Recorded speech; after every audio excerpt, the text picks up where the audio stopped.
Things began to whirl through my brain just as the cloudy column was now whirling in the room, and through it all came the scriptural words, "Pillar of cloud by day and of fire by night." Was it indeed some such spiritual guidance that was coming to me in my sleep?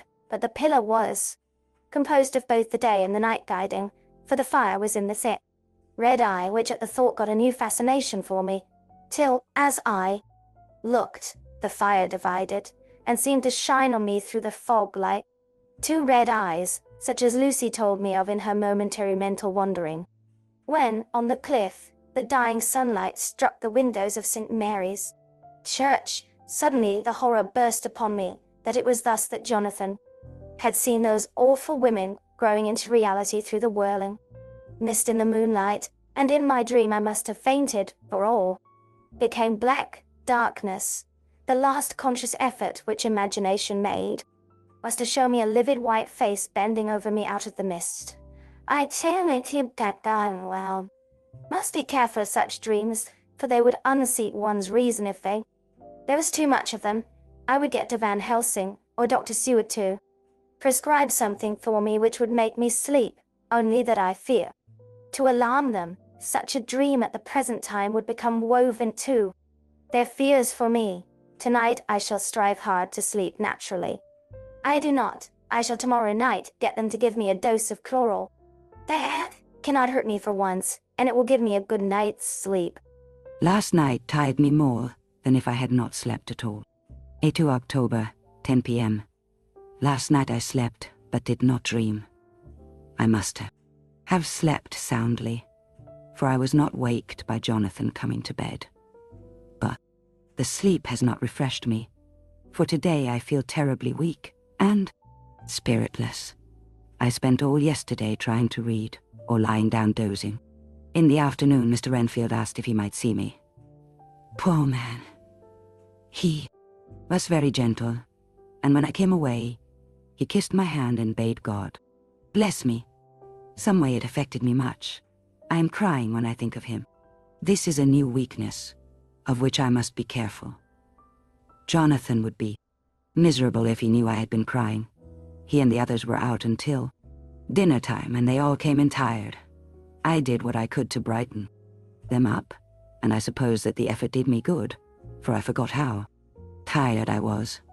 After dinner they sent me to bed, and all went off to smoke. Together, as they said, but I knew that they wanted to tell each other of what had occurred to each during the day. I could see from Jonathan's manner that he had something important to communicate. I was not so sleepy as I should have been, so before they went, I asked Dr. Seward to give me a little opiate of some kind, as I had not slept well the night before. He very kindly made me up a sleeping draught, which he gave to me, telling me that it would do me no harm, as it was very mild. I have taken it, and am waiting for sleep, which still keeps aloof. I hope I have not done wrong, for as sleep begins to flirt with me, a new fear comes, that I may have been foolish in thus depriving myself of the power of waking. I might want it. Here comes sleep. Good night. Chapter 20. Jonathan Harker's Journal. On October evening, I found Thomas Snelling in his house at Bethnal Green, but unhappily he was not in a condition to remember anything. The very prospect of beer which my expected coming had opened to him had proved too much, and he had begun too early on his expected debauch. I learned, however, from his wife, who seemed a decent poor soul, that he was only the assistant to Smollett, who of the two mates was the responsible person. So off I drove to Walworth and found Mr. Joseph Smollett at home and in his shirt sleeves, taking a late tea out of a saucer. He is a decent, intelligent fellow, distinctly a good, reliable type of workman, and with a headpiece of his own. He remembered all about the incident of the boxes, and from a wonderful dog's-eared notebook, which he produced from some mysterious receptacle about the mile seat of his trousers, and which had hieroglyphical entries in thick, half-obliterated pencil, he gave me the destinations of the boxes. There were, he said, 6 in the cartload which he took from Carfax and left at 197 Chicksand Street, Mile End, New Town, and another 6 which he deposited at Jamaica Lane, Bermondsey. If then the Count meant 2, scatter these ghastly refuges of his over London. These places were chosen at the first of delivery, so that later he might distribute more. Fully, the systematic manner in which this was done made me think that he could not mean to confine himself to two sides of London. He was now fixed on the far east of the northern shore, on the east of the southern shore, and on the south. The north and west were surely never meant to be left out of his diabolical scheme, let alone the city itself and the very heart of fashionable London in the southwest and west. I went back to Smollett and asked him if he could tell us if any other boxes had been taken from Carfax. He replied, "Well, Governor, you've treated me wery handsome. I'd given him half a sovereign, and I'll tell you all I know. I heard a man by the name of Bloxham say 4 nights ago in the Iron Hounds in Pincher's alley as how he and his mate had a rare dusty job in old house at Purfleet. There ain't a many such jobs as this 'ere, and I'm thinking that maybe Sam Bloxham could tell ye summat." I asked if he could tell me where to find him. I told him that if he could get me the address, it would be worth another half sovereign to him. So he gulped down the rest of his tea and stood up, saying that he was going to begin the search then and there. At the door he stopped and said, "Look, Governor, there ain't no sense in me a-keeping you here. I may find Sam soon, or I mayn't, but anyhow he ain't like to be in a way to tell you much tonight. Sam is a rare one when he starts on the booze." If you can give me an envelope with a stamp on it, and put your address on it, I'll find out where Sam is to be found, and post it ye tonight. But ye better be up arter him soon in the morning, or maybe ye won't catch him, for Sam gets off main early, never mind the booze the night afore. This was all practical, so one of the children went off with a penny to buy an envelope and a sheet of paper, and to keep the change. When she came back,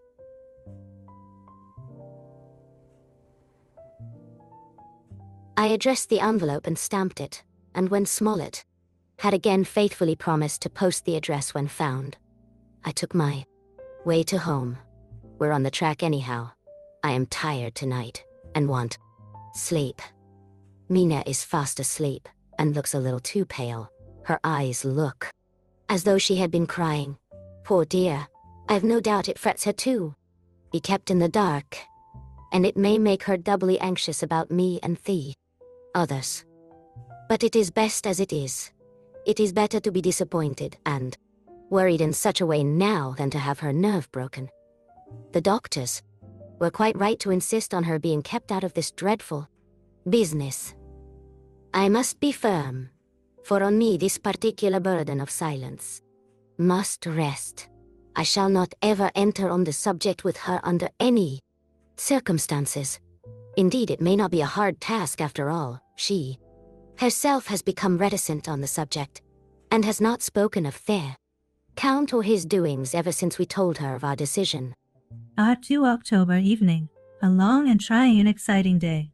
By the first post, I got my directed envelope with a dirty scrap of paper enclosed on, which was written with a carpenter's pencil in a sprawling hand.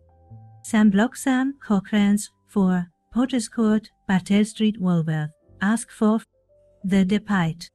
I got the letter in bed, and rose without waking Mina. She looked heavy, and sleepy and pale, and far from well. I determined not to wake her, but that, when I should return from this new search, I would arrange for her going back to Exeter. I think she would be happier in our own home, with her daily tasks to interest her, than in being here amongst us, and in ignorance. I only saw Dr. Seward for a moment, and told him where I was off to, promising to come back and tell the rest so soon as I got. Should have found out anything, I drove to Walworth and found with some difficulty Potter's Court. Mr. Smollett's spelling misled me, as I asked for Potter's Court instead of Potter's Court. However, when I had found the court, I had no difficulty in discovering Corcoran's lodging house. When I asked the man who came to the door for the debit, he shook his head and said, "I dunno him. There ain't no such person here. I never Heard of him in all my bloomin' days. Don't believe there ain't nobody of that kind living here or anywheres. I took out Smollett's letter, and as I read it, it seemed to me that the lesson of the spelling of the name of the court might guide me. What are you? I asked. I am the deputy, he answered. I saw at once that I was on the right track. Phonetic spelling had again misled me. A half-crown tip put it. The deputy's knowledge at my disposal, and I learned that Mr. Bloxham, who had slept off the remains of his beer on the previous night at Corcoran's, had left for his work at Poplar at 5 o'clock that morning. He could not tell me where the place of work was situated, but he had a vague idea that it was some kind of a newfangled warehouse. And with this slender clue I had to start for Poplar. It was 12 o'clock before I got any satisfactory hint of such a building, and this I got at a coffee shop where some workmen were having their dinner.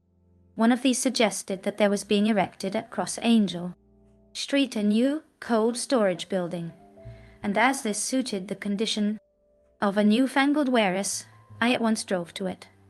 An interview with a surly gatekeeper and a surlier foreman, both of whom were appeased with our coin of the realm, put me on the track of Bloxham.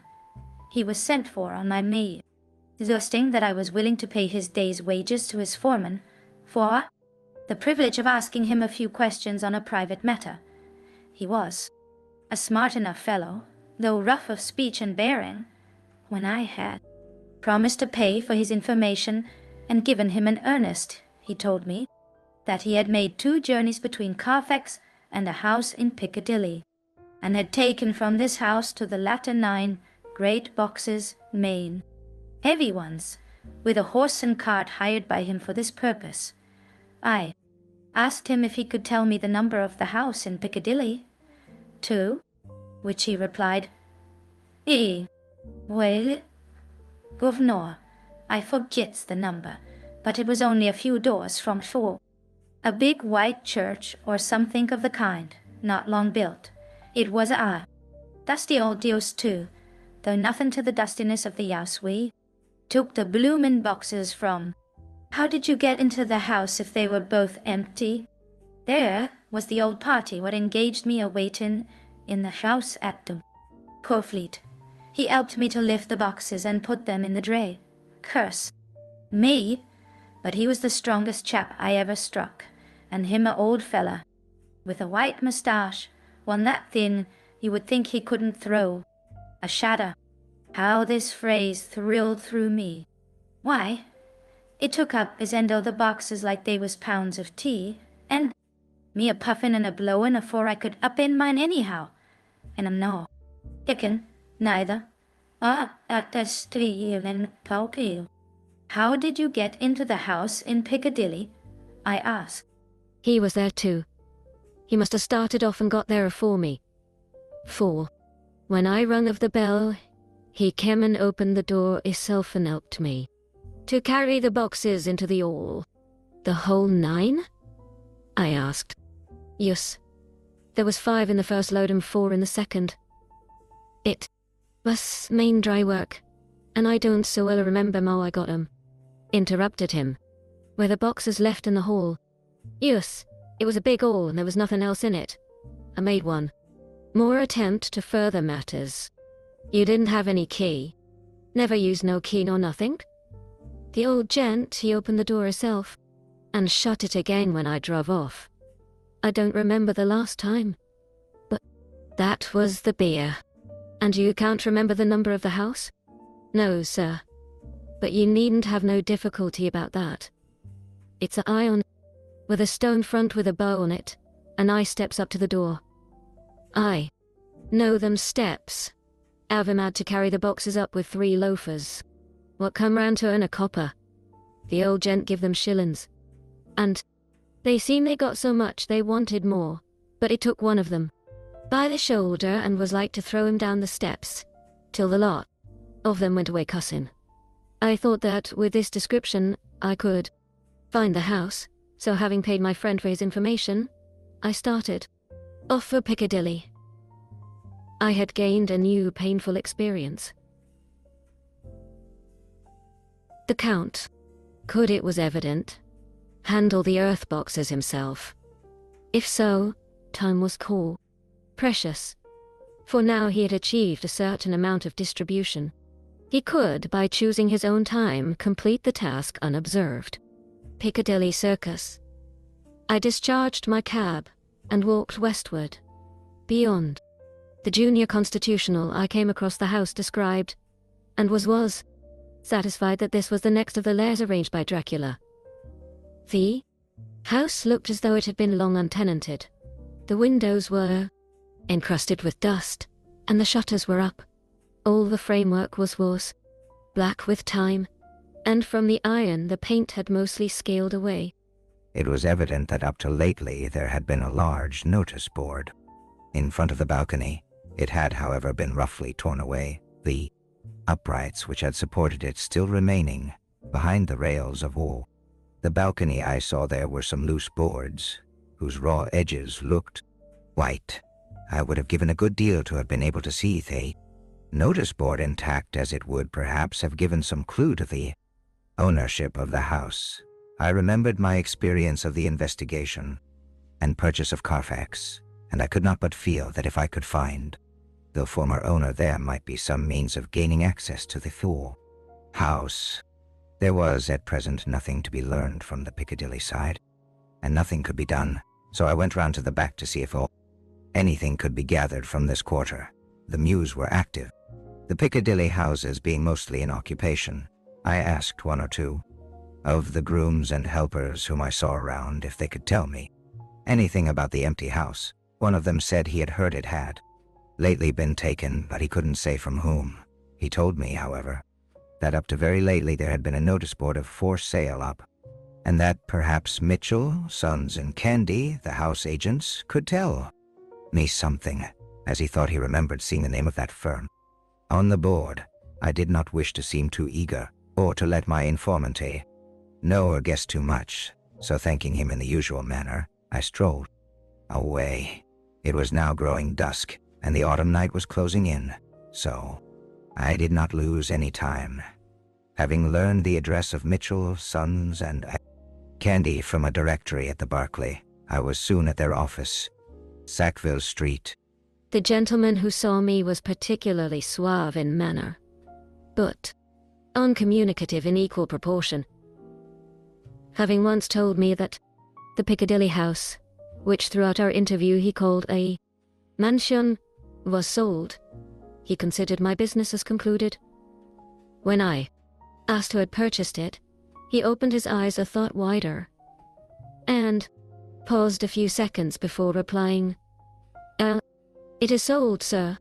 "Pardon me," I said, with equal politeness, "but I have a special reason for wishing to know who purchased it." Again he paused longer, and raised his eyebrows still more. "It is sold, sir," was again his laconic reply. Surely, I said, you do not mind letting me know so much. But I do mind, he answered. The affairs of their clients are absolutely safe in the hands of Mitchell, Sons and Candy. This was manifestly a prig of the first water, and there was no use arguing with that. I thought I had best meet him on his own ground, so I said, "Your clients, sir, are happy in having so resolute a guardian of their confidence. I am myself a professional man." Here I handed him my card. In this instance I am not prompted by curiosity. I act on the part of Lord Godalming, who wishes to know something of the property which was, he understood, lately for sale. These words put a different complexion on affairs, he said. "I would like to oblige you if I could, Mr. Harker, and especially would I like to oblige his lordship. We once carried out a small matter, opening some chambers for him when he was the Honourable Arthur Almwood. If you will let me have his lordship's address, I will consult the house on the subject and will, in any case, communicate with his lordship by tonight's post. It will be a pleasure if we can so far deviate from our rules as to give the required information to his lordship." Up to that I wanted to secure a friend, and not to make an enemy, so I thanked him, gave the address at Dr. Seward's and came away. It was now dark, and I was tired and hungry. I got a cup of tea at the A-rated bread company, and came down to Purfleet by the next train. I found all the others at home. Mina was looking tired and pale, but she made a gallant effort to be bright and cheerful. It wrung my heart to think that I had had to keep anything from her, and so caused her inquietude. Thank God, this will be the last night of her looking on at our conferences and feeling the sting of our not showing our later confidence. It took all my courage to hold to the wise resolution of MvIiIaX, keeping her out of our grim task. She seemed somehow more reconciled, or else the very subject seems to have become repugnant to her, for when any accidental allusion is made, she actually shudders. I am glad we made our resolution in time, as with such a feeling as this, our growing gait, knowledge would be torture to her. Dear, I could not tell the others of the day's discovery till we were alone. So after dinner, followed by a little music to save appearances even, amongst ourselves, I took Mina to her room and left her to go to bed. The dear girl was more affectionate with me than ever, and clung to me as though she would detain me, but there was much to be talked of. And I came away. Thank God, the ceasing of telling things has made no difference between us. When I came down again, I found the others all gathered round the fire in the study. In the train, I had written my diary so far, and simply read it off to them as the best means of letting them get abreast of my own information. When I had finished, Van Helsing said, "This has been a great day's work, friend Jonathan. Doubtless we are on the track of the missing boxes. If we find them all in that house, then our work is near the end. But if there be some missing, we must search until we find them. Then shall we make our final G-Kupu and hunt the wretch to his real death." We all sat silent a while, and all at once Mr. Morris spoke. "Say, how are we going to get into that house?" "We got into the other," answered Lord Godalming quickly. "But, Art, this is different. We broke house at Carfax, but we had night, and a walled park to protect us. It will be a mighty different thing to commit burglary in Piccadilly either by day or night. I confess I don't see how we are going to get in unless that agency Duck can find us a key of some sort. Perhaps we shall know when you get his letter in you." The morning. Lord Godalming's brows contracted, and he stood up and walked about the room.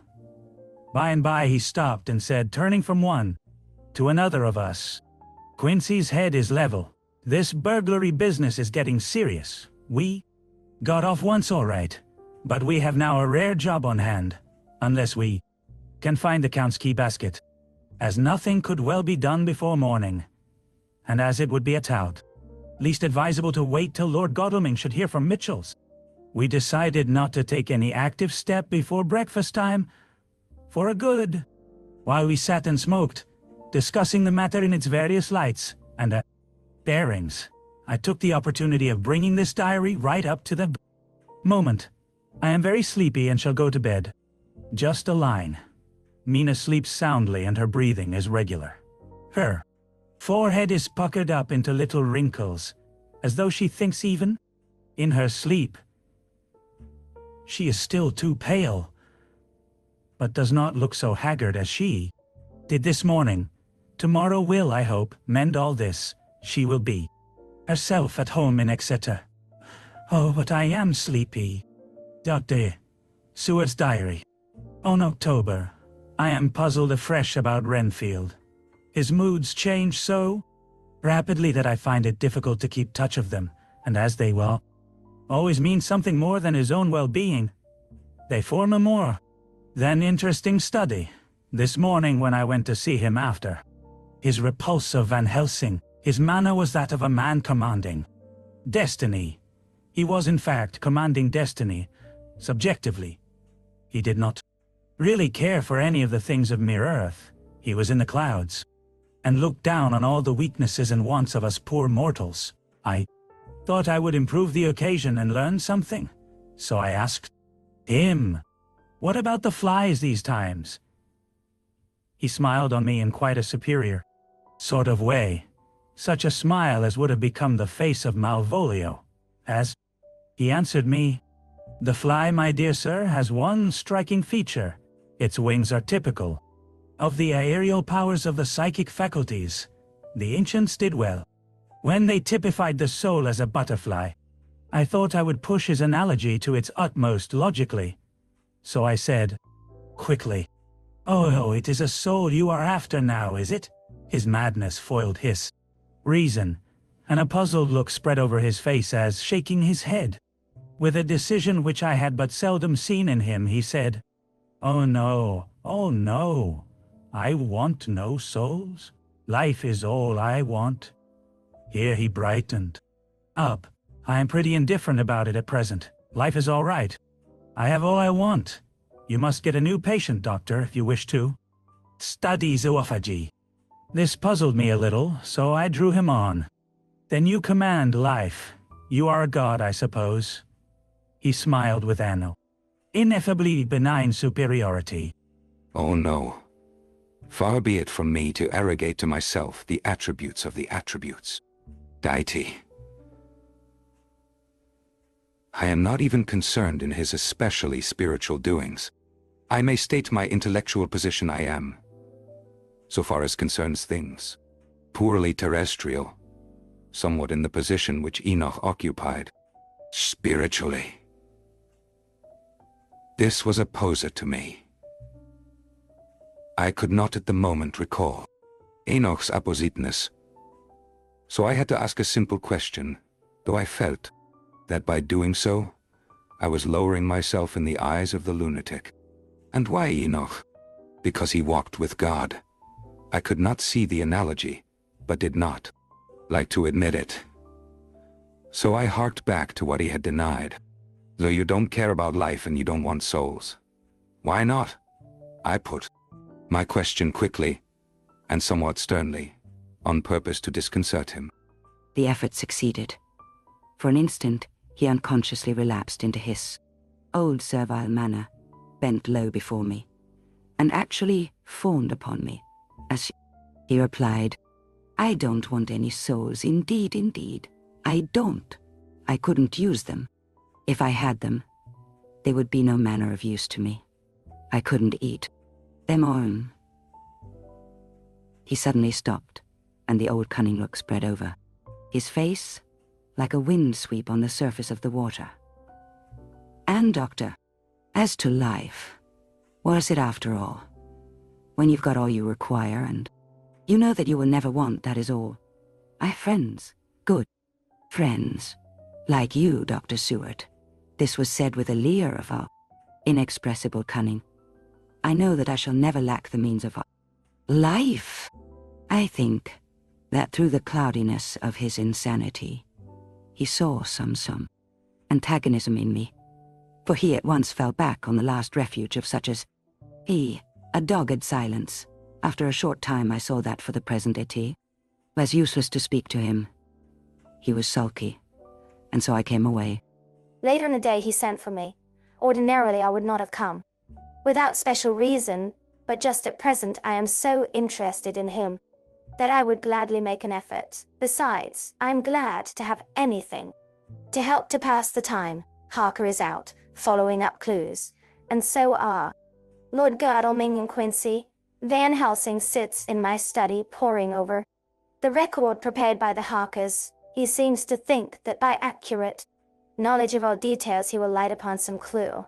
He does not wish to be disturbed in the work without cause. I would have taken him without me to see the patient, only I thought that after his last repulse, he might not care to go again.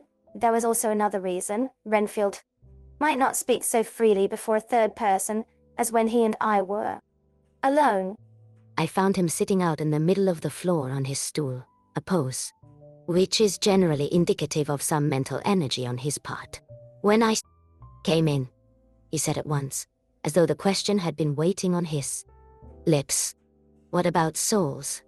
It was evident then that my surmise had been correct. Unconscious cerebration was doing its work, even with work. The lunatic. I determined to have the matter out. "What about them?" "Yourself?" I asked. He did not reply for a moment but looked all round him and up and down, as though he expected to find some inspiration for an answer. I don't want any souls, he said, in a feeble, apologetic way. The matter seemed preying on his mind, and so I determined to use it, to be cruel only to be kind. So I said, you like life, and you want life? Oh yes, but that is all right. You needn't worry about that. But, I asked, how are we to get the life without getting the soul? Also, this seemed to puzzle him, so I followed it up.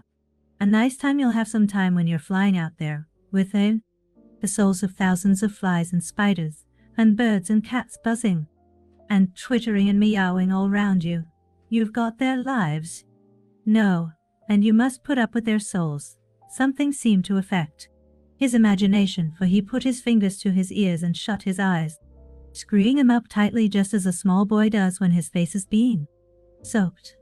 There was something pathetic in it that touched me. It also gave me a lesson, for it seemed that before me was a child, only a child. Though the features were worn, and the stubble on the jaws was white, was evident that he was undergoing some process of mental disturbance, and, knowing how his past moods had interpreted things seemingly foreign to himself, I thought I would enter into his mind as well as I could, and I'd go with him. The first step was to restore confidence, so I asked him, speaking pretty loud so that he would hear me through his closed ears, would you like some sugar to get your flies round again? He seemed to wake up all at once and shook his head. With a laugh he replied, not much. Flies are poor things after all. After a pause he added, but I don't want their souls buzzing round me, all the same. Or spiders, I went on. Blow spiders. What's the use of spiders? There isn't anything in them to eat or... He stopped suddenly, as though reminded of a forbidden topic. So, I thought to myself, this is the second time he has suddenly stopped at the word drink. What does it mean? Renfield seemed himself aware of having made a lapse, for he hurried on, as though to distract my attention from it. I don't take any stock at all in such matters. Rats and mice and such. Small deer, as Shakespeare has it. Chicken feed of the larder they might be called. I'm past all that sort of nonsense. You might as well ask a man to eat molecules with a pair of chopsticks as to try to interest me about the lesser carnivora when I know of what is before it eaten. I see, I said. You want big things that you can make your teeth meet in? How would you like to breakfast on elephant? What ridiculous nonsense you are talking. He was getting too wide awake, so I thought I would press him hard. I wonder, I said, reflectively, what an elephant's soul is like. The effect I desired was obtained, for he at once fell from his high horse and became a child again. I don't want an elephant's soul, or any soul at all, he said. For a few moments he sat despondently. Suddenly he jumped to his feet, his eyes blazing and all the signs of intense, cerebral excitement. Hell with you and your souls, he shouted. Why do you plague me about souls? Haven't I got enough to worry, and pain, and distract me already? Without thinking of souls, he looked so hostile that I thought he was in for another homicidal fit, so I blew my whistle, the instant, however, that I did so, he became calm, and said apologetically, forgive me, doctor, I forgot myself. You do not need any help. I am so worried in my mind that I'm apt to be irritable. If you only knew, problem I have to face and that I am working out, you would pity, and tolerate and pardon me. Pray do not put me in a strait waistcoat. Want to think, and I cannot think freely when my body is confined. I am sure you will understand. He had evidently self-control, so when the attendants came, I told them not to mind, and they withdrew. Renfield watched them go. When the door was closed, he said, with considerable dignity and sweetness, Dr. Seward, you have been very considerate towards me. Believe me, that I am very, very grateful to you. I thought it well to leave him in this mood, and so I came away. There is certainly something to ponder Over in this man's state, several points seem to make what the American interviewer calls a story, if one could only get them in proper order. Here they are. Will not mention drinking. Fears the thought of being burdened with the soul of anything. Has no dread of wanting life in the future. Despises the meaner forms of life altogether, though he dreads being haunted by their souls. Logically, all these things point one way. He has assurance of some kind, that he will acquire some higher life. He dreads the consequence. The burden of a soul. Then, it is a human life he looks to, and the assurance, merciful God, the Count has been to him. And there is some new scheme of terror afoot. Later.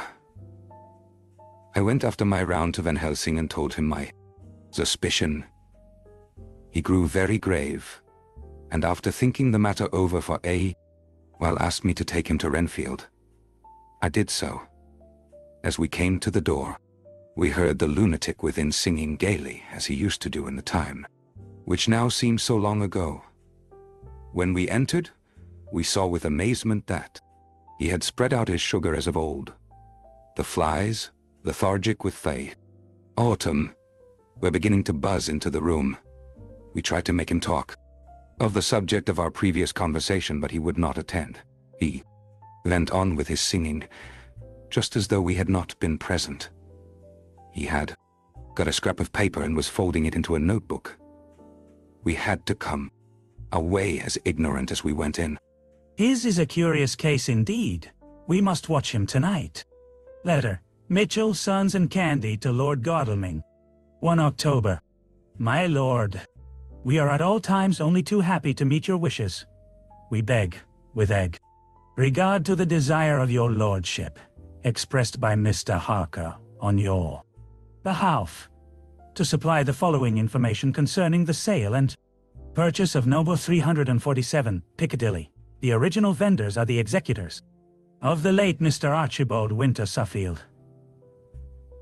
The purchaser is a foreign nobleman, Count de Ville, who effected the purchase himself, paying the purchase money in notes, over the counter, if your lordship will pardon us using so vulgar an expression. Beyond this we know nothing whatever of him. We are, my lord, your lordship's humble servants, Mitchell, Sons, and Candy. Dr. Seward's diary. At 2 October, I placed a man in the corridor last night and told him to make an accurate note of any sound he might hear from Renfield's room, and gave him instructions that if there should be anything strange, he asked to call me. After dinner, when we had all gathered round the fire in the study, Mrs. Harker having gone to bed, we discussed the attempts and discoveries of the day. Harker was the only one who had any result, and we are in great hopes that his clue may be an important one. Before going to bed, I went round to the patient's room and looked in it, through the observation trap. He was sleeping soundly, and his chest rose and fell with regular respiration. This morning the man on duty reported to me that a little after midnight, he was restless and kept saying his prayers somewhat loudly. I asked him if that was all. He replied that it was all he heard. There was something about his manner so suspicious that I asked point blank if he had been asleep. He denied sleep, but admitted to having dozed for a while. It is too bad that men cannot be trusted unless they are watched.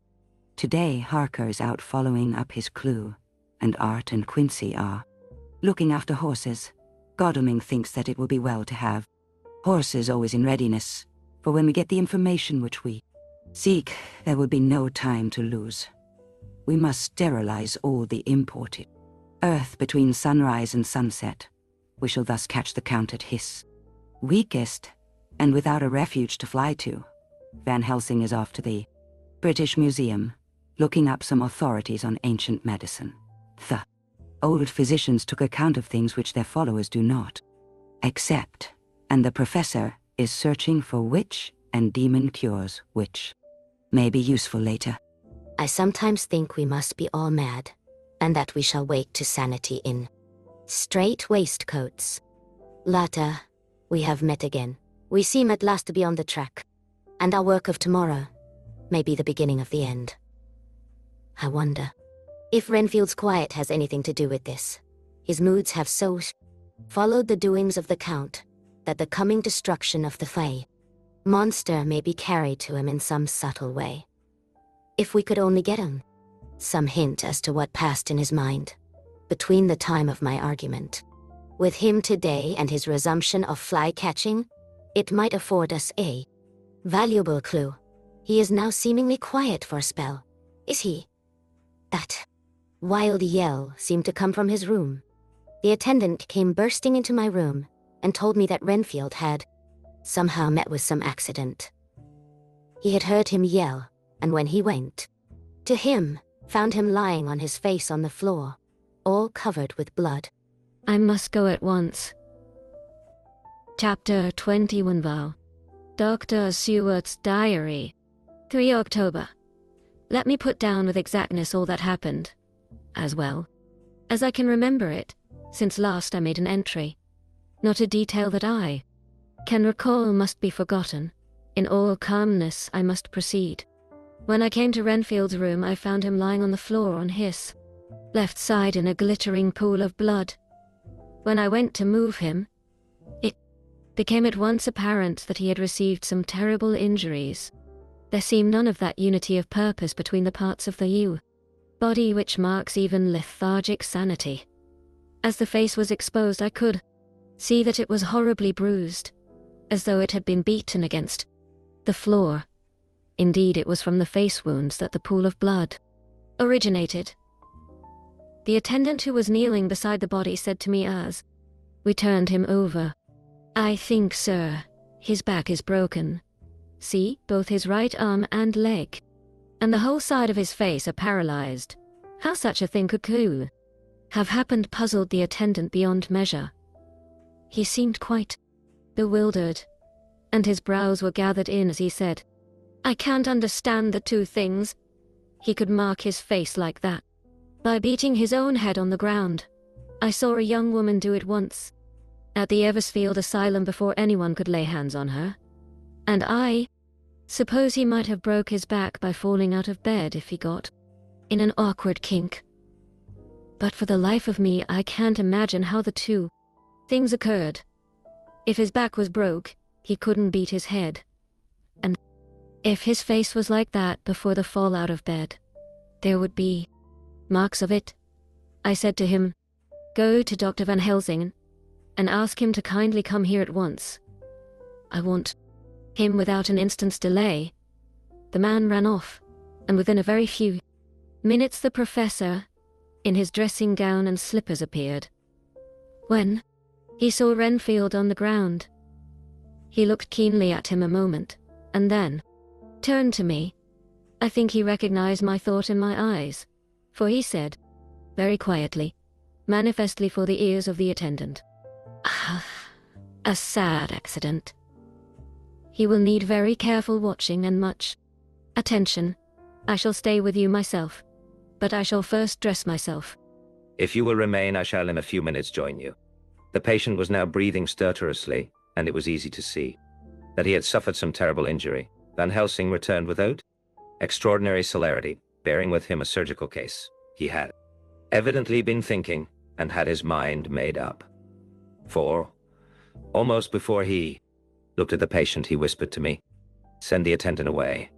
We must be alone with him when he becomes conscious after the operation.' So I said, 'I think that will do now, Simmons. We have done all that we can at present. You had better go your round, and Dr. Van Helsing will operate.' Let me know instantly if there be anything unusual anywhere." The man withdrew, and we went into a strict examination of the patient. The wounds of the face were superficial. The real injury was a depressed fracture of the skull, extending right up through the motor area. Professor thought a moment and said, "We must reduce the pressure and get back to normal conditions as far as can be. The rapidity of the suffusion shows the terrible nature of his injury. The whole motor area seems affected. The suffusion of the Fae Rain will increase quickly, so we must trephine at once or it may be too late. As he was speaking, there was a soft tapping at the door. Bent over and opened it, and found in the corridor without Arthur and Quincy in pajamas and slippers. The former spoke. "I heard your man call up Dr. Van Helsing and tell him of an accident." So I woke Quincy, or rather called for him as he was not asleep. I'm moving too quickly and too strangely for sound sleep for any of us these times. I've been thinking that tomorrow night we'll not see things as they have been. We'll have to look back and forward a little. More than we have done. May we come in? I nodded and held the door open till they had entered. Then I closed it again. Attitude and state of the patient, and noted the horrible pool on the floor, he said softly. My God, what has happened to him? Poor, poor devil, I told him briefly, and added that we expected he would recover consciousness after the operation, for a short time at all events. He went at once and sat down on the edge of the bed with Godalming beside him. We all watched in patience. "We shall wait," said Van Helsing. "Just long enough to fix the best spot for trephining, so that we may most quickly and perfectly remove the blood clot, for it is evident that the hemorrhage is increasing." The minutes during which we waited passed with fearful slowness. I had a horrible sinking in my heart, and from Van Helsing's face I gathered that he felt some fear or apprehension as to what was to come. I dreaded the words that Renfield might speak. I was positively afraid to think, but the conviction of what was coming was on me, as I have read of men who have heard the death watch. The poor man's breathing came in uncertain gasps. Each instant he seemed as though he would open his eyes and speak, but then would follow a prolonged stertorous breath, and he would relapse into a more fixed insensibility. Inured as I was to sick beds and death, this suspense grew and grew upon me. I could almost hear the beating of my own heart, and the blood surging through my temples sounded like blows from a hammer. The silence finally became agonizing. I looked at my companions, one after another, and saw from their flushed faces and damp brows that they were enduring equal torture. There was a nervous suspense over us all, as though overhead some dread bell would peal out powerfully when we should least expect it. At last there came a time when it was evident that the patient was sinking fast. He might die at any moment. I looked up at the professor and caught his eyes fixed on mine. His face was sternly set as he spoke. "There is no time to lose. His words may be worth many lives. I have been thinking so as I stood here. It may be there is a soul at stake. We shall operate just above the ear." Without another word, he made the operation. For a few moments their breathing continued to be stertorous. Then there came a breath so prolonged that it seemed as though it would tear open his chest.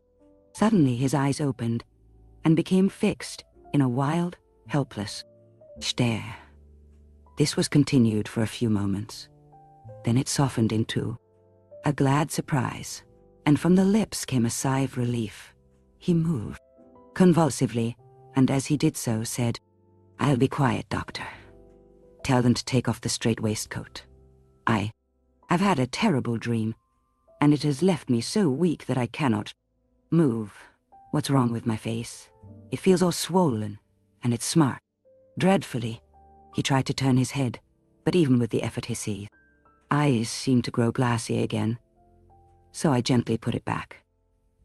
Then Van Helsing said in a quiet, grave tone, "Tell us your dream, Mr. Renfield." As he heard the voice, his face brightened through its mutilation, and he said, "That is Dr. Van Helsing. How good it is of you to be here. Give me some water. My lips are dry, and I shall try to tell you. I dreamed." Stopped and seemed fainting. I called quietly to Quincy. "Brandy, it is in my study, quick." He flew and returned with a glass, the decanter of brandy and a carafe of water. We moistened the parched lips, and the patient quickly revived. It seemed, however, that his poor, injured brain had been working in the interval, for, when he was quite conscious, he looked at me piercingly with an agonized confusion which I shall never forget, and said, "I must not deceive myself. It was no dream, but all a grim reality." Then his eyes roved round the room. As they caught sight of the two figures sitting patiently on the edge of the bed, he went on, If I were not sure already, I should know from them." For an instant, his eyes closed, not with pain or sleep, but voluntarily, as though he were bringing all his faculties to bear. When he opened them, he said, hurriedly, and with more energy than he had yet displayed, "Quick, doctor, quick. I am dying. I feel that I have but a few minutes. And then I must go back to death. Or worse, wet my lips with brandy. Again, I have something that I must say before I die, or before my poor crushed brain dies anyhow. Thank you. It was that night after you left me when I implored you to let me go away. I couldn't speak then, for I felt my tongue was tied. But I was as sane then, except in that way, as I am now. I was in an agony of despair for a long time after you left me. It seemed hours. Then there came a sudden peace to me. Brain seemed to become cool again, and I realized where I was. I heard the dogs bark behind our house, but not where he was. As he spoke, Van Helsing's eyes never blinked, but his hand came out and met mine, and gripped it hard. He did not, however, betray himself. He nodded slightly and said, "Go on," in a low voice. Renfield proceeded. He came up to the window in the mist, as I had seen him often before, but he was solid then, not a ghost, and his eyes were fierce like a man's when angry. He was laughing with his red mouth. The sharp white teeth glinted in the moonlight when he turned to look back over the belt of trees to where the dogs were barking. I wouldn't ask him to come in at first, though I knew he wanted to, just as he had wanted all along. Then he began promising me things, not in words but by doing them. Was interrupted by a word from the professor. How? By making them happen, just as he used to send in the flies when the sun was shining, great big fat ones with steel and sapphire on their house wings, and big moths in the night with skull and crossbones on their hairs backs. Van Helsing nodded to him as he whispered to me unconsciously, "The Experantia atropos of the Sphinges, what you call the death's head moth." The patient went on without stopping. Then he began to whisper, "Rats, rats, rats, hundreds, thousands, millions of them, and everyone alive. And dogs to eat them, and cats too. All lives, all red blood, with years of life in it, and not merely he. Buzzing flies." I laughed at him, for I wanted to see what he could do. Then the dogs howled, away beyond the dark trees in his house. He beckoned me to the window. I got up and looked out, and he raised his hands and seemed to call out without using any words.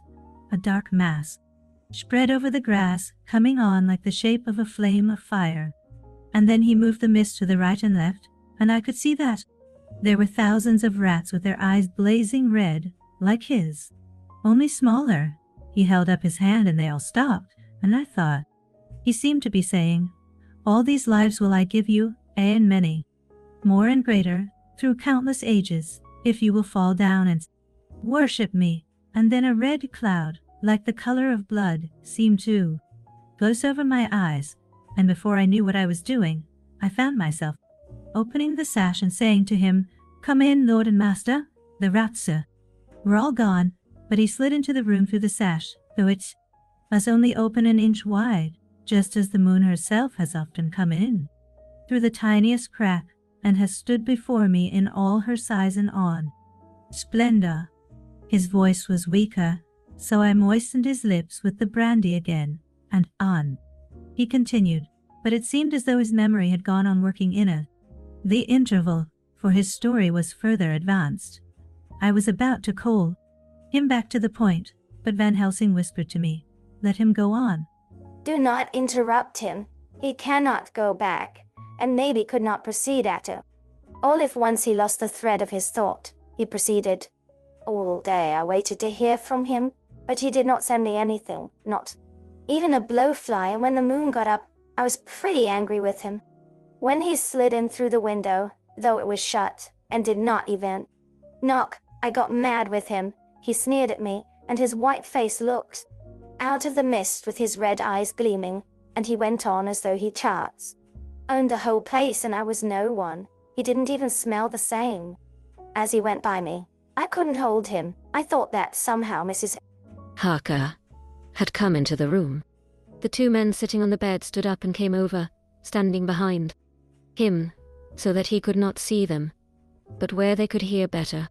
They were both silent, but the professor started and quivered. His face, however, grew grimmer and sterner still. Renfield went on without noticing. When Mrs. Harker came in to see me this afternoon, she wasn't the same. It was like tea after the teapot had been watered. Here we all moved, but no one said a word. He went on. I didn't know that she was here till she spoke, and she didn't look the same. I don't care for the pale people. I like them with lots of blood in them, and hers had all seemed to have run out. I didn't think of it at the time, but when she went away I began to think, and it made me mad to know that he had been taking the life out of her. I could feel that.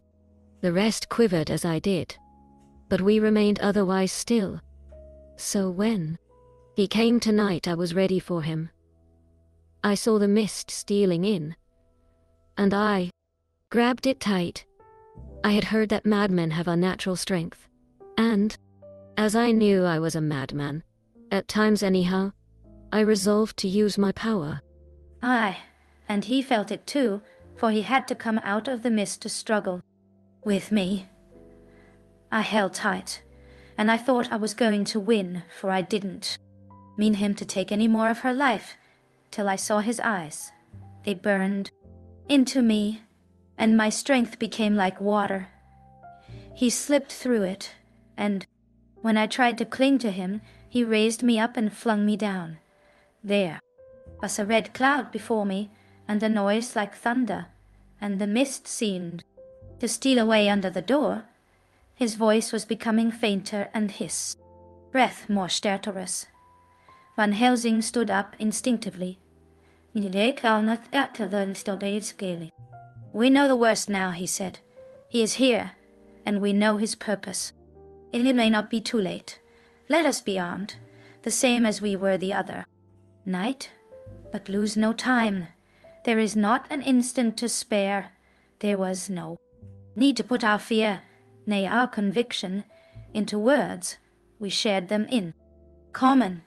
We all hurried and took from our rooms the same things that we had when we entered the Count's house. The professor had his ready and out. As we met in the corridor, he pointed to them significantly as he said, "Ah! They never leave me, and they shall not till this unhappy business is over. Be wise also, my friends. It is no common enemy that we deal with." Alas, alas, that the dear Madam Mina should suffer. He stopped. Voice was breaking, and I do not know if rage or terror predominated in it. My own heart. Outside the Harkers' door we paused. Art and Quincy held back, and the latter said, "Should we disturb her?" "We must," said Van Helsing grimly. "If the door be locked, I shall break it in. May it not frighten her terribly?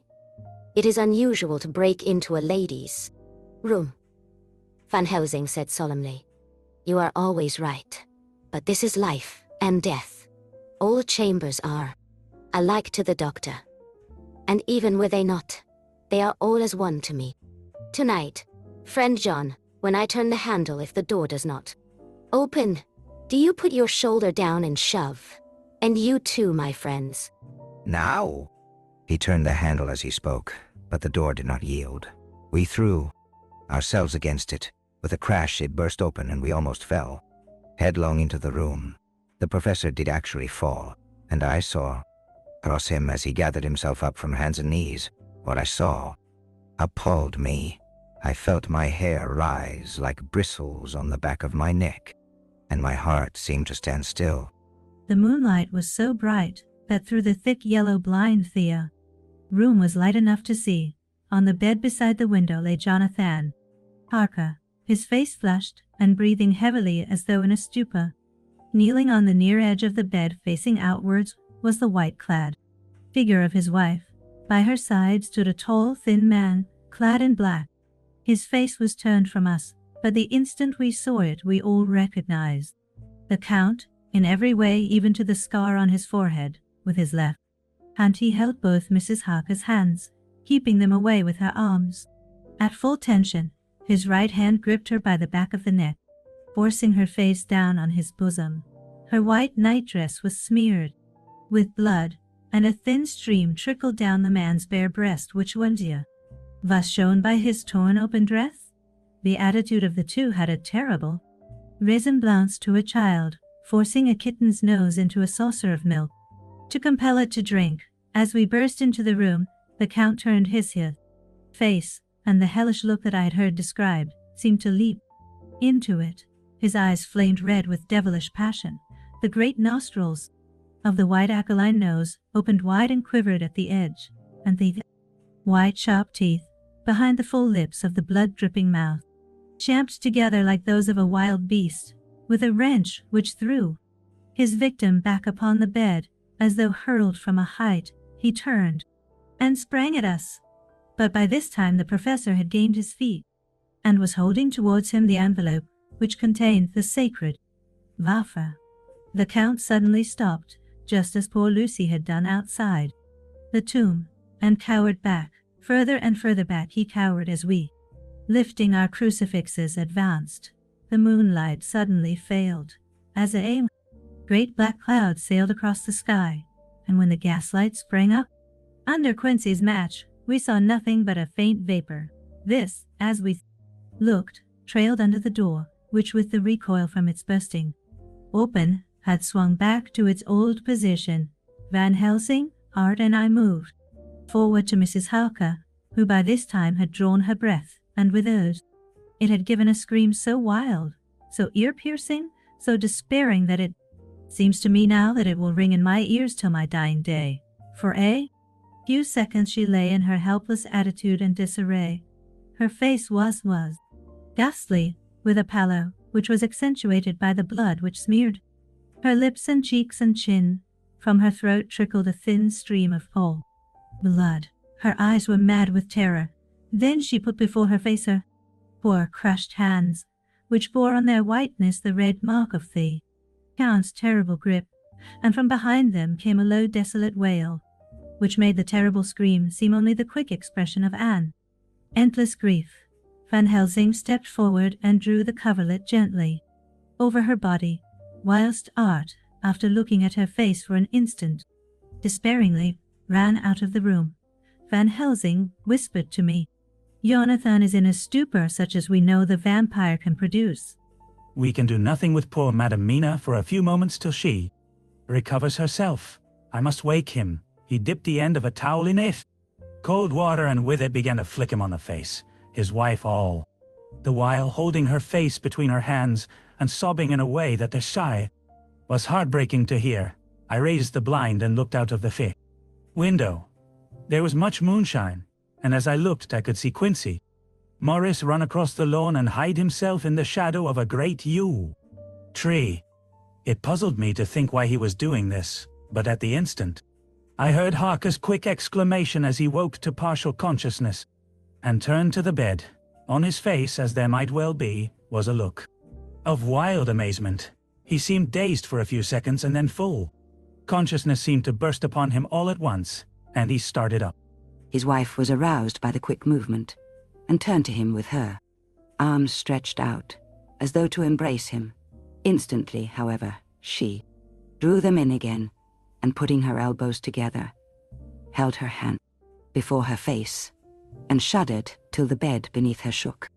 "In God's name, what does this mean?" Harker cried out. "Dr. Seward, Dr. Van Helsing, what is it? What has happened? What is wrong? Mina, dear, what is it? What does that blood mean? My God, my God. Has it come to this?" And raising himself to his knees, he beat his hands wildly. "Together, good God, help us. Help her. Oh, help her." With a quick movement, he jumped from the bed and began to pull on his clothes. All the man in him awake at the need for instant exertion. "What has happened? Tell me all about it," he cried without pausing. "Dr. Van Helsing, you love Mina, I know. Oh, do something to save her. It cannot have gone too far yet. Guard her while I look for him." His wife, through her terror and horror and distress, saw some sure danger to him. Instantly forgetting her own grief, she seized hold of him and cried out, "No, no! Jonathan, you must not leave me. I have suffered enough tonight, God knows, without the dread of his harming you. You must stay with me. Stay with these friends who will watch over you." Her expression became frantic as she spoke, and he yielding to her, she pulled him down sitting on the bedside and clung to him fiercely. Van Helsing and I tried to calm them both. The professor held up his little golden crucifix and said with wonderful calmness, "Do not fear, my dear. We are here, and whilst this is close to you, no foul thing can approach. You are safe for tonight, and we must be calm and take counsel together." She shuddered and was silent, holding down her head on her husband's breast. When she raised it, his white night robe was stained with blood where her lips had touched, and where the thin open wound in her neck had sent forth drops. The instant she saw it, she drew back with a low wail and whispered, amidst choking sobs, "Unclean, unclean. I must touch him or kiss him no more. Oh, that it should be that it is I who am now his worst enemy, and whom he may have most cause to fear." To this, he spoke out resolutely, "Nonsense, Mina. It is a shame to me to hear such a word. I would not hear it of you, and I shall not hear it from you. May God judge me by my deserts, and punish me with more bitter suffering than even this hour, if by any act or will of mine anything ever come between us." He put out his arms and folded her to his breast, and for a while she lay there, sobbing. He looked at us over her bowed head with eyes that blinked damply above his quivering nostrils. His mouth was set as steel. After a while her sobs became less frequent and more faint, and then he said to me, speaking with a studied calmness which I felt tried his nervous power to the utmost, "And now, Dr. Seward, tell me all about it. Too well I know the broad fact. Tell me all that has been." I told him exactly what had happened, and he listened with seeming impassiveness, but his nostrils twitched, and his eyes blazed as I told how the ruthless hands of the Count had held his wife in that terrible and horrid position, with her mouth too, the open wound in his breast. It interested me, even at that moment. See that whilst the face of white set passion worked convulsively over the bowed head, the hands tenderly and lovingly stroked the ruffled hair. Just as I had finished, Quincy and Godalming knocked at the door. They entered in obedience to our summons. Van Helsing looked at me questioningly. I understood him to mean if we were to take advantages of their coming to divert, if possible, the thoughts of the unhappy husband and wife from each other and from themselves. So on my nodding acquiescence to him, he asked them what they had seen or done. To which Lord Godalming answered, I could not see him anywhere in the passage, or in any of our rooms. Looked in the study, but, though he had been there, he had gone. He had. However, he stopped suddenly, looking at the poor drooping figure on the bed.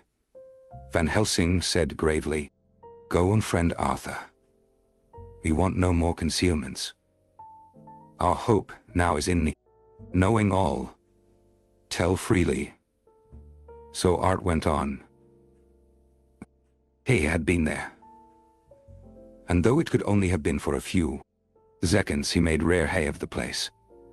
All the manuscript had been burned, and the blue flames were flickering amongst the white ashes.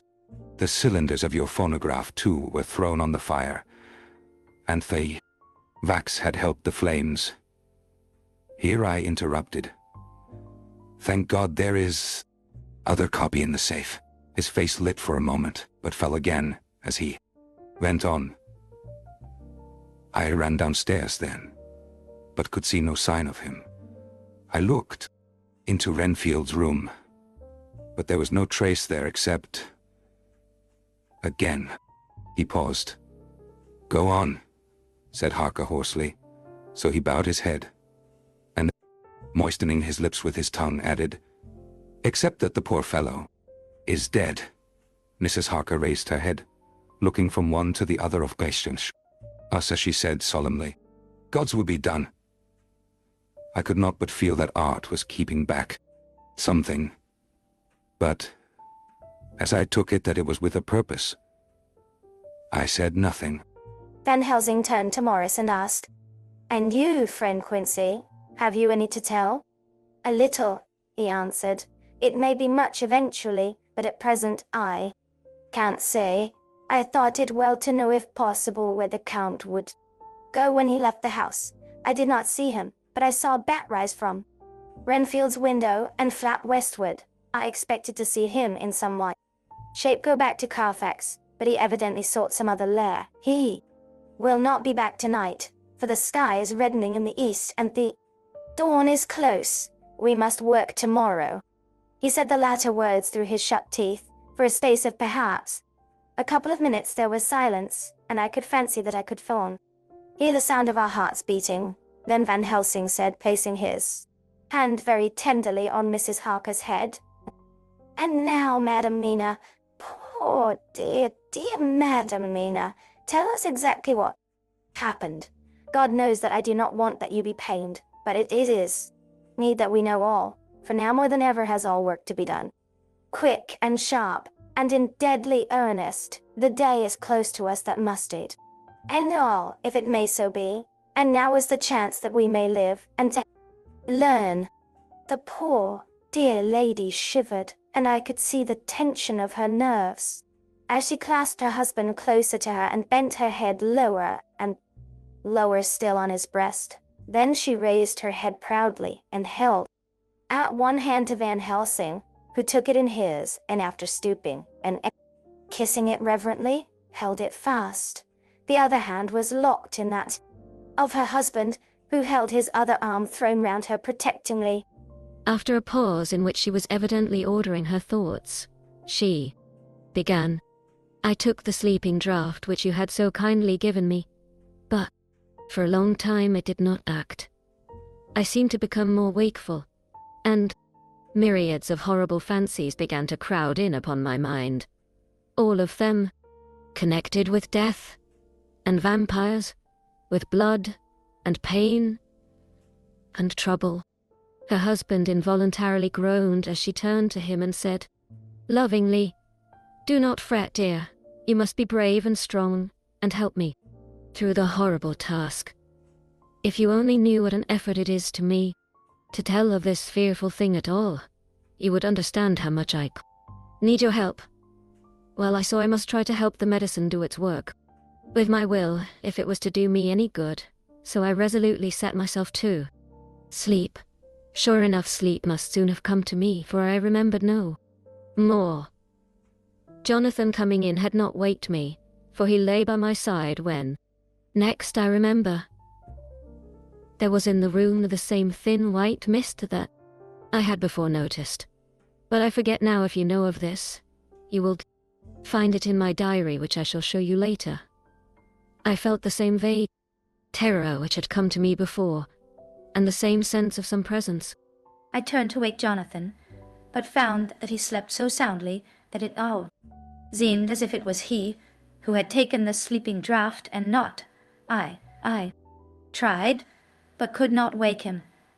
This caused me a great fear, and I looked around terrified. Then indeed my heart sank within me, beside the bed, as if he had stepped out of the mist, or rather as if the mist had to yield. Turned into his figure, for it had entirely disappeared, stood a tall, thin man, all in black. I knew him at once from the descriptions of the Diez. Others, the waxen face, the high aquiline nose on which the light fell, in a thin white line, the parted red lips with the sharp white teeth showing between, and the red eyes that I had seemed to see in the sunset on the windows of St. Mary's Church at Whitby. I knew, too, the red scare on his forehead where Jonathan had struck him. For an instant my heart stood still, and I would have screamed out, only that I was paralyzed. In the pause he spoke in a sort of keen, cutting whisper, pointing as he spoke to Jonathan. "Silence. If you make a sound, I shall take him and dash his brains out, before your very eyes." I was appalled and was too bewildered to do or say anything. With a mocking smile, he placed one hand upon my shoulder, and holding me tight, bared my throat with the other, saying as he did, "So, first, a little refreshment to reward my exertions. You may as well be quiet. It is not the first time, or the second, that your veins have appeased my thirst." I was bewildered, and strangely enough, I did not want to hinder him. I suppose it is a part of the horrible curse that such is when his touch is on his victim. And oh my God, pity May.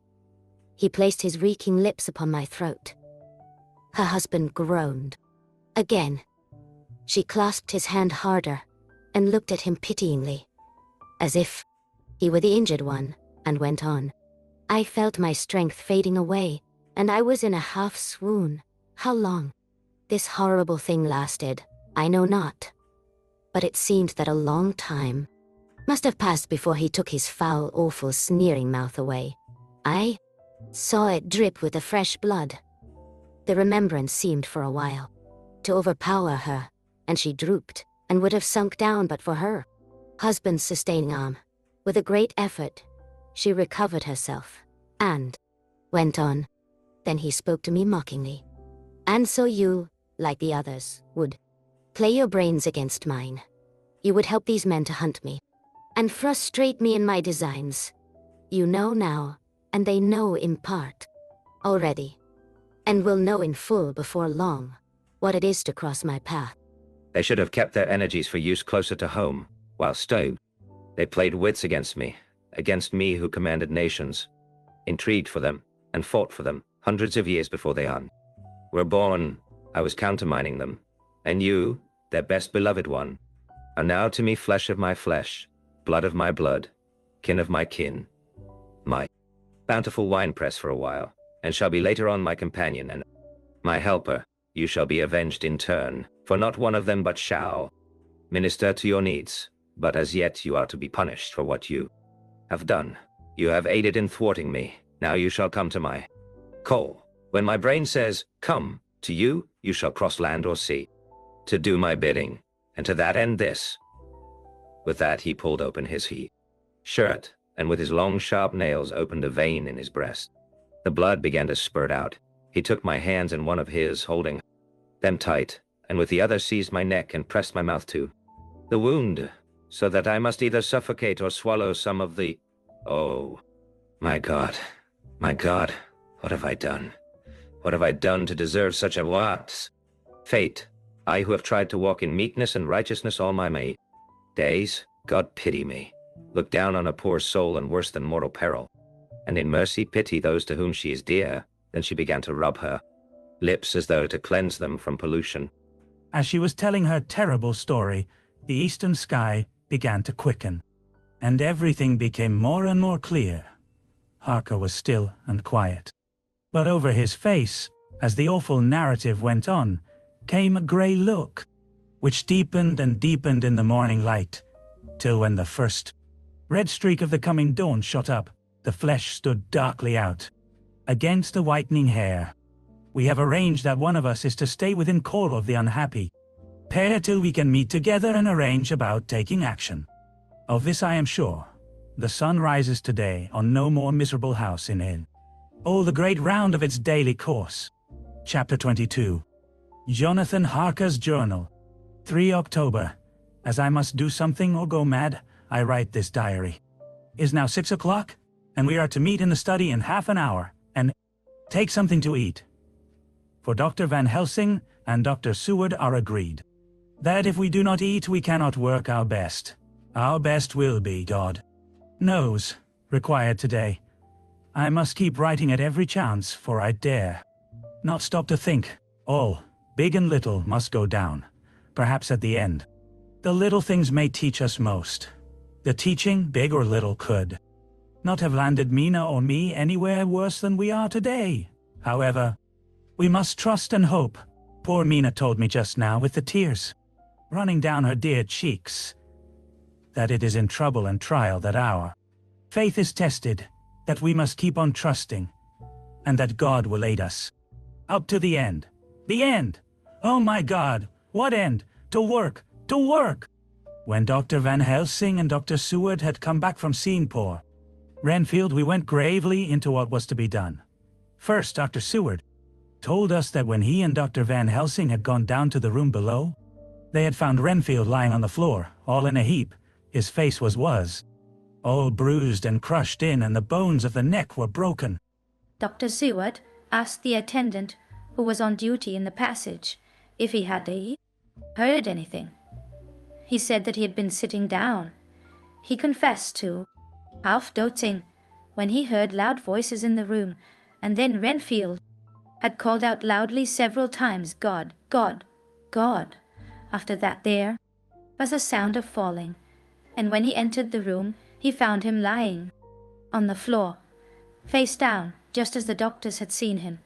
Van Helsing asked if he had heard voices, or a voice, and he said he could not say that at first it had seemed to him as if there were two, but as there was no one in the room, it could have been only one.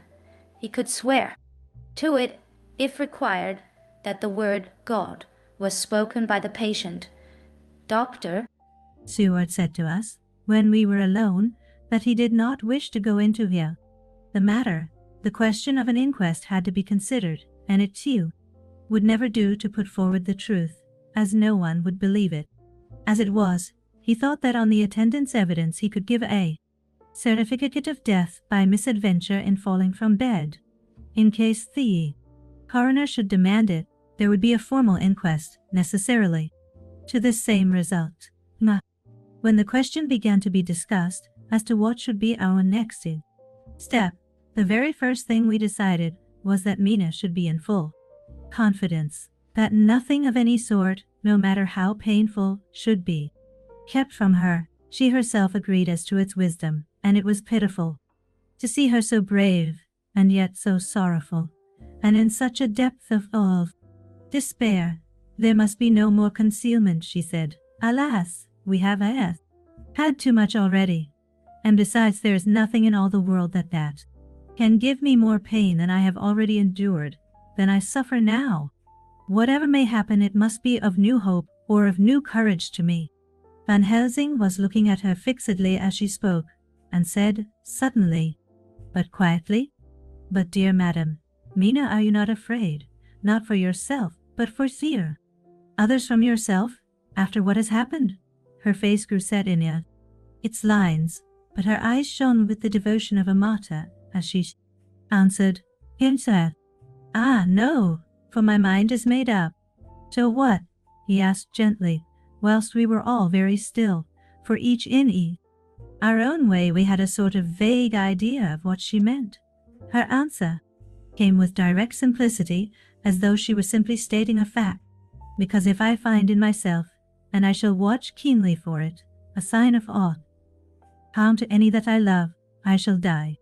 You would not kill yourself? He asked hoarsely. I would, if there were no friend who loved me, who would save me such a pain and so desperate an effort. She looked at him meaningly as she spoke. He was sitting down, but now he rose and came close to her and put his hand on her head as he said solemnly, "My child, there is such an one if it were for your good. For myself, I could hold it in my account with God to find such an euthanasia for you, even at this moment if it were best. Nay, were it safe, but my child." For a moment he seemed choked, and a great sob rose in his throat. He gulped it down and went on. "There are here some who would stand between you and death. You must not die. You must not die by any hand, but least of all by your own. Until the other who has fouled your sweet life is true dead, you must not die. For if he is still with the quick undead, your death would make you even as he is. No, you must live. You must struggle and strive. To live, though death would seem a boon unspeakable. You must fight. Death himself, though he come to you in pain or in joy, by the day or the night, in safety or in peril, on your living soul I charge you, that you do not die. Nay, nor think of death, till this great evil be past." The poor dear grew white as death and shook and shivered as I have seen a quicksand shake and shiver at the incoming of the tide. We're all silent. We could do nothing. At length she grew more calm, and turning to him said sweetly, but oh, so sorrowfully as she held out her hand, "I promise you, my dear friend, that if God will let me live, I shall strive to do so, till, if it may be in his good time, this horror may have passed away from me." She was so good and brave that we all felt that our hearts were strengthened to work and endure for her. And we began to discuss what we were to do. I told her that she was to have all the papers in the safe, and all the papers or diaries and phonographs we might hereafter use, and was to keep the record as she had done before. She was pleased with the prospect of anything to do, if pleased, could be used in connection with so grim an interest. As usual, Van Helsing had thought ahead of everyone else, and was prepared with an exact ordering of our work.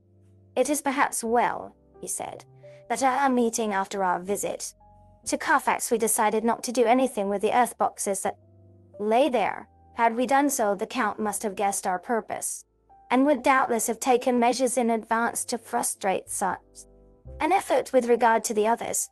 But now he does not know our intentions. Nay, more, in all probability he does not know that such a power exists to us as can sterilize his lairs, so that he cannot use them as of old. We are now so much further advanced in our knowledge as to their disposition, that, when we have examined the house in Piccadilly, we may track the very last of them. Today, then, is ours, and in it rests our hope. The sun that rose on our sorrow this morning guards us in its course. Until it sets tonight, that monster must retain whatever form he now has. He is confined within the limitations of his earthly envelope. He cannot melt into thin air nor disappear through cracks or chinks or crannies. If he go through a doorway, he must open the door like a mortal. And so we have this day to hunt out all his lairs and sterilize them. So we shall, if we have not yet catch him and destroy him, drive him to bay in some place where the catching and the destroying shall be, in time, sure. Here I started up, for I could not contain myself at the thought that the minutes and seconds, so preciously laden with Mina's life and happiness, were flying from us, since whilst we talked action was possible. But Van Helsing held up his hand warningly. "Nay, friend Jonathan," he said, "in this, the quickest way home is the longest way, so your proverbs say. We shall all act, and act with desperate quick when the time has come. But think, in all probable the key of the situation is in that house in Piccadilly. That Count may have many houses which he has bought. Of them he will have deeds of purchase, keys and other things. He will have paper that he. Right on. He will have his book of checks. There are many belongings that he must have somewhere. Why not in this place so central, so quiet? Where he come and go, by the front or the back at all hour, when in the very vast of the traffic there is none to notice. We shall go there and search that house, and when we learn what it holds, then we do what our friend Arthur Core in his phrases of hunt, stop the earths, and so we run down our old fox, so, is it not? Then let us come at once, I cried. We are wasting the precious time. The professor did not move, but simply said, and how are we to get into that house in Piccadilly? Any way, I cried. We shall break in if need be. And your police, where will they be and what will they say? I was staggered, but I knew that if he wished to delay, he had a good reason for it, so I said, as quietly as I could, don't wait more than need be. You know, I am sure what torture I am in. Am I, child, that I do, and indeed there is no wish of me to add to your anguish, but just think, what can we do until all the world be at movement? Then will come our time. I have thought, and it seems to me that the simplest way is the best of all. Now we wish to get into the house, but we have no key, is it not so? I nodded. No, suppose that you were, in truth, the owner of that house, and could not still get it, and think there was to you no conscience of this housebreaker. What would you do? I should get a respectable locksmith and set him to work to pick the lock for me. And your police, they would interfere, would they not? Oh no, not if they knew the man was properly employed. Then, he looked at me keenly as he spoke. All that is in doubt is the conscience of the employer and the belief of your policeman, as to whether or no that employer has a good conscience or a bad one. Your police must indeed be zealous men and clever. Oh, so clever in reading the heart that they trouble themselves in such matter. No, no. My friend Jonathan, you go take the lock off 100 empty houses, in this your London, or of any city in the world. And if you do it as such things are rightly done, and at the time such things are rightly done, no one will interfere. I have read of a gentleman who owned a so fine house in your London, and when he went for months of summer to Switzerland and lock up his house, some burglar came and broke window at back and got in. Then he went and made open the shutters in front, and walk out and in through the door, before the very eyes of the police. Then he have an auction in that house, and advertise it, and put up big notice. And when the day come, he sell off by a great auctioneer all their goods of that other man who owned them.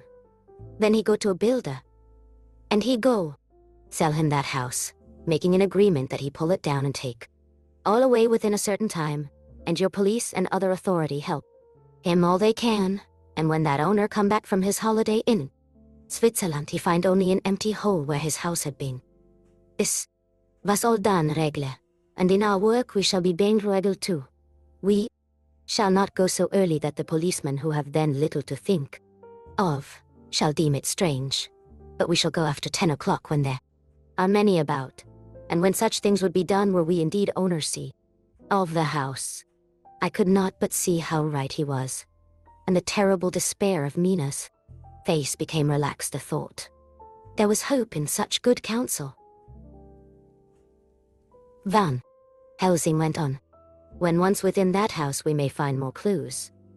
At any rate, some of us can remain there whilst the rest find the other places where there be more earth boxes at Bermondsey and Mile End. Lord Godalming stood up. I can be of some use here, he said. I shall wire to my people to have horses and carriages, where they will be most convenient. Look here, old fellow, said Morris.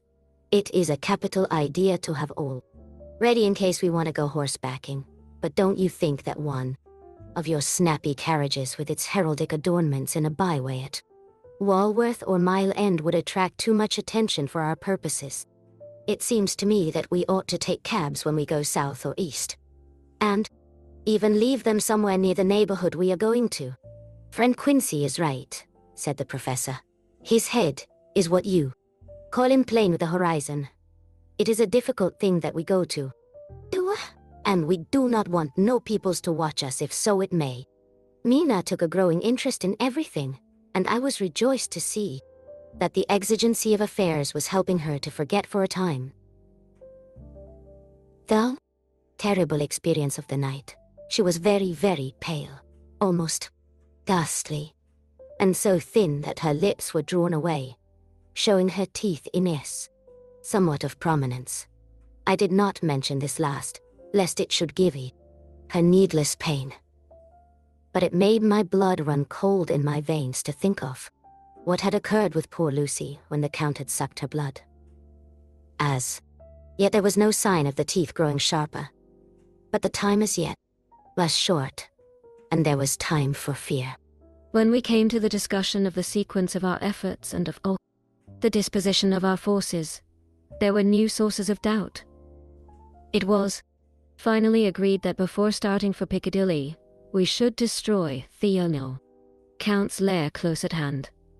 In case he should find it out too soon, we should thus be still ahead of him in our work of destruction, and his presence in his purely material shape, and at his weakest, might give us some new clue as to the disposal of forces.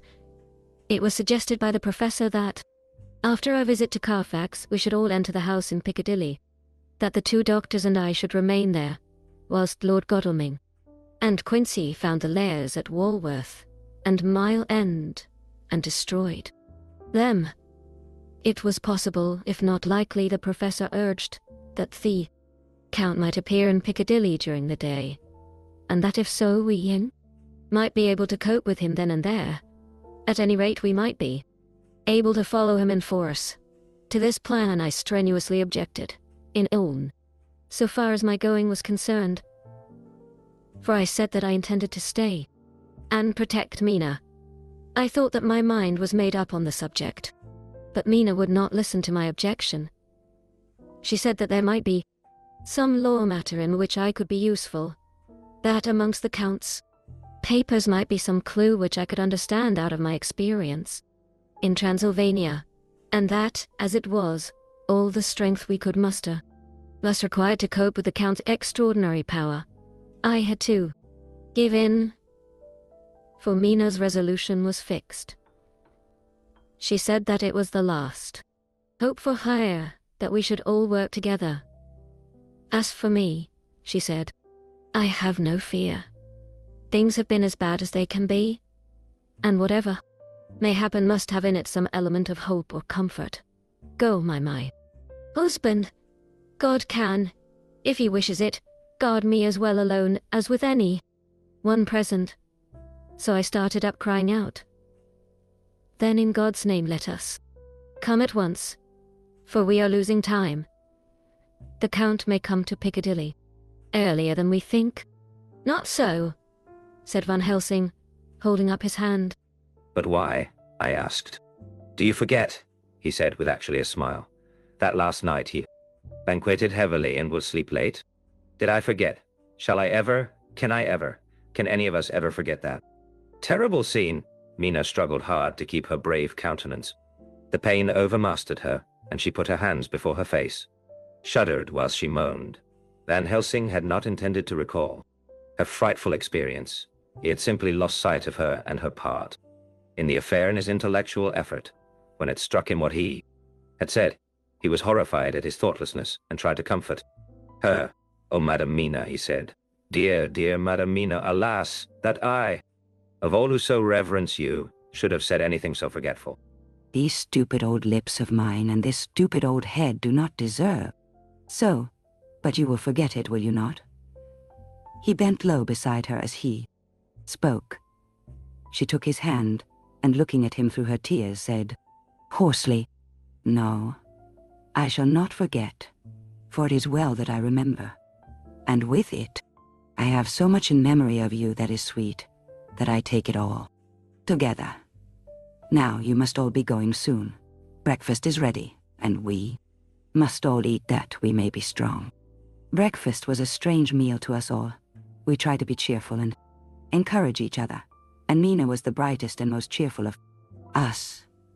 When it was over, Van Helsing stood up and said, "Now, my dear friends, we go forth to our terrible enterprise, all armed, as we were on that night when first we visited our enemy's lair, armed against ghostly as well as carnal attack. We all assured him. Then it is well. Now, Madam Mina, you are in any case quite safe here until the sunset. And before then, we shall return. If we shall return. But before we go, let me see you armed against personal attack. I have myself, since you came down, prepared your chamber by the placing of the things of which we know, so that he may not enter. Now, let me guard yourself. On your forehead I touch this piece of sacred wafer in the name of the Father, the Son, and..." There was a fearful scream which almost froze our hearts to hear. As he placed the wafer on Mina's forehead, it had seared it, had burned into the flesh as though it had been a piece of white-hot metal. My poor darling's brain told her the significance of the fact as quickly as her nerves received the pain of it, and the two so overwhelmed her that her overwrought nature had its voice in that dreadful scream. But the words to her thought came quickly. The echo of the scream had not ceased to ring on the air when there came the reaction, and she sank on her knees, on the floor in an agony of abasement, pulling her beautiful hair over her face, as the leper of old his mantle. She wailed out, "Unclean! Unclean! Even the Almighty shuns my polluted flesh. I must bear this mark of shame upon my forehead until the judgment day." They all paused. I had thrown myself beside her in an agony of helpless grief, and putting my arms around held her tight. For a few minutes our sorrowful hearts beat together, whilst the friends around us turned away, their eyes that ran tears silently. Then Van Helsing turned and said, gravely, so gravely that I could not help feeling that he was in some way inspired and was stating things outside himself. "It may be that you may have to bear that mark till God himself see fit, as he most surely shall, on the judgment day to redress all wrongs of the earth and of his children that he has placed thereon. And oh, madam, Mina, my dear, may we who love you be there to see, when that red scar, the sign of God's knowledge of what has been, shall pass away, and leave your forehead as pure as the heart we know. For so surely as we live, that scar shall pass away when God see right to lift the burden that is hard upon us. Till then we bear our cross, as his Son did in obedience to his will.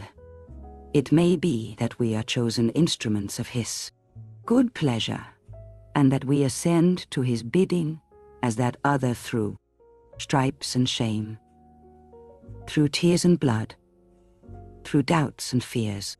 And all that makes the difference between God and man. There was hope in his words, and comfort, and they made for resignation.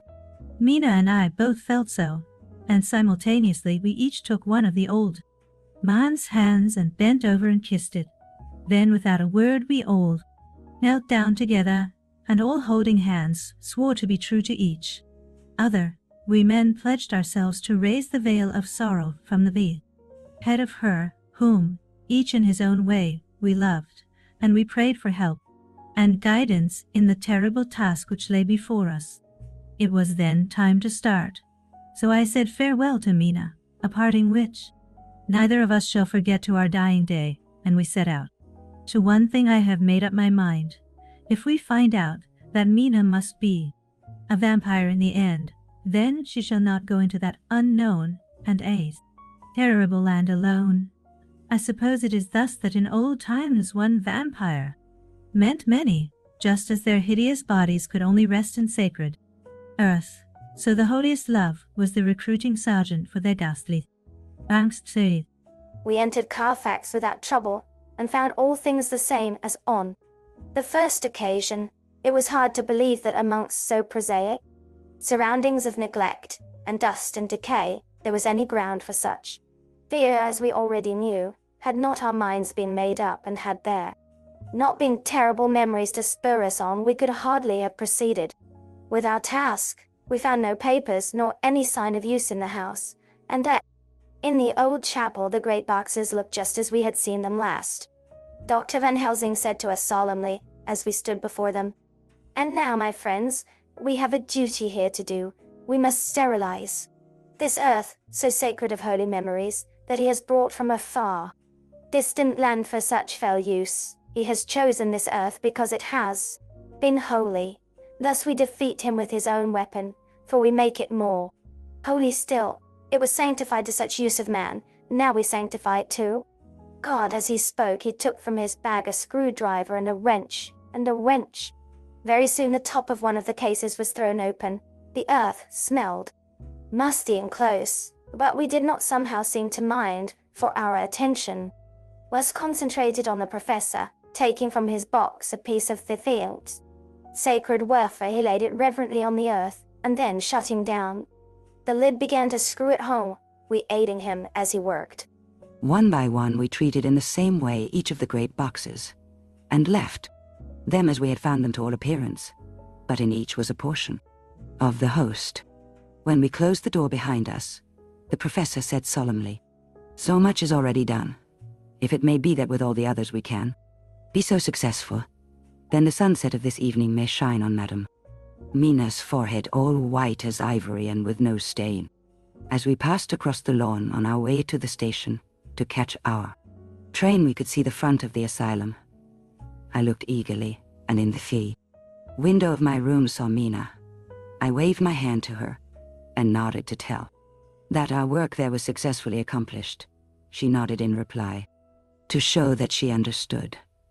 The last I saw, she was waving her hand in a farewell.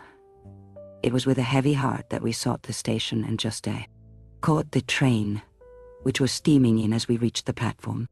I have written this in the train. Piccadilly, 12:30 o'clock. Just before we reached Fenchurch Street, Lord Godalming said to me, "Quincy and I will find a locksmith. You had better not come with us, in case there should be any difficulty, for under the circumstances it wouldn't seem so bad for us to break into an empty house. But you are a solicitor, and the Incorporated Law Society might tell you that you should have known better." I demurred as to my not sharing any danger, even of odium, but he went on, "Besides, it will attract less attention if there are not too many of us. My title will make it all right with the locksmith, and with any policeman that may come along.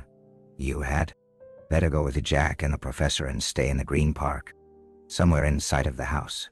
And when you see the door open and Smith has gone away, do you all come across? We shall be on the lookout for you, and we'll let you in." "The advice is good," said Van Helsing, so we said no more. Godalming and Morris hurried off in a cab, we following in another. At the corner of Arlington Street, our contingent got out and strolled into the Green Park. My heart beat as I saw the house on which so much of our hope was centered, looming up grim and silent in its deserted condition amongst its more lively and spruce-looking neighbors. We sat down on a bench within good view and began to smoke cigars so as to attract as little attention as possible. The minutes seemed to pass with leaden feet as we waited for the coming of the others. At length we saw a four-wheeler drive up. Out of it, in leisurely fashion, got Lord Godalming and Morris, and down from the box descended a thick-set working man with his rush-woven basket of tools. Morris paid the cabman, who touched his hat and drove away.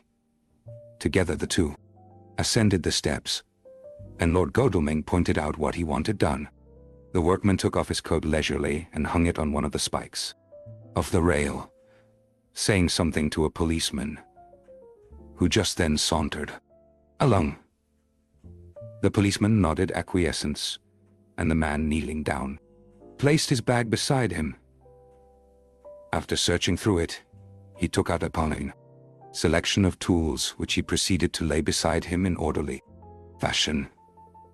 Then he stood up, looked into the keyhole, blew into it, and, turning to his employers, made some remark. Lord Godalming smiled, and the man lifted a good-sized bunch of keys. Selecting one of them, he began to probe the lock, as if feeling his way with it. After fumbling about for a bit, he tried a second, and then a third. All at once, the door opened under a slight push from him, and he and the two others entered the hall. We sat still. My own cigar burnt furiously, but Van Helsing's went cold altogether. We waited patiently as we saw the workman come out and take in his bag. Then he held the door partly open, steadying it with his knees, whilst he fitted a key to the lock. This he finally handed to Lord Godalming, who took out his purse and gave him something. The man touched his hat, took his bag, put on his coat, and departed. Not a soul took the slightest notice of the whole transaction. When the man had fairly gone, we three crossed the street and knocked at the door. It was immediately opened by Quincy Morris, beside whom stood Lord Godalming lighting a cigar. Near Saint had sucked. "The place smells so vilely," said the latter as we came in. It did indeed smell vilely, like the old chapel at Carfax, and with our previous experience it was plain to us that the Count had been using the place pretty freely. We moved to explore the house, all keeping together in case of attack, for we knew we had a strong and wily enemy to deal with, and as yet we did not know whether the Count might not be in the house. In the dining room, which lay at the back of the hall, we found 8 boxes of earth, 8 boxes only out of the 9 which we sought. Our work was not over, and would never be until we should have found the missing box. First we opened the shutters of the window, which looked out across a narrow stone-flagged yard at the blank face of a stable, pointed to look like the front of a miniature house. There were no windows in it, so we were not afraid of being overlooked. We did not lose any time in examining the chests. With the tools which we had brought with us, we opened them, one by one, and treated them as we had treated those others in the chapel. It was evident to us that the Count was not at present in the house, and we proceeded to search for any of his effects. After a cursory glance at the rest of the rooms from basement to attic, we came to the conclusion that the dining room contained any effects which might belong to the Count, and so we proceeded to minutely examine them. They lay in a sort of orderly disorder on the great dining room table. There were title deeds of the Piccadilly house in a great bundle, deeds of the purchase of the houses at Mile End and Bermondsey, note paper, envelopes, and pens and ink. All were covered up in thin wrapping paper to keep them from the dust. There were also a clothesstool, a brush and comb, and a jug and basin, the latter containing dirty water, which was reddened as if with blood. Last of all was a little heap of keys of all sorts and sizes, probably those belonging to the other houses. When we had examined this last find, Lord Godalming and Quincy Morris, taking accurate notes of the various addresses of the houses in the east and the south, took with them the keys in a great bunch, and set out to destroy the boxes in these places. The rest of us are, with what patience we can, awaiting their return, or the coming of the Count. And now, Dr. Seward's diary. 3 October. The time seemed terribly long whilst we were waiting for The coming of Godalming and Quincy Morris, the professor tried to keep our minds active by using them all the time. I could see his beneficent purpose by the side glances which he threw from time to time at Harker. The poor fellow is overwhelmed in a misery that is appalling to see. Last night he was a frank, happy-looking man with strong, youthful face, full of energy, and with dark brown hair. Today he is a drawn, haggard old man whose white hair matches well with the hollow, burning eyes and grief-written lines of his face. His energy is still intact. In fact, he is like a living flame. This may yet be his salvation, for if all go well, it will tide him over the despairing period. He will then, in a kind of way, wake again to the realities of life. Poor fellow, I thought. My own trouble was bad enough, but the professor knows this well enough, and is doing his best to keep his mind active. What he has been saying was, under the circumstances, of absorbing interest. As well as I can remember, here it is. I have studied over and over again since they came into my hands all the papers relating to this monster, and the more I have studied, the greater seems the necessity to utterly stamp him out, all through. There are signs of his advance, not only of his power, but of his knowledge of it. As I learned from the researches of my friend Arminius of Budapest, he was in life a most wonderful man, soldier, statesman, and alchemist, which latter was the highest development of the Pumaware science knowledge of his time.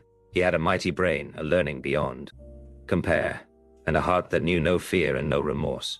He dared even to attend the scholarments, and there was no branch of knowledge of his time that he did not essay. Well, in him the brain powers survived the physical death, though it would seem that memory was not all complete. In some faculties of mind he has been, and is, only a child. But he is growing, and some things that were childish at the first are now of man's stature. He is experimenting and doing it well, and if it had not been that we have crossed his path, he would be yet.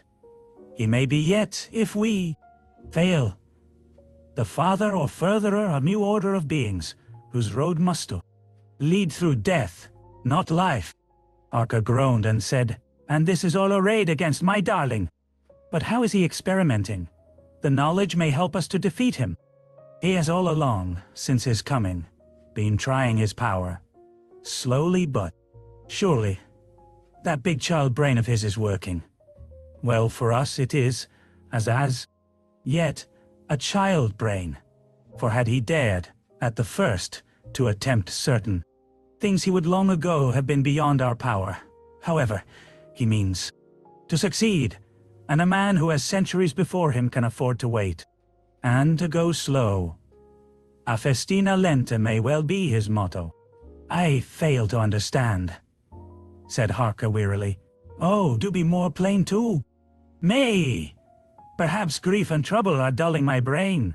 The professor laid his hand tenderly on his shoulder as he spoke. "Ah, my child, I will be plain. Do you not see how of late this monster has been creeping into knowledge experimentally? How he has been making use of the zoophagous patient to effect his entry into Friend John's home for your vampire, though in all afterwards he can come when and how he will, must at the first make entry only when asked thereto by an inmate. But these are not his most important experiments. Do we not see how at the first all these so great boxes were moved by others? He knew not then, but that must be so.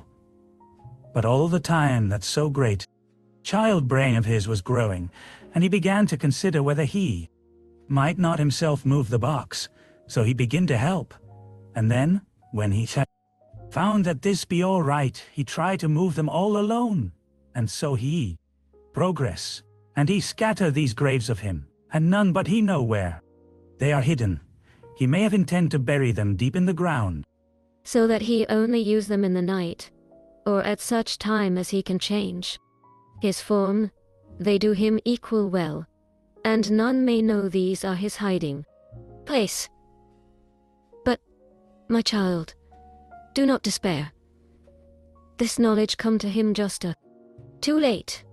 Already all of his lairs but one be sterilizers for him, and before the sunset this shall be so. Then he have no place where he can move and hide. I delayed this morning that so we might be sure. There not more at stake for us than for him? Then why we not be even?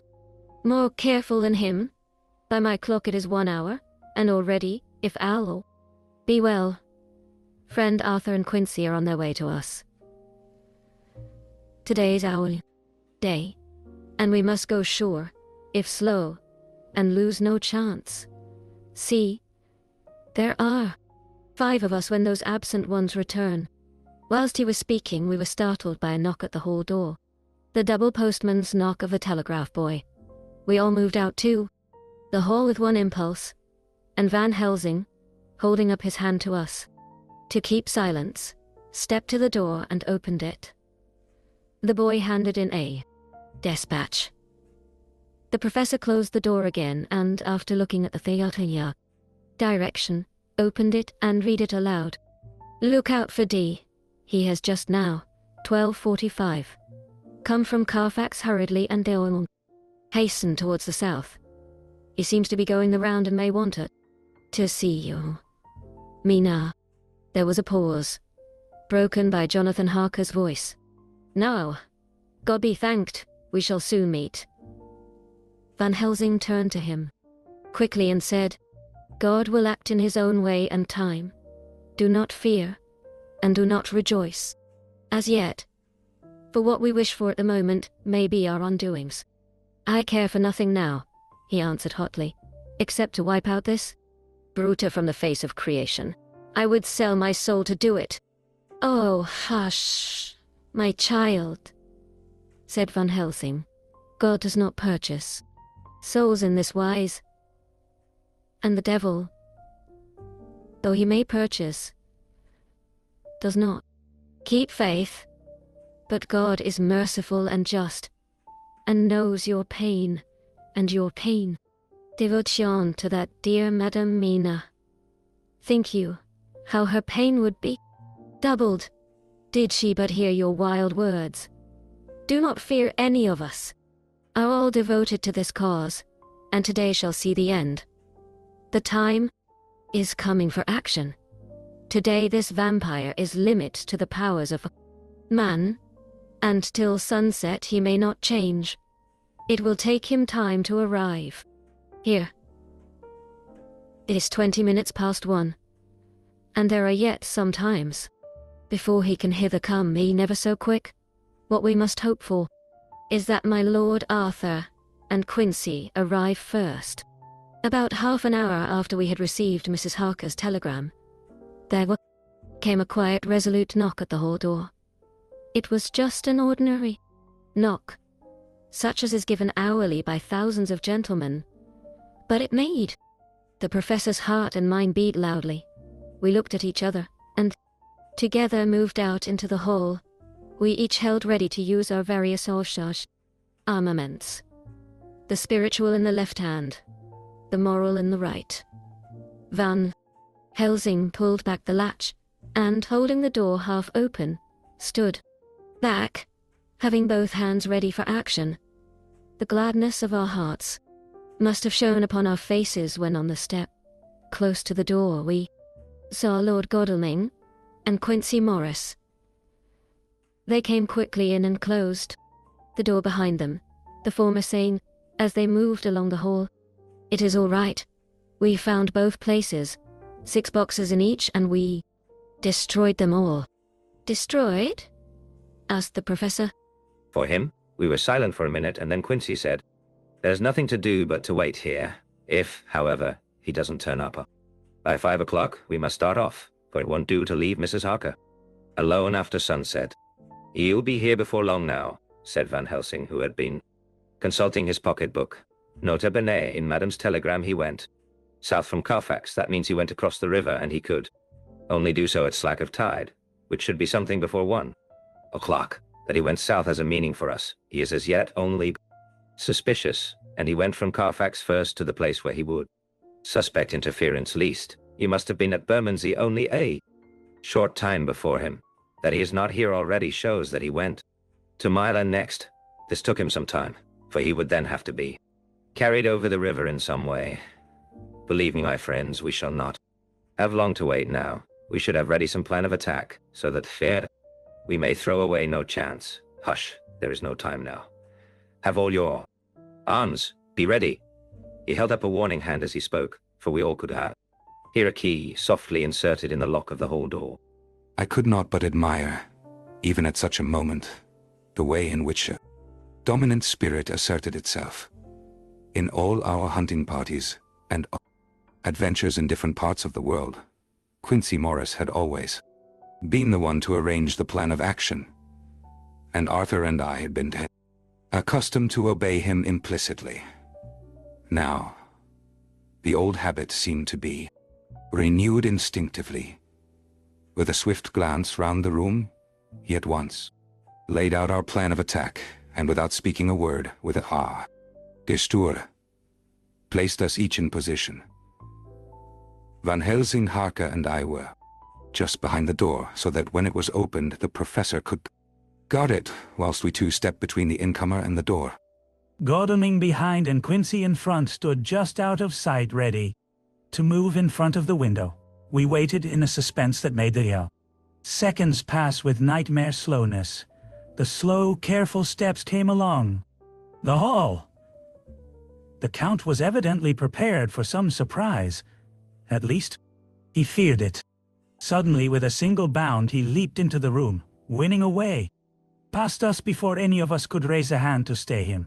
There was something so panther-like in the movement, something so unhuman, that it seemed to sober us all from the shock of his coming. The first to act was Harker, who with a quick movement threw himself before the door, leading into the room in the front of the house. As the Count saw us, a horrible sort of snarl passed over his face, showing the eye teeth, long and pointed. But the evil smile as quickly passed into a cold stare of lion-like disdain. His expression again changed, as, with a single impulse, we all advanced upon him. It was a pity that we had not someone better organized plan of attack, for even at the moment I wondered what we were to do. I did not myself know whether our lethal weapons would avail us anything. Harker evidently meant to try the matter, for he had ready his great kukri knife, and made a fierce and sudden cut at him. The blow was a powerful one. Only the diabolical quickness of the Count's leap back saved him. A second less and the truncheon blade had shorn through his heart. As it was, the point just cut the cloth of his coat, making a wide gap whence a bundle of banknotes and a stream of clean gold fell out. The expression of the Count's face was so hellish that, for a moment, I feared for Harker, though I saw him throw the terrible knife aloft again for another stroke. Instinctively, I moved forward with it, a protective impulse, holding the crucifix and wafer in my left hand. I felt a mighty power fly along my arm, and it was without surprise that I saw the monster cower back before a similar movement made spontaneously by each one of us. It would be impossible to describe the expression of our hate and baffled malignity, of anger and hellish rage, which came over the Count's face. His waxen hue became greenish-yellow by the contrast of his burning eyes, and the red scar on the forehead showed on the pallid skin like a palpitating wound. The next instant, with a sinuous annoy, Diez swept under Harker's arm ere his blow could fall, and, grasping a handful of the money from the floor, dashed across the room, threw himself at the window. Amid the crash and glitter of the falling glass, he tumbled into the flagged area below. Through the sound of the shivering glass, I could hear the ting of the gold, as some of the sovereigns fell on the flagging. We ran over and saw him spring unhurt from the ground. He, rushing up the steps, crossed the flagged yard, and pushed open the stable door. There he turned and spoke to us. "You think to baffle me, you, with your pale faces all in a row, like sheep in a butcher's. You shall be sorry yet, each one of you. You think you have left me without a place to rest, but I have more. Revenge is just begun. I spread it over centuries, and time is on my side. Your girls that you all love are mine already, and through them, you and others shall yet be mine, my creatures, to do my bidding and to be my jackals when I want to feed. Bah, with a contemptuous sneer, he passed quickly through the door, and we heard the rusty bolt creak as he fastened it behind him. A door beyond opened and shut. The first of us to speak was the professor, as, realizing the difficulty of following him through the stable, we moved towards the hall. We have learnt something, much, notwithstanding his brave words. He fears us. He fear time. He fear want. For if not, why he hurries so? His very tone betray him, or my ears deceive. Why take that money, you? Follow quick. You are hunters of wild beast, and understand it so. Me, I make sure that nothing here may be of use to him, if so that he return. As he spoke, he put the money remaining into his pocket, took the title deeds in the bundle, as Harker had left them, and swept the remaining things into the open fireplace, where he set fire to them with a match. M8AX. Godalming and Morris had rushed out into the yard, and Harker had lowered himself from the window to follow the Count. He had, however, bolted the stable door, and by the time they had forced it open there was no sign of him. Van Helsing and I tried to make inquiry at the back of the house, but the mews was deserted and no one had seen him depart. It was now late in the afternoon, and sunset was not far off. We had to recognize that our game was up. With heavy hearts we agreed with the soul professor when he said, "Let us go back to Madame Mina. Poor dear Madame Mina. All we can do just now is done, and we can there at least protect her. But we need not despair. There is but one more earth box, and we must try to find it. When that is done, all may yet be well." I could see that he spoke as bravely as he could to comfort Harker. The poor fellow was quite broken down. Now and again he gave a low groan which he could not suppress. He was thinking of his wife. With sad hearts we came back to my house, where we found Mrs. Harker awaiting us with an appearance of cheerfulness which did honor to her bravery and unselfishness. When she saw our faces, her own became as pale as death. For a second or two her eyes were closed as if she were in secret prayer, and then she said cheerfully, "I can never thank you all enough. Oh, my poor darling." As she spoke, she took her husband's grey head in her hands and kissed it. "Lay your poor head here and rest it. All will yet be well, dear. God will protect us if he so will it in his good intent." The poor fellow only groaned. There was no place for words in his sublime misery. We had a sort of perfunctory supper together, and I think it cheered us all up somewhat. It was perhaps the mere animal heat of food too hungry people, for none of us had eaten anything since breakfast, or the sense of companionship may have helped us, but anyhow we were all less miserable, and saw the morrow as not altogether without hope. True to our promise, we told Mrs. Harker everything which had passed, and although she grew snowy white at times when danger had seemed to threaten her husband, and red at others when his devotion to her was manifested, she listened bravely and with calmness. When we came to the part where Harker had rushed at the Count so recklessly, she clung to her husband's arm and held it tight as though her clinging could protect him from any harm that might come. She said nothing, however, till the narration was all done and matters had been brought right up to the present time.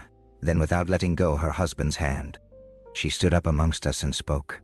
Oh, that I could give any idea of the scene, of that sweet, good woman in all the radiant beauty of her youth and animation, with the red scar on her forehead, of which she was conscious, and which we saw with grinding of our teeth, remembering whence and how it came, her loving kindness against our grim hate, her tender faith against all our fears and doubting.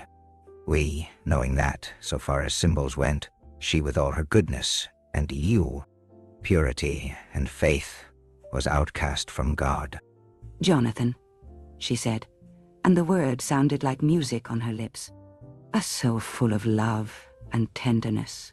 Jonathan, dear, and you all, my True, true friends, I want you to bear something in mind through all this dreadful time. I know that you must fight, that you must destroy, even as you destroyed the false Lucy, so that the true Lucy might live hereafter.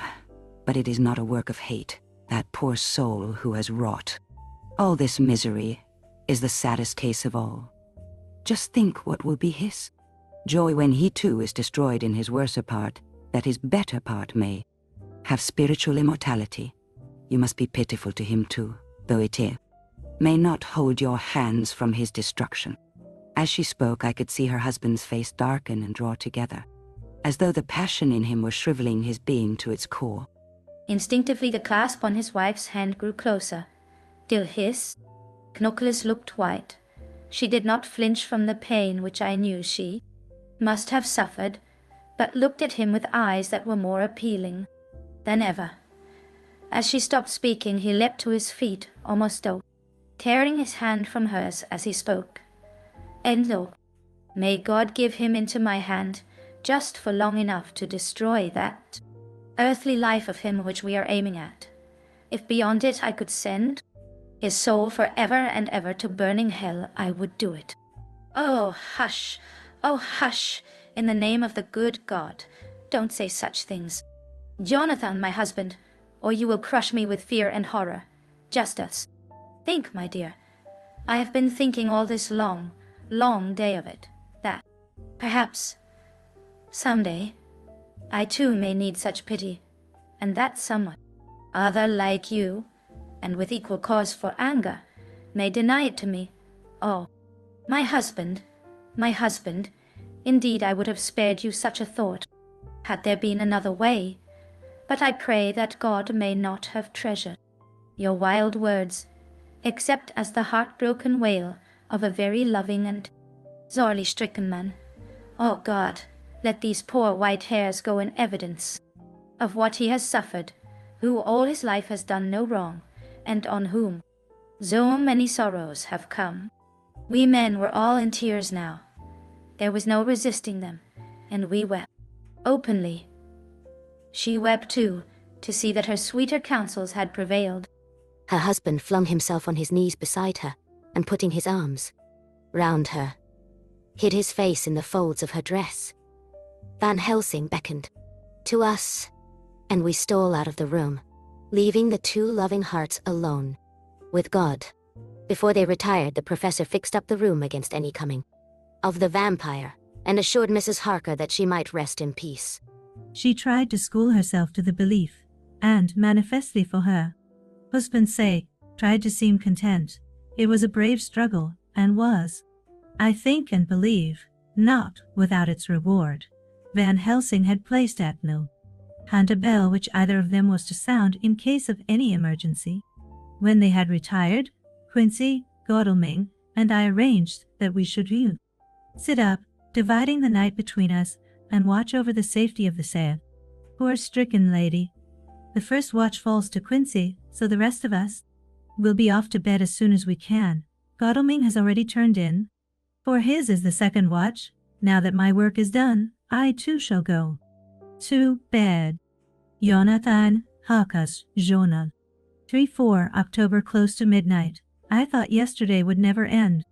There was over me a yearning for sleep, in some sort of blind belief that to wake would be to find things changed, and that any change must now be for the better. Before we parted, we discussed what our next step was to be, but we could arrive at no result. All we knew was that one earth box remained, and that the Count alone knew where it was. If he chooses to lie hidden, he may baffle us for years, and in the meantime, the thought is too horrible, I dare not think of it even now. This I know, that if ever there was a woman who was all perfection, that one is my poor wronged darling. I love her 1,000 times more for her sweet pity of last night, a pity that made my own hate of the monster seem despicable. Surely God will not permit the world to be the poorer by the loss of such a creature. This is hope to me. We are all drifting reefwards now, and faith is our only anchor. Thank God, Mina is sleeping. and sleeping without dreams. I fear what her dreams might be like, with such terrible memories to ground them in. She has not been so calm within my seeing since the sunset. Then for a while, there came over her face a repose which was like spring after the blasts of March. I thought at the time that it was the softness of the red sunset on her face, but somehow now I think it had a deeper meaning. I am not sleepy myself, though I am weary too. Death. However, I must try to sleep, for there is tomorrow to think of, and there is no rest for me until later. I must have fallen asleep, for I was awakened by Mina, who was sitting up in bed with a startled look on her face. I could see easily, for we did not leave the room in darkness. She had placed a warning hand over my mouth, and now she whispered in my ear, "Hush, there is someone in the corridor." I got up softly, and crossing the room, gently opened the door. Just outside, stretched on a mattress, lay Mr. Morris, wide awake. He raised a warning hand for silence as he whispered to me, "Hush, go back to bed, it is all right. One of us will be here all night. We don't mean to take any chances." His look and gesture forbade discussion, so I came back and told Mina. She sighed, and positively a shadow of a smile stole over her poor pale face as she put her arms round me and said softly, "Oh, thank God for good, brave men." With a sigh, she sank back again to sleep. I write this as I am not sleepy, though I must try again. 4 October morning. Once again during the night I was wakened by Mina. This time we had all had a good sleep, for the gray of the coming dawn was making the windows into sharp oblongs, and the gas flame was like a speck rather than a disk of light. She said to me hurriedly, "Go call the professor. I want to see him at once." "Why?" I asked. "I have an idea. I suppose it must have come in the night and matured without my knowing it. He must hypnotize me before the dawn, and then I shall be able to speak. Go quick, dearest. The time is getting close." I went to the door. Dr. Seward was resting on the mattress, and, seeing me, he sprang to his feet. Is anything wrong? He asked, in alarm. No, I replied. But Mina wants to see Dr. Van Helsing at once. I will go, he said, and hurried into the professor's room. 2 or 3 minutes later, Van Helsing was in the room in his dressing gown, and Mr. Morris and Lord Godalming were with Dr. Seward at the door asking questions. When the professor saw Mina, a smile, a positive smile, ousted the anxiety of his face. He rubbed his hands as he said, "He is dying. Oh, my dear Madam Mina, this is indeed a change. See, friend Jonathan, we have got our dear Madam Mina, as of old, back to us today." Then, turning to her, he said cheerfully, "And what am I do for you? For at this hour you do not want me for nothings. I want you to hypnotize me," she said. "Do it before the dawn, for I feel that then I can speak, and speak freely. Be quick, for the time is short." Without a word, he motioned her to sit up in bed. Looking fixedly at her, he commenced to make passes in front of her, from over the top of her head downward, with each hand in turn. Mina gazed at him fixedly for a few minutes, during which my own heart beat like a trip hammer, for I felt that some crisis was at hand. Gradually, her eyes closed and she sat, stock still. Only by the gentle heaving of her bosom could one know that she was alive. The professor made a few more passes and then stopped, and I could see that his forehead was covered with great beads of perspiration. Mina opened her eyes, but she did not seem the same woman. There was a faraway look in her eyes, and her voice had a sad dreaminess which was new to me. Raising his hand to impose silence, the professor motioned me to bring the others in. They came on tiptoe, closing the door behind them, and stood at the foot of the bed, looking on. Mina appeared not to see them. The stillness was broken by Van Helsing's voice speaking in a low-level tone which would not break the current of her thoughts. "Where are you?" The answer came in a neutral way. "I do not know. Sleep has no place it can call its own." For several minutes there was silence. Mina sat rigid, and the professor stood staring at her fixedly. The rest of us hardly dared to breathe. The room was growing lighter. Without taking his eyes from Mina's face, Dr. Van Helsing motioned me to pull up the blind. I did so, and day seemed just upon us. A red streak shot up, and a rosy light seemed to diffuse itself through the room. On the instant the professor spoke. Again. "Where are you now?" The answer came dreamily, but with intention. It was as though she were interpreting something. I have heard her use there. Same tone when reading her shorthand notes. I do not know.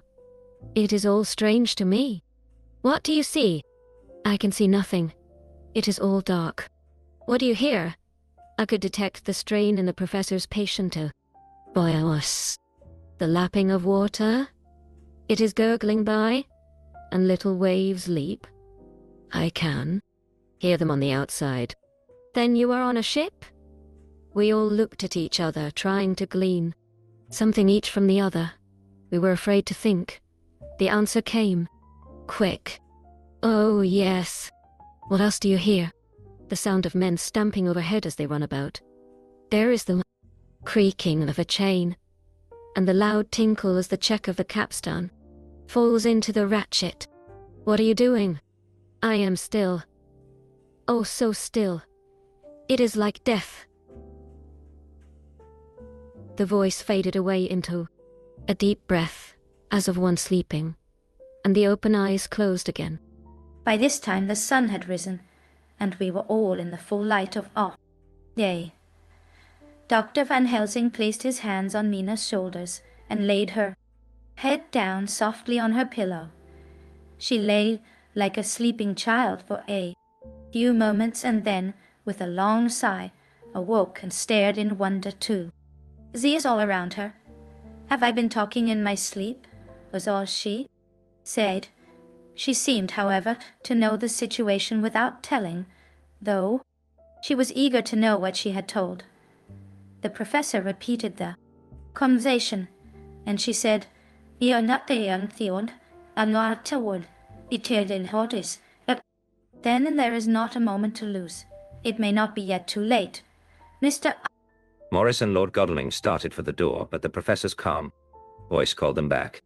"Stay, my friends. That ship, wherever it was weighing anchor."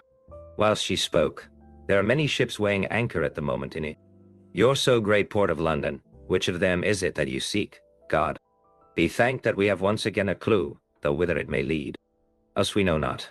We have been blind somewhat, blind after the manner of men, since when we can look back, we see what we might have seen looking forward. If we had been able to see what we might have seen, alas, that sentence is a puddle, is it not?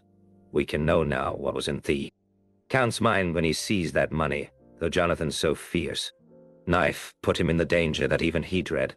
He meant escape. Here. Me. Escape. He saw that with but one earth box left and a pack of men following like dogs after a fox, this London was no place for him. Have take his last earth box on board a ship, and he leave the land. He think to escape, but no, we follow him.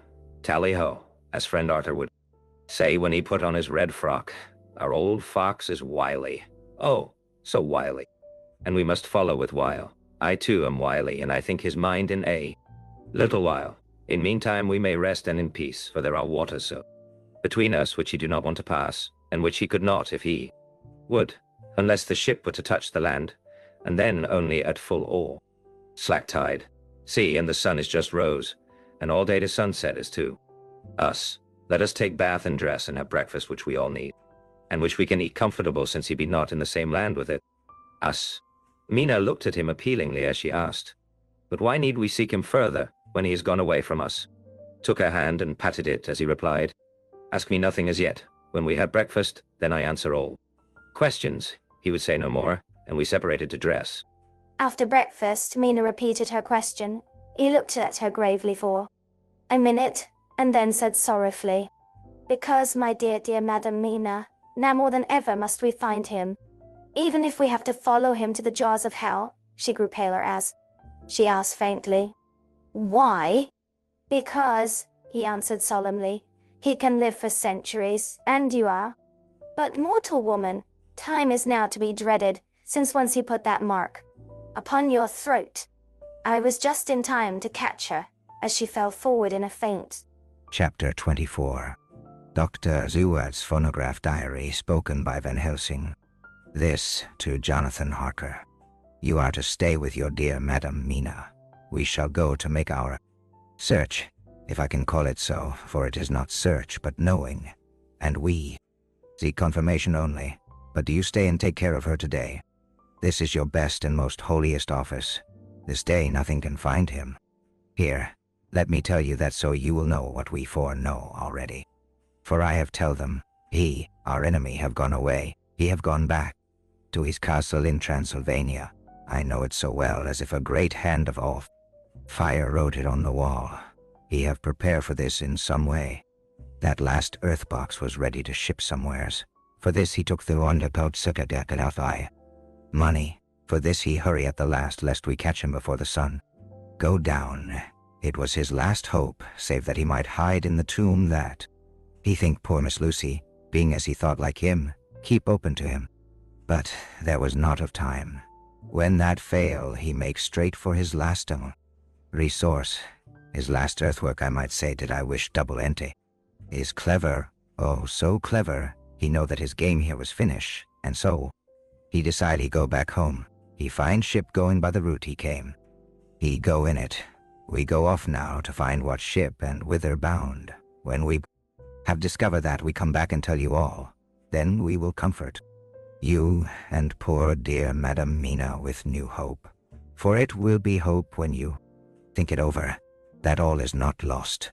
This very creature that we pursue, he take hundreds of years to get so far as London, and yet in one day, when we know of the disposal of him, we drive him out. He is finite, though he is powerful to do much harm and suffers not as we do. But we are strong, each in our purpose, and we are all more strong together. Take heart afresh, dear husband of Madam Mina. This battle is but begun, and in the end we shall win, so sure as that God sits on high to watch over his children. Therefore be of much comfort till we return. Van Helsing. Jonathan Harker's journal. 4 October.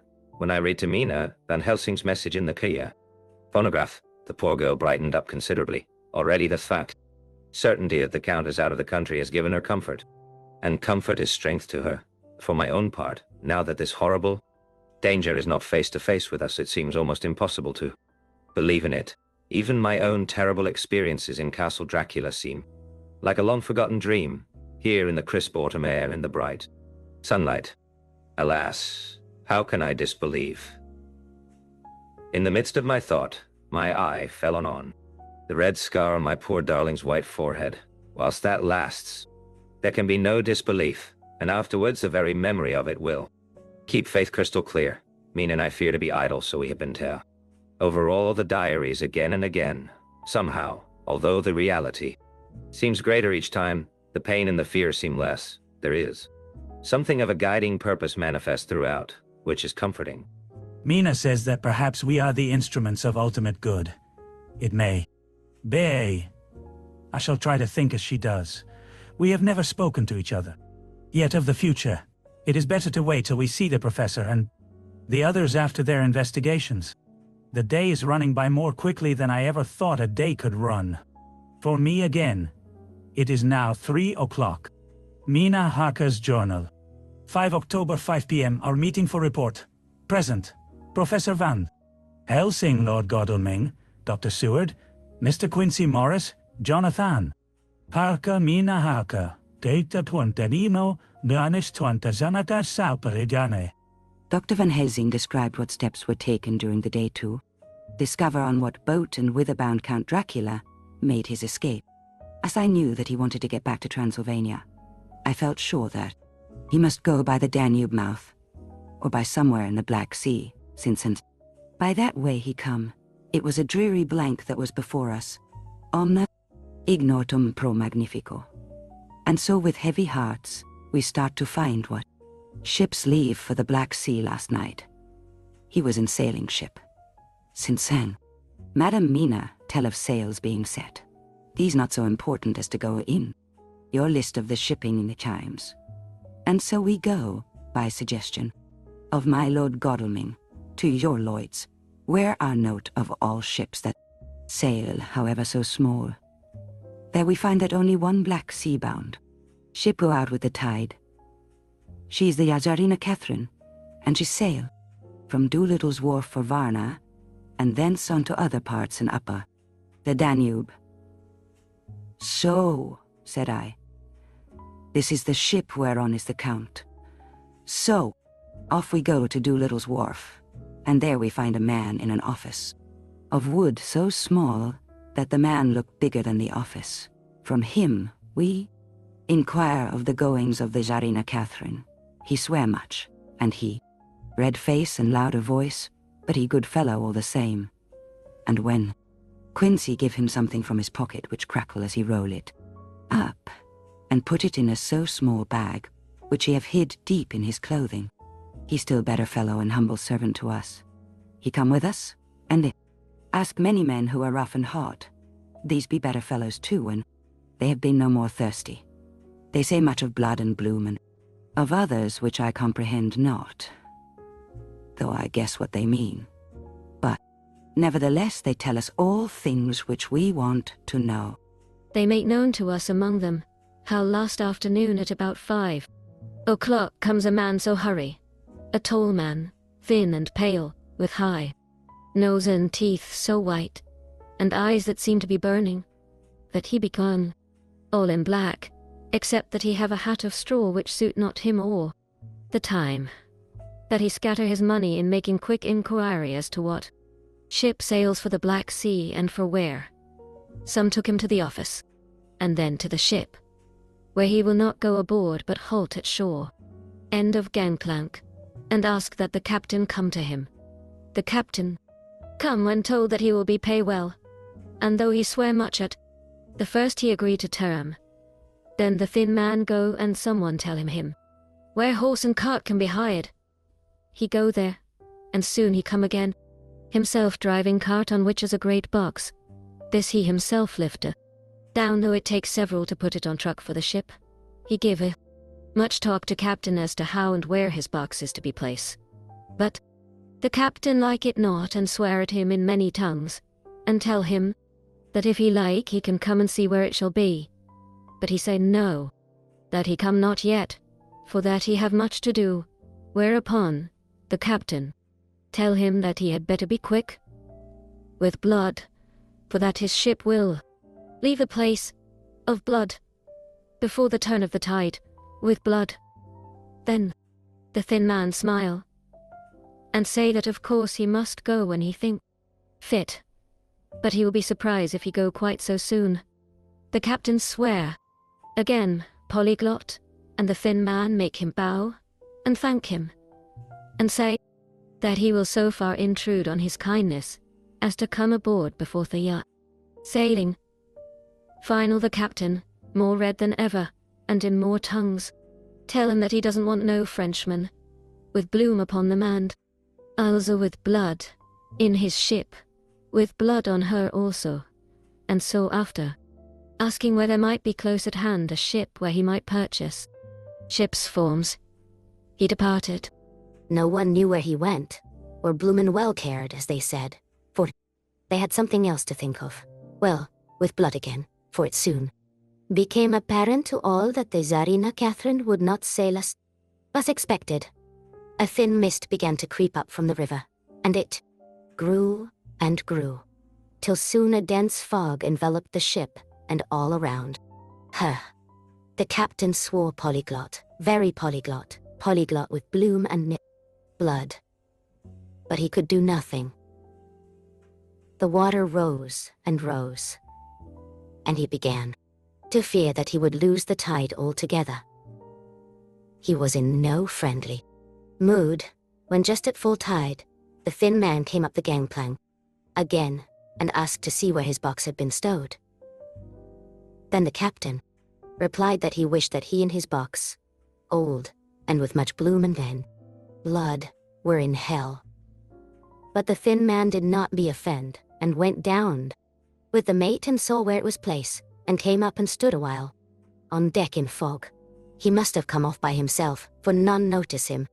Indeed, they thought not of him, for soon the fog began to melt away, and all was clear again. My friends of the thirst and the language, that was of bloom and blood, laughed as they told how the captain's swears exceeded even his usual polyglot, and was more than ever full of other picturesque, went on questioning other mariners who were in movement upper and down the river that hour. He found that few of them had seen any of folk at all, except where it lay round the wharf.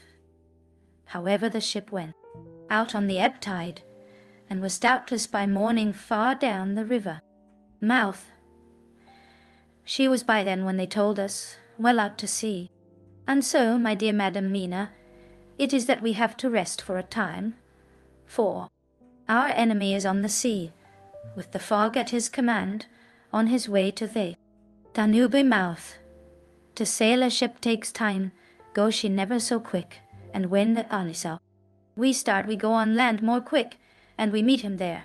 Our best hope is to come on him when in the box between sunrise and sunset, for then he can make no struggle, and we may deal with him as we should.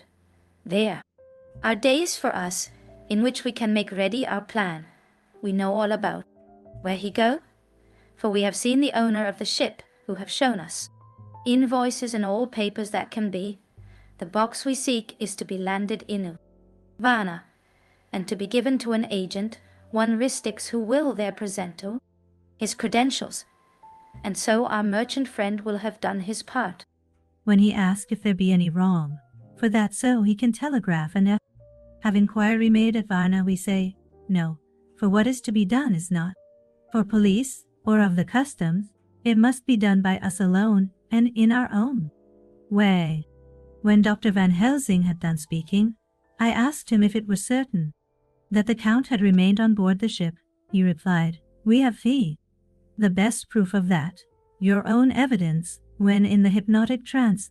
This morning, I asked him again if it were really necessary that they should pursue the Count, for oh, I dread Jonathan leaving me, and I know that he would surely go if the others went.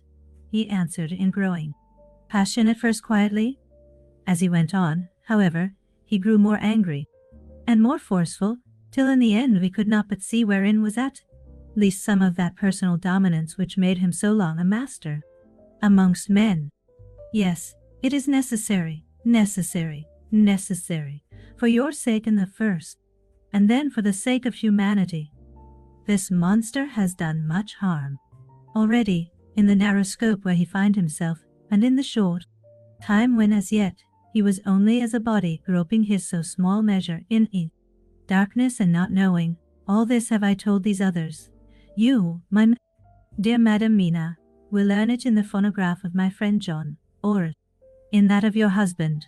I have told them how the measure of leaving his own barren land, barren of peoples, and coming to a new land where life of man teems till they are like the multitude of standing corn, was the tale.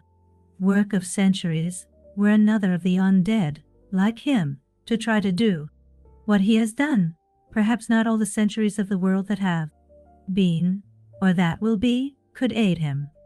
With this one, all the forces of us nature that are occult and deep and strong must have worked together in some wondrous way. The very place where he have been alive, undead for all these centuries, is full of strangeness of the geologic and chemical world. There are deep caverns and fissures that reach none know whither. There have been volcanoes, some of whose openings still send out waters of strange properties, and gases that kill or make to vivify. Doubtless, there's something magnetic or electric in some of these combinations of occult forces which work for physical life in strange way, and in himself were from the first some great qualities. in a hard and warlike time he will celebrate that he have more iron nerve, more subtle brain, more braver heart than any man. In him, some vital principle have in strange way found their utmost, and as his body keeps strong and grow and thrive, so his brain grow too. All this without that diabolic aid which is surely to him, for it have to yield to the powers that come from, and are symbolic of good. And now this is what he is to us. He have infect you.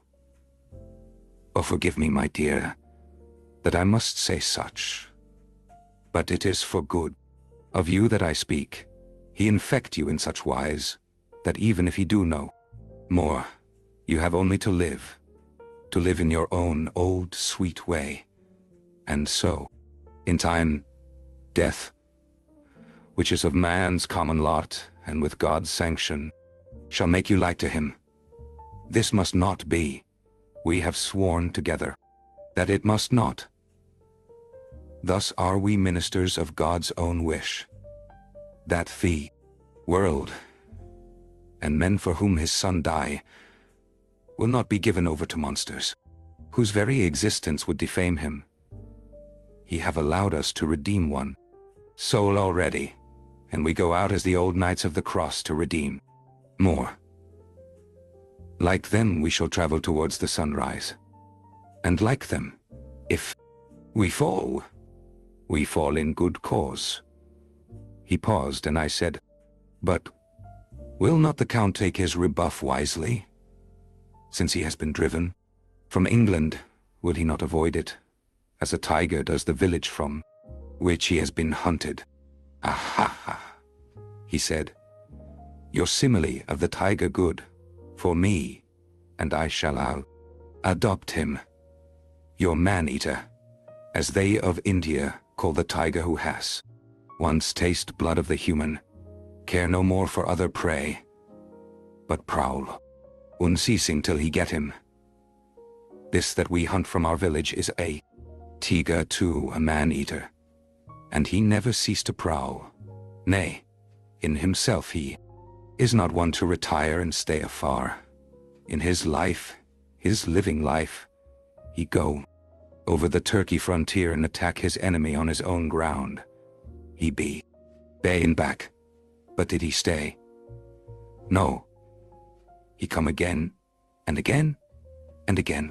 Look at his persistence and endurance. With a child brain that was to him, he have long since conceived the idea of coming to a great city. What does he do?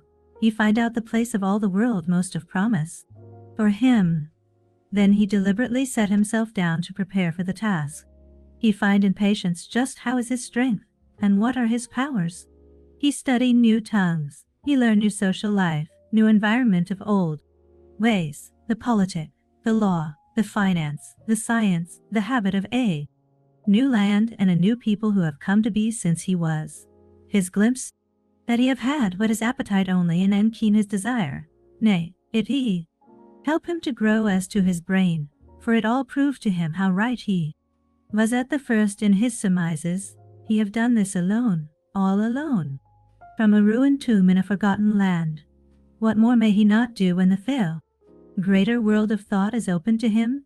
He that can smile at death, as we know him, who can flourish in the midst of diseases that kill off whole peoples. Oh, if such an one was to come from God and not the me, devil, what a force for good might he not be in this old world of ours? But we are pledged to set the world free. Our toil must be in silence, and our efforts all in secret, for this enlightened age when men believe not even what they see. The doubting of wise men would be his greatest strength. It would be at once his sheath and his armor, and his weapons to destroy us, his enemies, who are willing to peril even our own souls for the safety of one we love, for the good of mankind, and for the honor and glory of God. After a general discussion, it was determined that for tonight, nothing be definitely settled, that we should all sleep on the facts and try to think out the proper conclusions. Tomorrow at breakfast we are to meet again, and after making our conclusions known to one another, we shall decide on some definite course of action. Yeah. I feel a wonderful peace and rest tonight. It is as if some haunting presence were removed from me. Perhaps my surmise was not finished, could not be. For I caught sight in the mirror of the red mark upon my forehead, and I knew that I was still unclean. Dracula, Seward's diary. 5 October. We all rose early, and I think that sleep did much for each and all of us. When we met at early breakfast there was more general cheerfulness than any of us had ever expected to experience. Again. It is really wonderful how much resilience there is in human nature. Let any obstructing cause, no matter what, be removed in any way, even by death, and we fly back to first principles of hope and enjoyment. More than once as we sat around the table, my eyes opened in wonder. Whether the whole of the past days had not been a dream, it was only when I caught sight of the red blotch on Mrs. Harker's forehead that I was brought back to reality, even now, when I am gravely resolving the matter. It is almost impossible to realize that the cause of all our trouble is still existent. Even Mrs. Harker seems to lose sight of her trouble for whole spells. It is only now and again, when something recalls it to her mind, that she thinks of her terrible scar. We are to meet here in my study in half an hour and decide on our course of action. I see only one immediate difficulty. I know it by instinct, rather than reason. We shall all have to speak frankly, and yet I fear that in some mysterious way poor Mrs. Harker's tongue is tied. I know that she forms conclusions of her own, and from all that has been, I can guess how brilliant and how true they must be. But she will not, cannot, give them utterance. I have mentioned this to Van Helsing, and he and I are to talk it over when we are alone. I suppose it is some of that horrid poison which has got into her veins beginning to work. Count had his own purposes when he gave her what Van Helsing called fear. Vampire's baptism of blood. Well, they be a poison that distills itself out of good things. In an age when the existence of pomains is a mystery, we should not wonder at anything. One thing I know, that if my instinct be true regarding poor Mrs. Harker's silences, then there is a terrible difficulty, an unknown danger, in the work before us. The same power that compels her silence may compel her speech. I dare not think further, for so I should in my thoughts dishonor a noble woman. Van Helsing is coming to my study a little before the others. I shall try to open the subject with him. When the professor came in, we talked over the state of night. Things. I could see that he had something on his mind, which he wanted to say, but felt some hesitancy about broaching the subject. After beating about the bush a little, he said suddenly, "Friend John, there is something that you and I must talk of alone. Just at the first, at any rate. Later, we may have to take the others into our confidence." Then he stopped, so I waited. Madam Mina, our poor, dear Madam Mina is changing. A cold shiver ran through me to find my worst fears thus endorsed. Van Helsing continued, "With the sad experience of Miss Lucy, we must this time be warned before things go too far. Our task is now in reality more difficult than ever, and this new trouble makes every hour of the direst importance. I can see the characteristics of the vampire coming in her face. It is now but very, very slight, but it is to be seen if we have eyes to notice. Without to prejudge, her teeth are some sharper, and at times her eyes are more hard, but these are not all. There is to her the silence now. Often, as so it was with Miss Lucy, she did not speak, even when she wrote that which she wished to be known later. Now, my fear is this: if it be that she can, by our hypnotic trance, tell what the Count see, and here, is it not more true that he who have hypnotized her first, and who have drink of her very blood, and make her drink of his, should, if he will, compel her mind to disclose to him that which she know?" I nodded. "Acquiescence," he went on. Then what we must do is to prevent this. We must keep her ignorant of it. Our intent, and so she cannot tell what she know not. This is a painful task. Oh, so painful that it heartbreak me to think of, but it must be.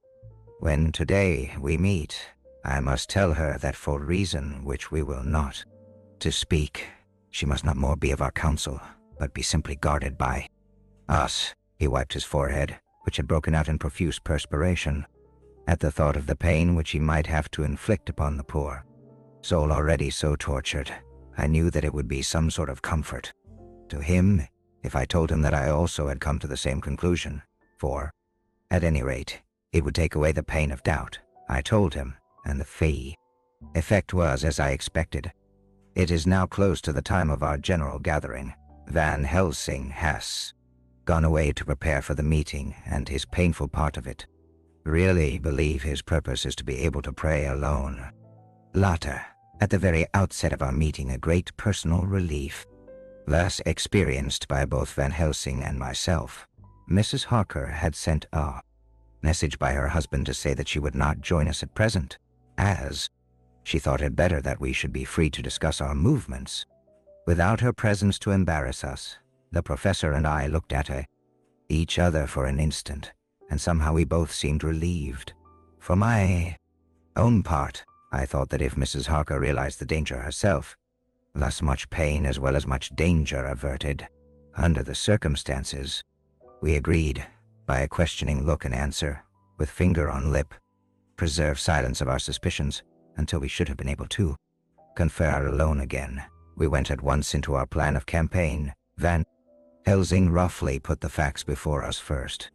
The Sharina Catherine left the Thames yesterday morning. It will take her at the quickest speed she has ever made, at least 3 weeks, to reach Varna, but we can travel overland to the same place in 3 days.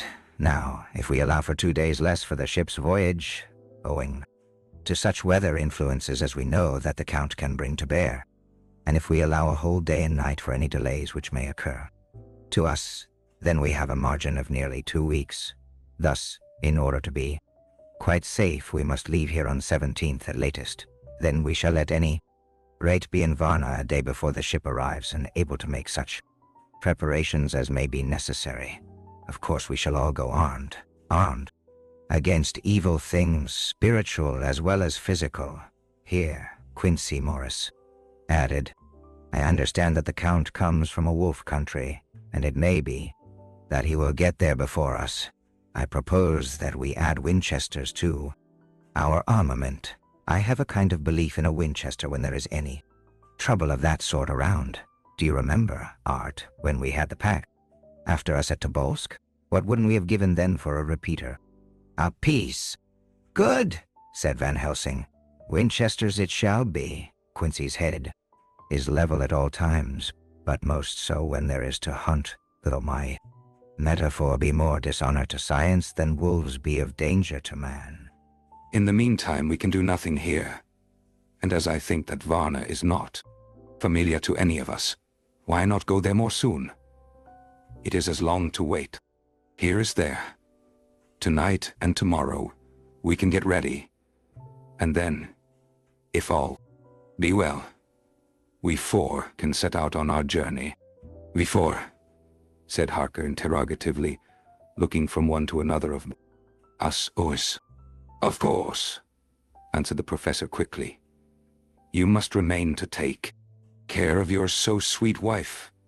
Harker was silent for a while and then said, in a hollow voice, let us talk of that part of it in the morning. I want to consult with Nina. I thought that now was the time for Van Helsing to warn him not to disclose our plans to her, but he took no notice. I looked at him significantly and coughed. For answer, he put his finger on his lip and turned away. Jonathan Harker's Journal. 5 October. Afternoon. For some time after our meeting this morning I could not think. The new phases of things leave my mind in a state of wonder which allows no room for active thought. Minna's determination not to take any part in the discussion set me thinking. And as I could not argue the matter with her, I could only guess. I am as far as ever from a solution now. The way the others received it, too, puzzled me. The last time we talked of the subject, we agreed that there was to be no more concealment of anything amongst us. Mina is sleeping now, calmly and sweetly like a little child. Her lips are curved and her face beams with happiness. Thank God there are such moments still for her. Ah, how strange it all is. I sat watching Mina's happy sleep, and came as near to being happy myself as I suppose I shall ever. As the evening drew on, and the earth took its shadows from the sun sinking lower, the silence of the room grew more and more solemn to me. All at once Mina opened her eyes, and looking at me tenderly, said, Jonathan, I want you to promise me something on your word of honor. Dear dear, a promise made to me, but made hollowly in God's hearing, and not to be broken, though I should go down on my knees and implore you with bitter tears. Quick, you must make it to me at once. Mina, I said, a promise like that I cannot make at once. I may have no right to make it.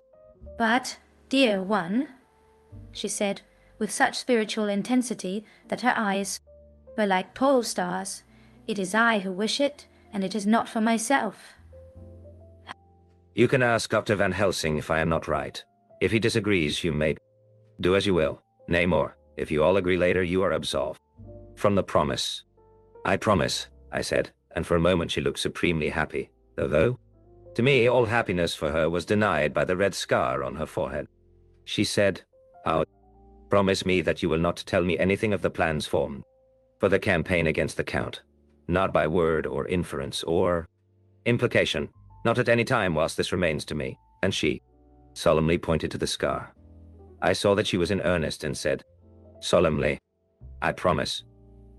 And as I said it, I felt that from that instant a door had been shut between us. Later, midnight. Mina has been bright and cheerful all the evening. So much so that all the rest seemed to take courage, as if infected, somewhat with her gaiety. As a result, even I myself felt as if the pall of gloom which weighs us down was somewhat lifted. We all retired. Early, Mina is now sleeping like a little child. It is a wonderful thing that her faculty of sleep remains to her in the midst of her terrible trouble. Thank God for it. For then at least she can forget her care. Perhaps her example may affect me as her gaiety did tonight. I shall try it. Oh, for a dreamless sleep. 6 October morning, another surprise. Mina woke me early about the sale. Same time as yesterday and asked me to bring Dr. Van Helsing. I thought that it was another occasion for hypnotism, and without question went. For the professor, he had evidently expected some such call, for I found him dressed in his room. His door was ajar, so that he could hear Thea. Opening of the door of our room, he came at once. As he passed into the room, he asked Mina if the others might come too. No, she said quite simply. It will not be necessary. You can tell them just as well. I must go with you on your journey. Dr. Van Helsing was as startled as I was. After a moment's pause, he asked, But why? You must take me with you. I am safer with you, and you shall be safer, too. But why, dear Madam Mina? You know that your safety is our solemnest duty. We go into danger to which you are, or maybe, more liable than now. Any of us from circumstances? Things that have been, he paused. Embarrassed. As she replied, she raised her finger and pointed to her forehead. I know. That is why I must go. I can tell you now, whilst the sun is coming up, I may not be able again. I know that when the Count wills me, I must go. I know that if he tells me to come in secret, I must come by. While, by any device to hoodwink, even Jonathan, God saw the look that she turned on me as she spoke. And if there be indeed a recording angel, that look is noted to her everlasting honor. I could only clasp her hand I could not speak. My emotion was too great for even the relief of all tears. She went on, "You men are brave and strong. You are strong in your numbers, for you can defy that which would break down the human endurance of one who had to guard alone. Besides, I may be of service since you can hypnotize me, and so learn that which even I myself do not know." Dr. Van Helsing said, very gravely, "Madam Mina, you are as always most wise. You shall with us come, and together we shall do that which we go forth to achieve." When he had spoken, Mina's long spell of silence made me look at her. She had fallen back on her pillow asleep. She did not even wake when I had pulled up the blind and let in the sunlight which flooded the room. Van Helsing motioned to me to come with him quietly. We went to his room, and within a minute Lord Godalming, Dr. Seward, and Mr. Morris were with us also. He told them what Mina had said and went on. "In the morning we shall leave for Varna. We have now to deal with a new factor, Madam Mina. Oh, but her soul is true. It is to her an agony too. Tell us so much as she has done, but it is most right, and we are warned. In time, there must be no chance lost, and in Varna, we must be ready to act the instant when that ship arrives." "What shall we do exactly?" asked Mr. Morris laconically. The professor paused before replying. "Métier? We shall at the first board that ship. Then, when we have identified the box, we shall place a branch of the wild rose on it. This we shall fasten, for when it is there none can emerge, so at least says that superstition. And to superstition must we trust at the first. It was man's faith in the early, and it have its root in faith still. Then, when we get the opportunity that we seek, when none are near to see, we wait, shall open the box and all will be well." "I shall not wait for any opportunity," said Morris. "When I see the box, I shall open it and destroy the monster, though there were 1,000 men looking on, and if I am to be wiped out for it the next moment." I grasped his hand instinctively and found it as firm as a piece of steel. I think he understood my look. I hope he did. "Good boy," said Dr. Van Helsing. "Brave boy. Quincy is all man, God bless him for it. My child, believe me, none of us shall lag behind or pause from any fear.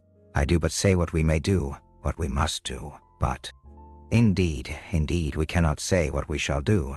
There are so many things which may happen, and their ways and their ends are so various that until the moment we may not say. We shall all be armed in all ways, and when the time for the end has come, our effort shall not be lack. Now let us today put all our affairs in order. Let all things which touch on others dear to us, and who on us depend, be complete.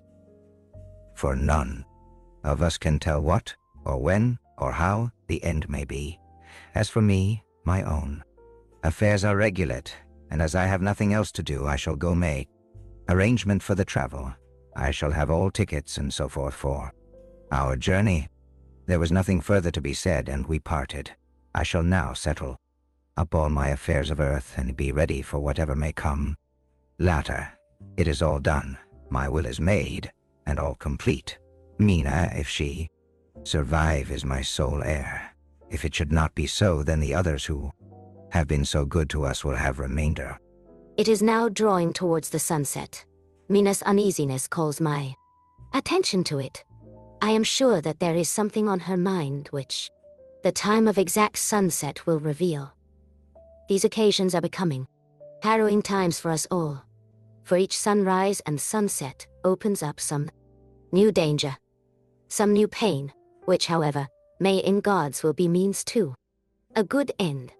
I write all these things in the diary, since my darling must not hear them now, but if it may be that she can see them again, they shall be ready. She is calling to me. Chapter 25. 1. Dr. Seward's Diary. 11 October, evening. Jonathan Harker has asked me to note this, as he says he is hardly equal to the task, and he wants an exact record kept. I think that none of us were surprised when we were asked to see Mrs. Harker a little before the time of sunset. We have of late come to understand that sunrise and sunset are to her times of peculiar freedom, when her old self can be manifest without any controlling force subduing or restraining her or inciting her to action. This mood or condition begins some half hour or more before actual sunrise or sunset, and lasts till either the sun is high or whilst the clouds are still aglow, with the rays streaming above the horizon. At first there is a sort of rule, negative condition, as if some tie were loosened, and then the absolute freedom quickly follows. When, however, the freedom ceases, the change back or relapse comes quickly, preceded only by a spell of warning silence.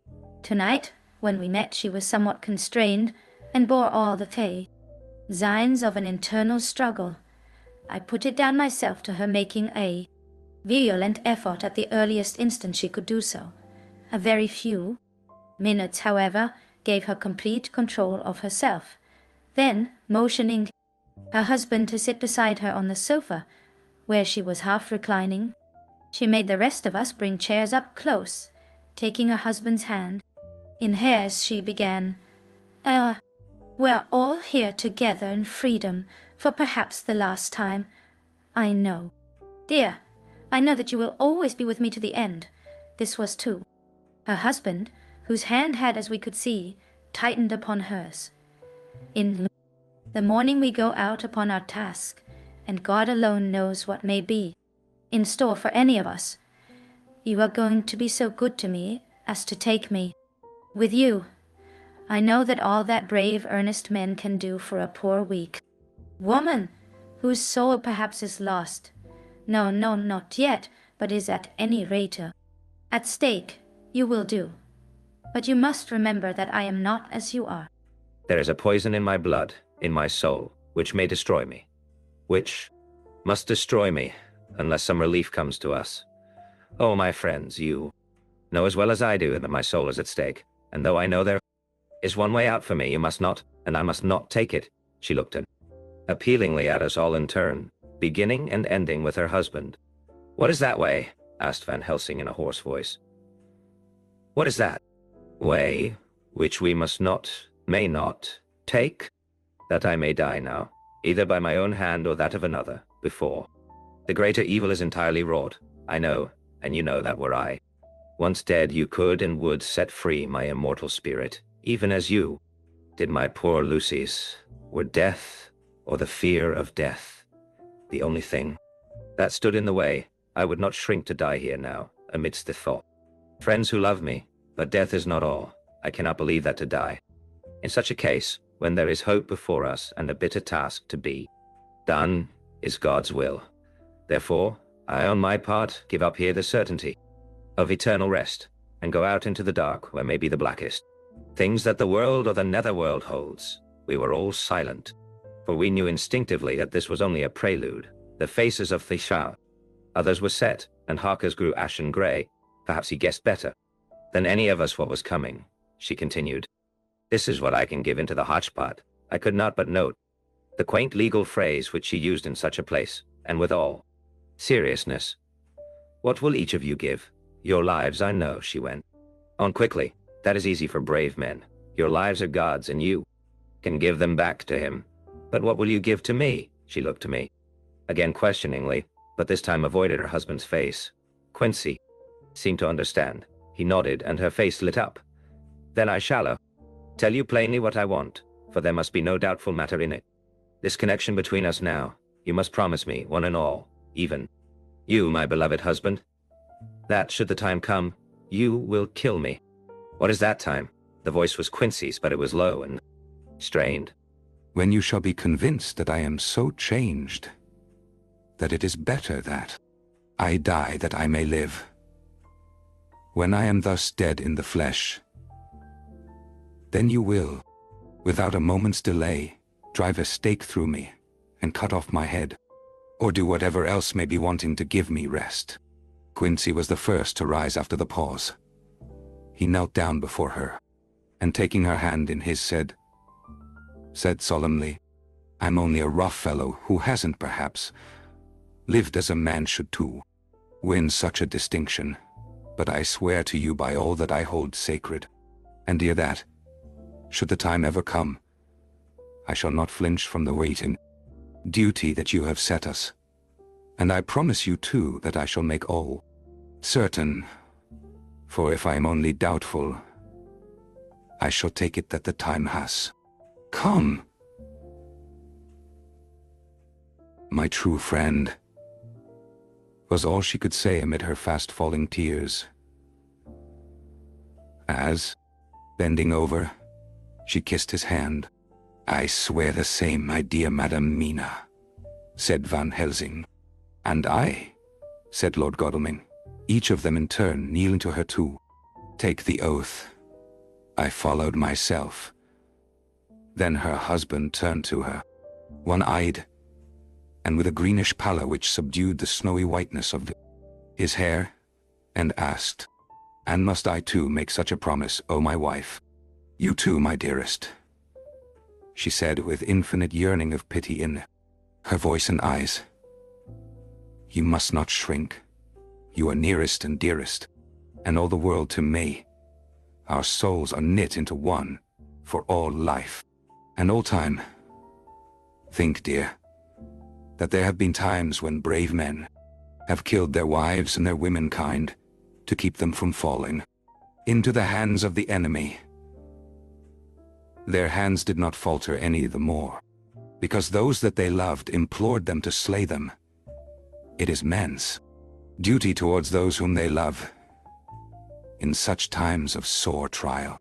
Oh, my dear, if it is to be that I must meet death at any hand, let it be at the hand of him that loves me best.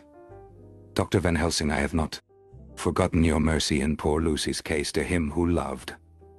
She stopped, with a flying blush, and changed her phrase, "to him who had best right to give her peace.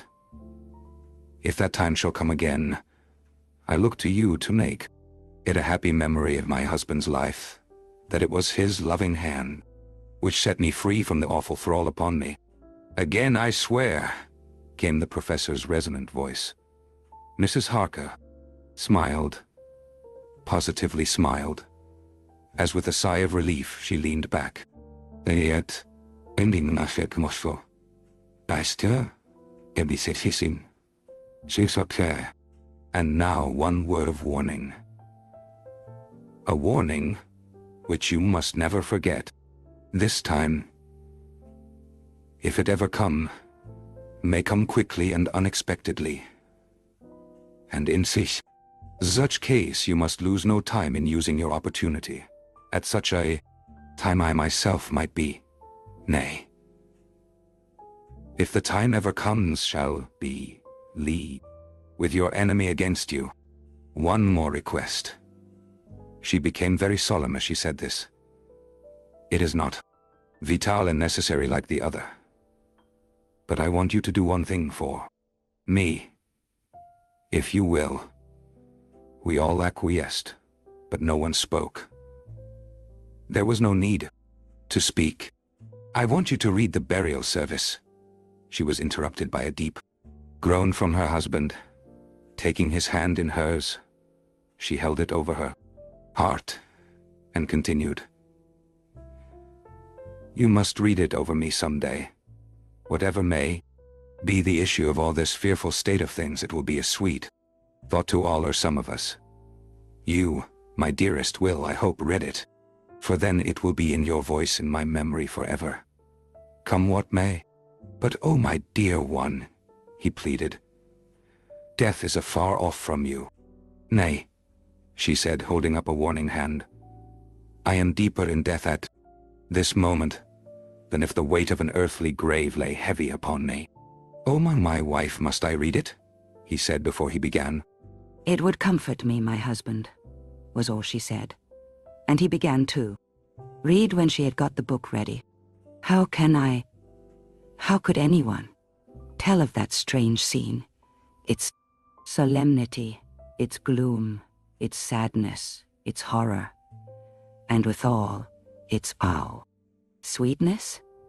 Even a skeptic, who can see nothing but a travesty of bitter truth in anything holy or emotional, would have been melted to the heart, had he seen that little group of loving and devoted friends kneeling round that stricken and sorrowing lady, or heard the tender passion of her husband's voice, as in tones so broken with emotion that often he had to pause.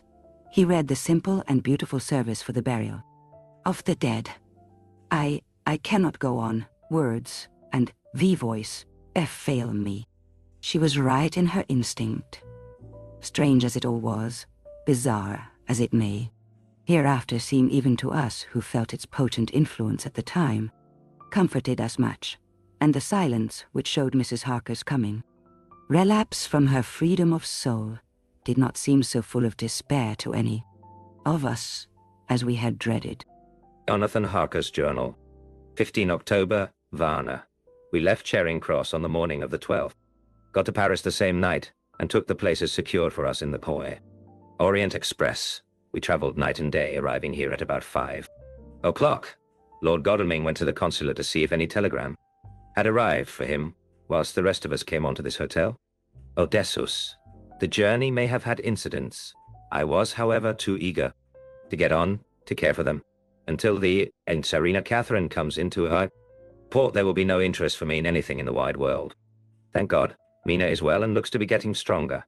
Her color is coming back. She sleeps a great deal. Throughout the journey she slept nearly all the time. Before sunrise and sunset, however, she is very wakeful and alert, and it has become a habit for Van Helsing to hypnotize her at such times.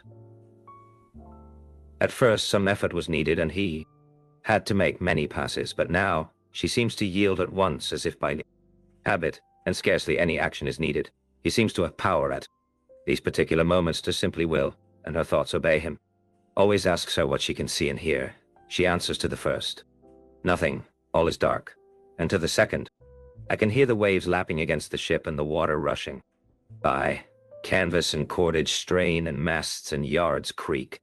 Hi, I can hear it in the shrouds, and the bow throws back the foam. It is evident that the Tsarina Catherine is still at sea, hastening. On her way to Varna, Lord Godalming has just returned. He had 4 telegrams, one each day since we started, and all to the same effect. That the Tsarina Catherine had not been reported to Lloyd's from anywhere. He had arranged before leaving London that his agent should send him every day a telegram saying if the ship had been reported. He was to have a message even if she were not reported, so that he might be sure there was a watch being kept at the other end of the wire. We had dinner and went to bed early. Tomorrow, we are to see the Vice-Consul and to arrange, if we can, about getting on board the ship. As soon as she arrives, Van Helsing says that our chance will be to get on board between sunrise and sunset. The Count, even if he takes the year, form the bat, cannot cross the running water of his own volition, so cannot leave the ship, as he dare not change to man's form without suspicion, which he evidently wishes to avoid. He must remain in there. But if then we can come on board after sunrise, he is at our mercy, for we can open the box and make sure of him, as we did of poor Lucy. Before he wakes, what mercy he will get from us will not count for much. We think that we shall not have much trouble with officials or the seamen. Thank God, this is the country where bribery can do anything, and we are well supplied with money. We have only to make sure that the ship cannot come into port between sunset and sunrise without our being warned, and we shall be safe. Judge Moneybag will settle this case, I think. 16 October. Mina's report still the same. Lapping waves and rushing water, darkness and favoring winds. We are evidently in good time, and when we hear of the Tsarina Catherine, we shall be ready, as she must us. Past the Dardanelles, we are sure to have some report. 17 October. Everything is pretty well fixed now, I think, to welcome the Count on his return from his tour. Godalming told the shippers that he fancied that the box sent aboard might contain something stolen from a friend of his and got a half consent that he might open it at his ease. Own risk. The owner gave him a paper telling the captain to give him every facility in doing whatever he chose on board the ship. and also a similar authorization to his agent at Varna.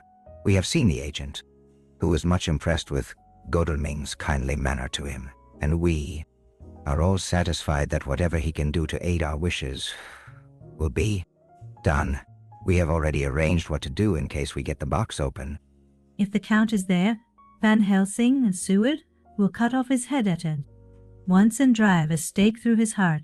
Morris and Godalming and I shall prevent interference, even if we have to use the arms which we shall have ready.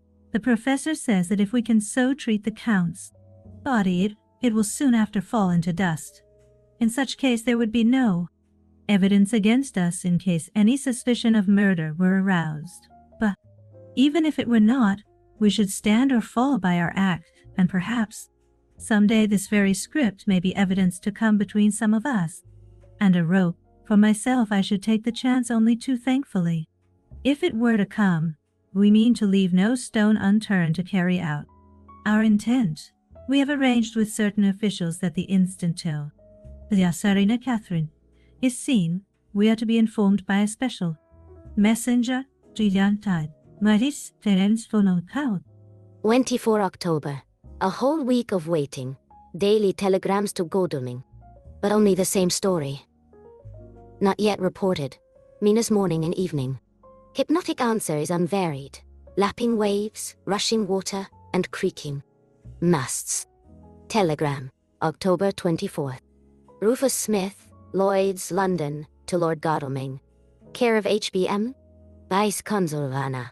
Tsarina Catherine, reported this morning from Dardanelles. Dr. Seward's diary. 24 October. How I miss my phonograph. To write diary with a pen is irksome to me, but Van Helsing says I must. We were all wild with awe. Excitement today when Godalming got his telegram from Lloyd's. I know. Now what men feel in battle when the call to action is heard. Mrs. Harker, alone of our party, did not show any signs of emotion. After all, it is not strange that she did not, for we took special care not to let her know anything about it, and we all tried not to show any excitement when we were in her presence. In old days she would, I am old, sure, have noticed, no matter how we might have tried to conceal it. But in this way she is greatly changed during the past 3 weeks. The lethargy grows upon her, and though she seems strong and well, and is getting back some of her color, Van Helsing and I are not satisfied. Talk of her often. We have not, however, said a word to the others. Would break poor Harker's heart, certainly his nerve. If he knew that, we had even a suspicion on the subject. Van Helsing examines, he tells me, her teeth very carefully, whilst she is in the hypnotic condition. For he says that so long as they do not begin to sharpen, there is no active danger of a change in her. If this change should come, it would be necessary to take steps. We both know what those steps would have to be, though we do not mention our thoughts to each other. We should neither of us shrink from the task, awful though it be contemplate. Euthanasia is an excellent and a comforting word. I am grateful to whoever invented it. It is only about 24 hours sail from the Dardanelles to here, at the sea. Rather, the Tsarina Catherine has come from London. She should therefore arrive some time in the morning, but as she cannot possibly get in before then, we are all about to retire early. We shall get up at 1 o'clock so as to be ready. 25 October noon. No news yet of the ship's arrival. Mrs. Harker's hypnotic report this morning was the same as usual, so it is possible that we may get news at a moment. We men are all in a fever of excitement, except Harker, who is calm. His hands are as cold as ice, and an hour ago I found him whetting the edge of the great Gorka knife, which he now always carries with him. It will be a bad lookout for thee, Count, if the edge of that kukri ever touches his throat, driven by that stern, ice-cold hand. Van Helsing and I were a little alarmed about Mrs. Harker today. About known she got into a sort of lethargy, which we did not like, although we kept silent to the others. We were neither of us happy about it. She had been restless all the morning, so that we were at first glad to know that she was sleeping. When, however, her husband mentioned casually that she was sleeping so soundly that he could not wake her, we went to her room to see for ourselves. She was breathing naturally and looked so well and peaceful that we agreed that the sleep was better for her than done anything else. Poor girl, she has so much to forget that it is no wonder. That sleep, if it brings oblivion to her, does her good. Later, our opinion was justified. For when after a refreshing sleep of some hours she woke up, she seemed brighter and better than she has been for days. At sunset she made the usual hypnotic report. Wherever he may be in the Black Sea, the Count is hurrying to his destination. To his doom, I trust. 26 October. Another day, and no tidings of the Serena Catherine. She ought to be here by now.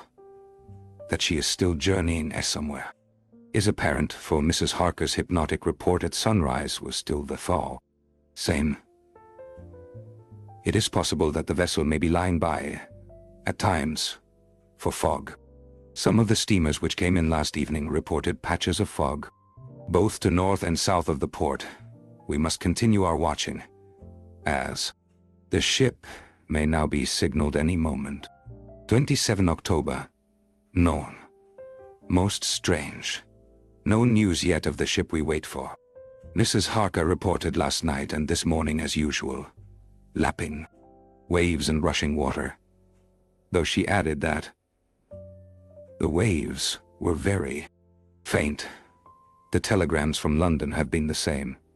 No further report. Van Helsing is terribly anxious, and told me just now that he fears the Count is escaping us. He added significantly, I did not like that lethargy of Madame Mina's. Souls and memories can do strange things during trance.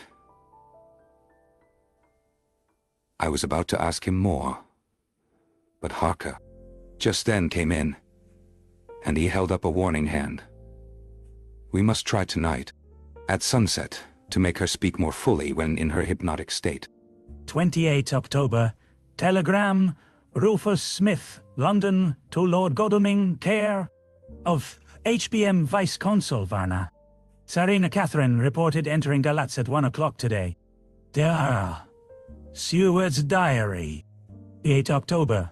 When the telegram came announcing the arrival in Galatz, I do not think it was such a shock to any of us as might have been expected. True, we did not know whence, or how, or when the bolt would come, but I think we all expected that something strange would happen. The delay of arrival at Varna made us individually satisfied that things would not be just as we had expected. We only waited to learn where the change would occur. Nonetheless, however, was it a surprise, I suppose. That nature works on such a hopeful basis that we believe against ourselves that things will be as they ought to be, not as we should. Know that they will be. Transcendentalism is a beacon to the angels, even if it be a will-o'-the-wisp to man. It was an odd experience, and we all took it differently. Van Helsing raised his hands over his head for a moment, as though in remonstrance with the Almighty. But he said not a word, and in a few seconds stood up with his face sternly set. Lord Godalming grew very pale and sat breathing heavily. I was myself half stunned and looked in wonder at one after another. Quincy Morris tightened his belt with that quick movement which I knew so well. In our old wandering days it meant action. Mrs. Harker grew ghastly white, so that the scar on her forehead seemed to burn, but she folded her hands meekly and looked up in prayer. Harker smiled, actually smiled. Bitter smile of one who is without hope, but at the same time his action belied his words, for his hands instinctively sought the hilt of thick, great kukri knife and rested there. When does the next train start for? Galatz, said Van Helsing to us generally. At 6:30 tomorrow morning. We all stared, for the answer came from Mrs. Harker. How on earth do you know? Said Art. You forget, or perhaps you do not know, though Jonathan does, and so. Does Dr. Van Helsing, that I'm the train fiend, at home in Exeter? I always used to make up the timetables so as to be helpful to my husband. I found it so useful sometimes that I always make a study of it. The timetables now. I knew that if anything were to take us to Castle Dracula, we should go by Galatz, or at any rate through Bucharest. So I learned the times very carefully. Unhappily, there are not many to learn, as the only train tomorrow leaves, as I say. Wonderful woman, murmured the professor. Can't we get a special? Asked Lord Godalming. Van Helsing shook his head. I fear not. This land is very different from yours or mine, even. If we did have a special, it would probably not arrive as soon as our whirl. Regular train. Moreover, we have something to prepare. We must think. Now let us organize. You, friend Arthur, go to the train and get the tickets and arrange that all be ready for us to go in the morning. Do. You, friend Jonathan, go to the agent of the ship and get from him letters to the agent in Galatz, with authority to make search the ship. Just as it was here, Quincy Morris, you see the vice-consul, and Getty. His aid with his fellow in Galatz, and all he can do to make our way smooth, so that no times be lost when over the Danube. John will stay with Madam Mina and me, and we shall consult, for so if time be long, you may be delayed, and it will not matter when the sun set, since I am here with Madam to make report. And I, said Mrs. Harker brightly, and more like her old self than she had been for many a long day, shall try to be of use in all ways, and shall think and write for you as I used to do. Something is shifting from me in some strange way, and I feel freer than I have been of late. The three younger men looked happier at the moment, as they seemed to realize the significance of her words, but Van Helsing and I, turning to each other, met each a grave and troubled glance. We said nothing at the time, however. When the three men had gone out to their tasks, Van Helsing asked Mrs. Harker to look up the copy of the diaries and find him the part of Paul Harker's journal at the castle. She went away to get it. When the door was shut upon her, he said to me, "We mean the same. Speak out. There is some change. It is a hope that makes me sick, for it may deceive us." Quite so. Do you know why I asked her to get the manuscript? No, said I, unless it was to get an opportunity of seeing me alone. You're in part right, friend John, but only in part. I want to tell you something, and oh my friend, I am taking a terrible risk, but I believe it is right. In the moment when Madam Mina said those words that arrest both our understanding, an inspiration come to me. In the trance of 3 days ago, the Count sent her his spirit to read her mind. Or more like he took her to see him in his earth box in the ship, with water rushing, just as it go free at rise and set of sun. He learn, then that we are here. For she have more to tell in her open life with eyes to see and ears to hear than he, shut, as he is, in his coffin box. Now he make his most effort to escape us. At present, he want her not. He is sure with his so great knowledge that she will come at his call.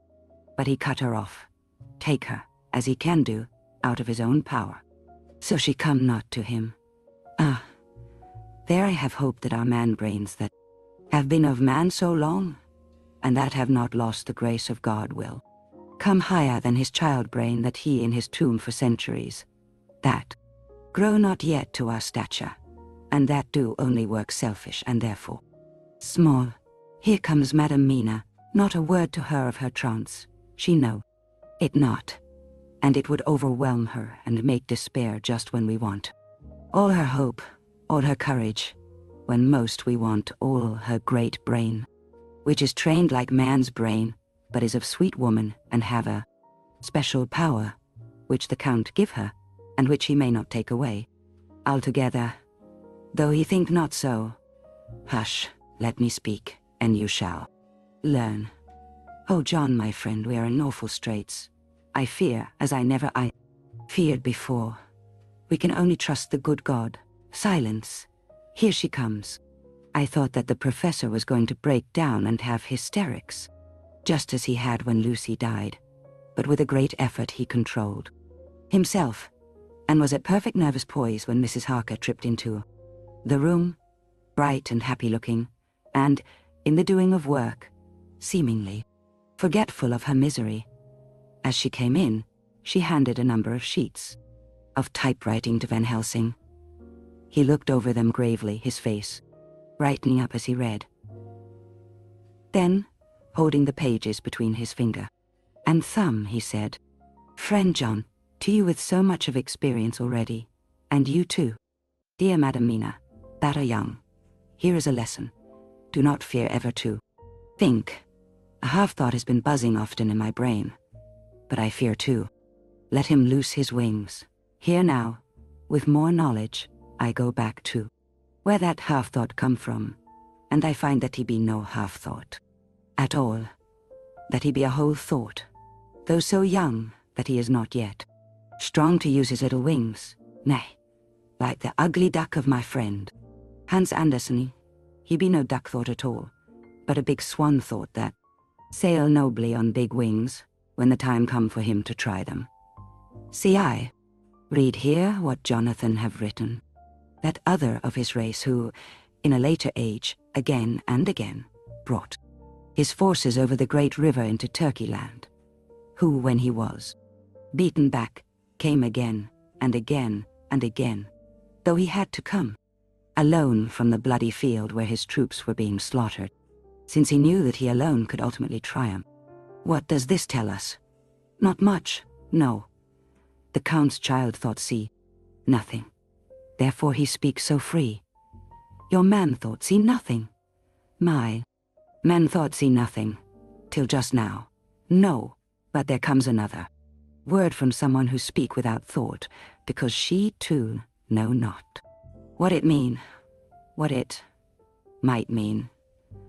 Just as there are elements which rest, yet when in nature's course they move on their way, and they touch, then poof, and there comes a flash of light heavens wide, that blind and kill and destroy some, but that show up all earth below for leagues and leagues. Is it not so? Well, I shall explain. To begin, have you ever studied the philosophy of crime? Yes and me. No, you, John, yes, for it is the study of insanity. You, no, madam. Mina, for crime touch you not but once, still your mind works. True, and argues not, articulariat universala. There is this thing, peculiarity in criminals.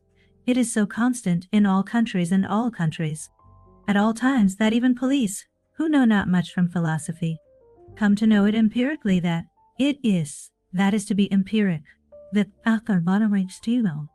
criminal always work at one crime. That is the true criminal who seems predestinate to crime, and who will of none other. This criminal has not full man brain. He is clever and cunning and resourceful, but he be not of man stature as to brain.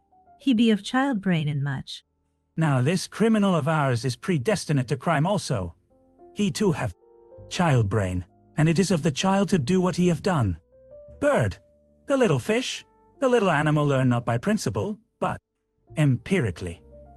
And when he learn to do, then there is to him the ground to start from, to do more. Dos posto, said Archimedes. Give me a fulcrum, and I shall move the world. To do once is the fulcrum, whereby child brain become man brain, and until he have the purpose to do more, he continue to do the same again every time, just as he have done before. Oh, my dear, I see that your eyes are opened, and that too. You the lightning flash show all the leagues, for Mrs. Harker began to clap her hands, and her eyes sparkled. He went on. Now you shall speak. Tell us two dry men of science what you see with those so bright eyes. He took her hand and held it while she spoke. His finger and thumb closed on her pulse, as I thought instinctively and saw, unconsciously, as she spoke, that the Count is a criminal, and of criminal type.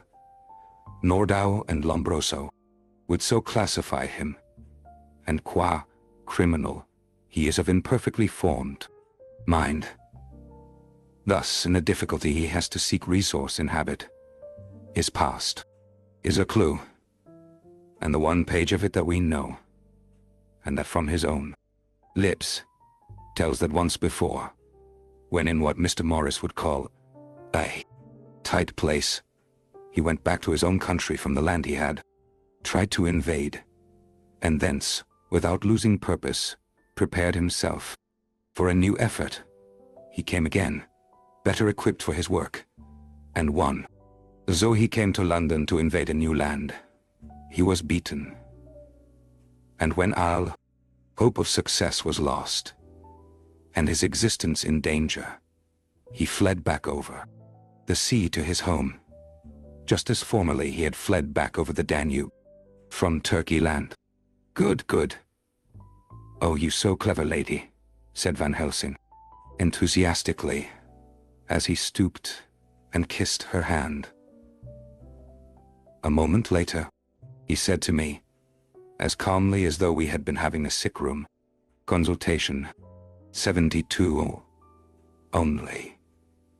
And in all this excitement, I have hope. Her again, he said with keen expectation. But go on, go on. There is more to tell if you will. Be not afraid. John and I know. I do in any case and shall tell you if you are right. Speak, without fear. I will try to, but you will forgive me if I seem egotistical. Nay, fear not, you must be egotist, for it is of you that we think.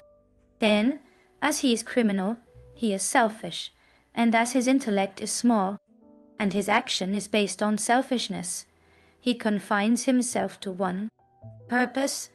That purpose is remorseless, as he fled back over the Danube, leaving his forces to be cut to pieces, so now he is intent on being safe, careless of all. So his own selfishness frees my soul somewhat of the terrible power which he acquired over me on that dreadful night. I felt it, oh, I felt it. Thank God for his great mercy, my soul is freer than it has been since that awful hour, and all that haunts me is a fear lest in some trance or dream he may have used my knowledge for his ends. Hence, the professor stood up. He has so used your mind, and by it he has left us here in Varna, whilst the ship that carried him rushed through enveloping fog up to Galatz, where doubtless he had made preparation for escaping from us. But his child mind only saw so far, and it may be that, as ever is, in God's providence, the very thing that the evildoer most reckoned on for his selfish good turns out to be his chiefest harm. The hunter is taken in his own snare, as the great psalmist says. For now that he think he is free from every trace of us all, and that he has escaped us, with so many hours to him, then his selfish child brain will whisper him to sleep. He think too, that as he cut himself off from knowing your mind, there can be no knowledge of him to you. There is where he fail. That terrible baptism of blood which he give you makes you free to go to him in spirit, as you have as yet done in your times of freedom, when the sun rise and set. At such times you go by my volition and not by his, and this power to good of you and others you have won from your real suffering at his hands. This is now all more precious that he know it not, and to guard himself have even cut himself off from his knowledge of our where. We, however, are not all selfish, and we believe that God is with us through all this blackness and these many dark hours. We shall follow him, and we shall not flinch, even if we peril ourselves, that we become like him. Friend John, this has been a great hour, and it have done much to advance us on our way. You must be scribe and write him all down, so that when the others return from their work, you can give it to them. Then they shall know as we do. And so I have written it whilst we wait their return. And Mrs. Harker has written with her typewriter all since she brought the mess to us. Chapter 2016. Dr. Seward's Diary. 29 October. This is written in the train from Varna to Galatz. Night we all assembled a little, before the time of sunset. Each of us had done his work as well as he could. So far as thought, and endeavor, and opportunity go, we are prepared for the whole of our journey, for our work when we get to Galatz. When the usual time came round, Mrs. Harker prepared herself for her hypnotic effort. And after a longer and more strenuous effort on the part of Van Helsing than has been usually necessary, she sank into the trance. Usually she speaks on a hint. This time the professor had to ask her questions, and to ask them pretty resolutely before we could learn anything. At last her answer came. I can see nothing. We are still. There are no waves lapping, but only a steady swirl of water softly running against the hawser. I can hear men's voices calling, near and far, and the roll and creak of oars in it. The rowlocks. A gun is fired somewhere. The echo of it seems far away. There is tramping of feet overhead, and ropes and chains are dragged. Along? What is this? There is a gleam of light. I can feel the air blowing upon me. Here she stopped. She had risen, as if impulsively, from where she lay, on the sofa, and raised both her hands, palms upwards, as if lifting a weight. Van Helsing and I looked at each other with understanding. Quincy raised his eyebrows slightly, and looked at her intently, while still. Harker's hand instinctively closed round the hilt of his kukri. There was a long pause. We all knew that the time when she could speak was passing, but we felt that it was useless to say anything. Suddenly, she sat up, and as she opened her eyes, said sweetly, "Would none of you like a cup of tea? You must all be so tired." We could only make her happy, and so acquiesced. She bustled off to get tea. When she had gone, Van Helsing said, "You see, my friends, Herr is close to land. He has left his earth chest, but he has yet to get on shore. In the night he may lie, hidden somewhere, but if he be not carried on shore, or if the ship do not touch it, he cannot achieve the land. In such case he can, if it be, in the night, change his form and can jump or fly on shore, as he did at Whitby. But if the day come before he get on shore, then, unless he be carried, he cannot escape. And if he be carried, then the customs men may discover what the box contains. Thus, in fine, if he escape not on shore, tonight, or before dawn, there will be the whole day lost to him. We may then arrive in time, for if he escape not at night, we shall come on him in daytime, boxed up and at our mercy.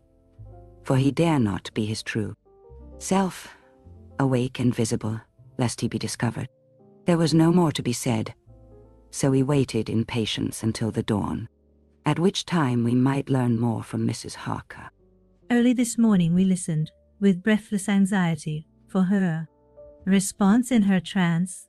The hypnotic stage was even longer in coming than before, and when it came, the time remaining until full sunrise was so short that we began to despair.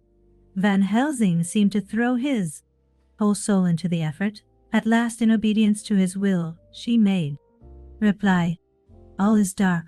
I hear lapping water level with me, and some creaking as of wood on wood." She paused, and the red sun shot up. "We must wait till tonight.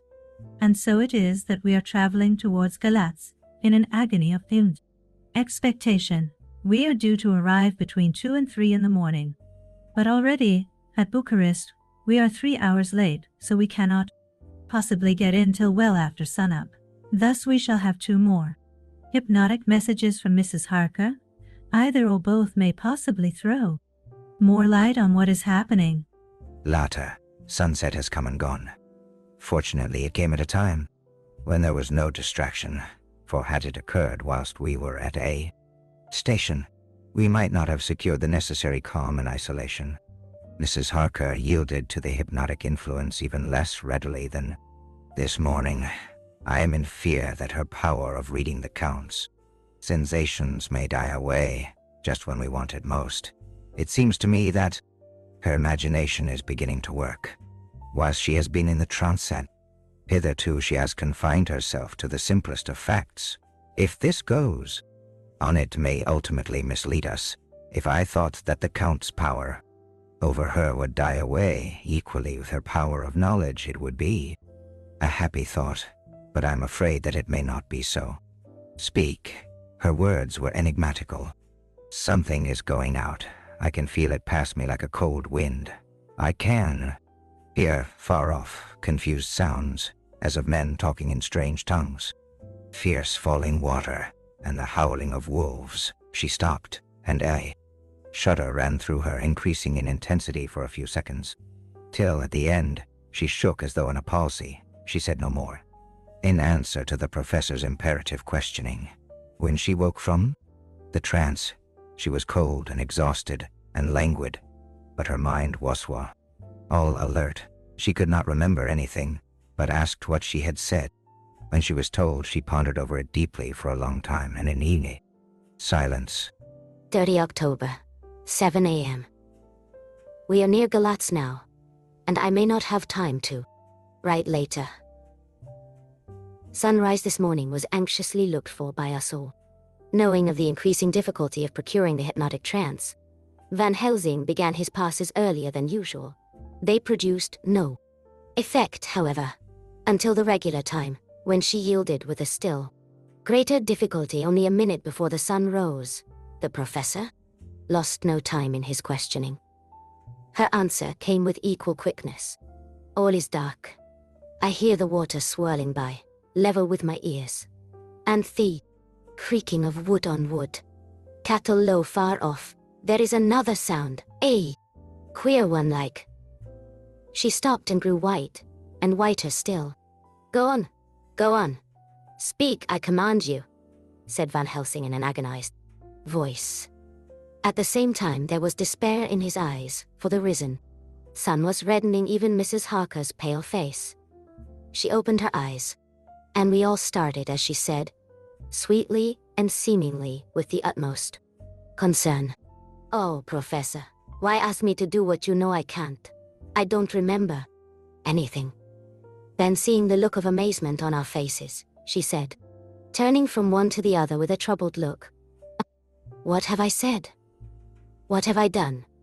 I know nothing, only that I was lying here half asleep, and I heard you say, 'Go on, speak, I command you.' It seems so funny to hear you order me about, as if I were a bad child." "Oh, Madam Mina," he said sadly, "it is proof, if proof be needed, of how I love and honor you, when a word for your good, spoken more earnest than ever, can seem so strange, because it is to order her whom I am proud to obey. The whistles are sounding. We are nearing Galatz. We are on fire with anxiety and eagerness." Mina Harker's journal. 30 October. Mr. Morris took me to the hotel where our rooms had been. Ordered by telegraph, he being the one who could best be spared, since he does not speak any foreign language. The forces were distributed, much as they had been at Varna, except that Lord Godalming went to Diez. Vice-consul, as his rank, might serve as an immediate guarantee of someone.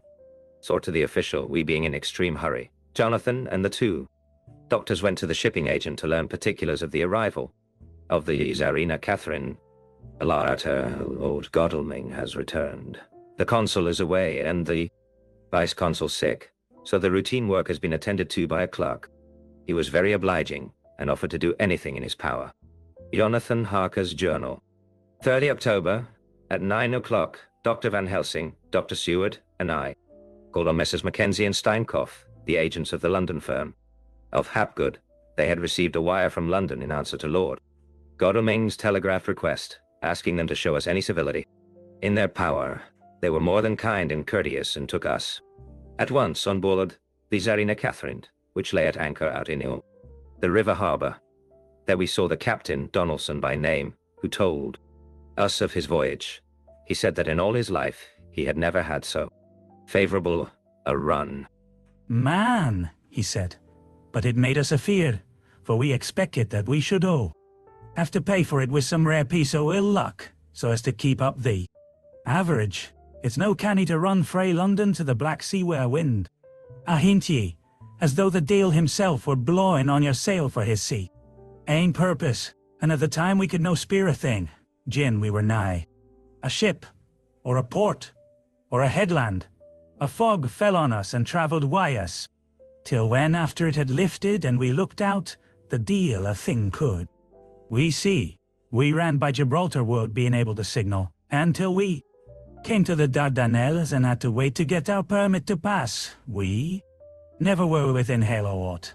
At first I inclined to slack off sail, and beat about till the fog was lifted, but whiles I thought that if the Deil was minded to get us into the Black Sea quick, he was like to do it whether we would or no.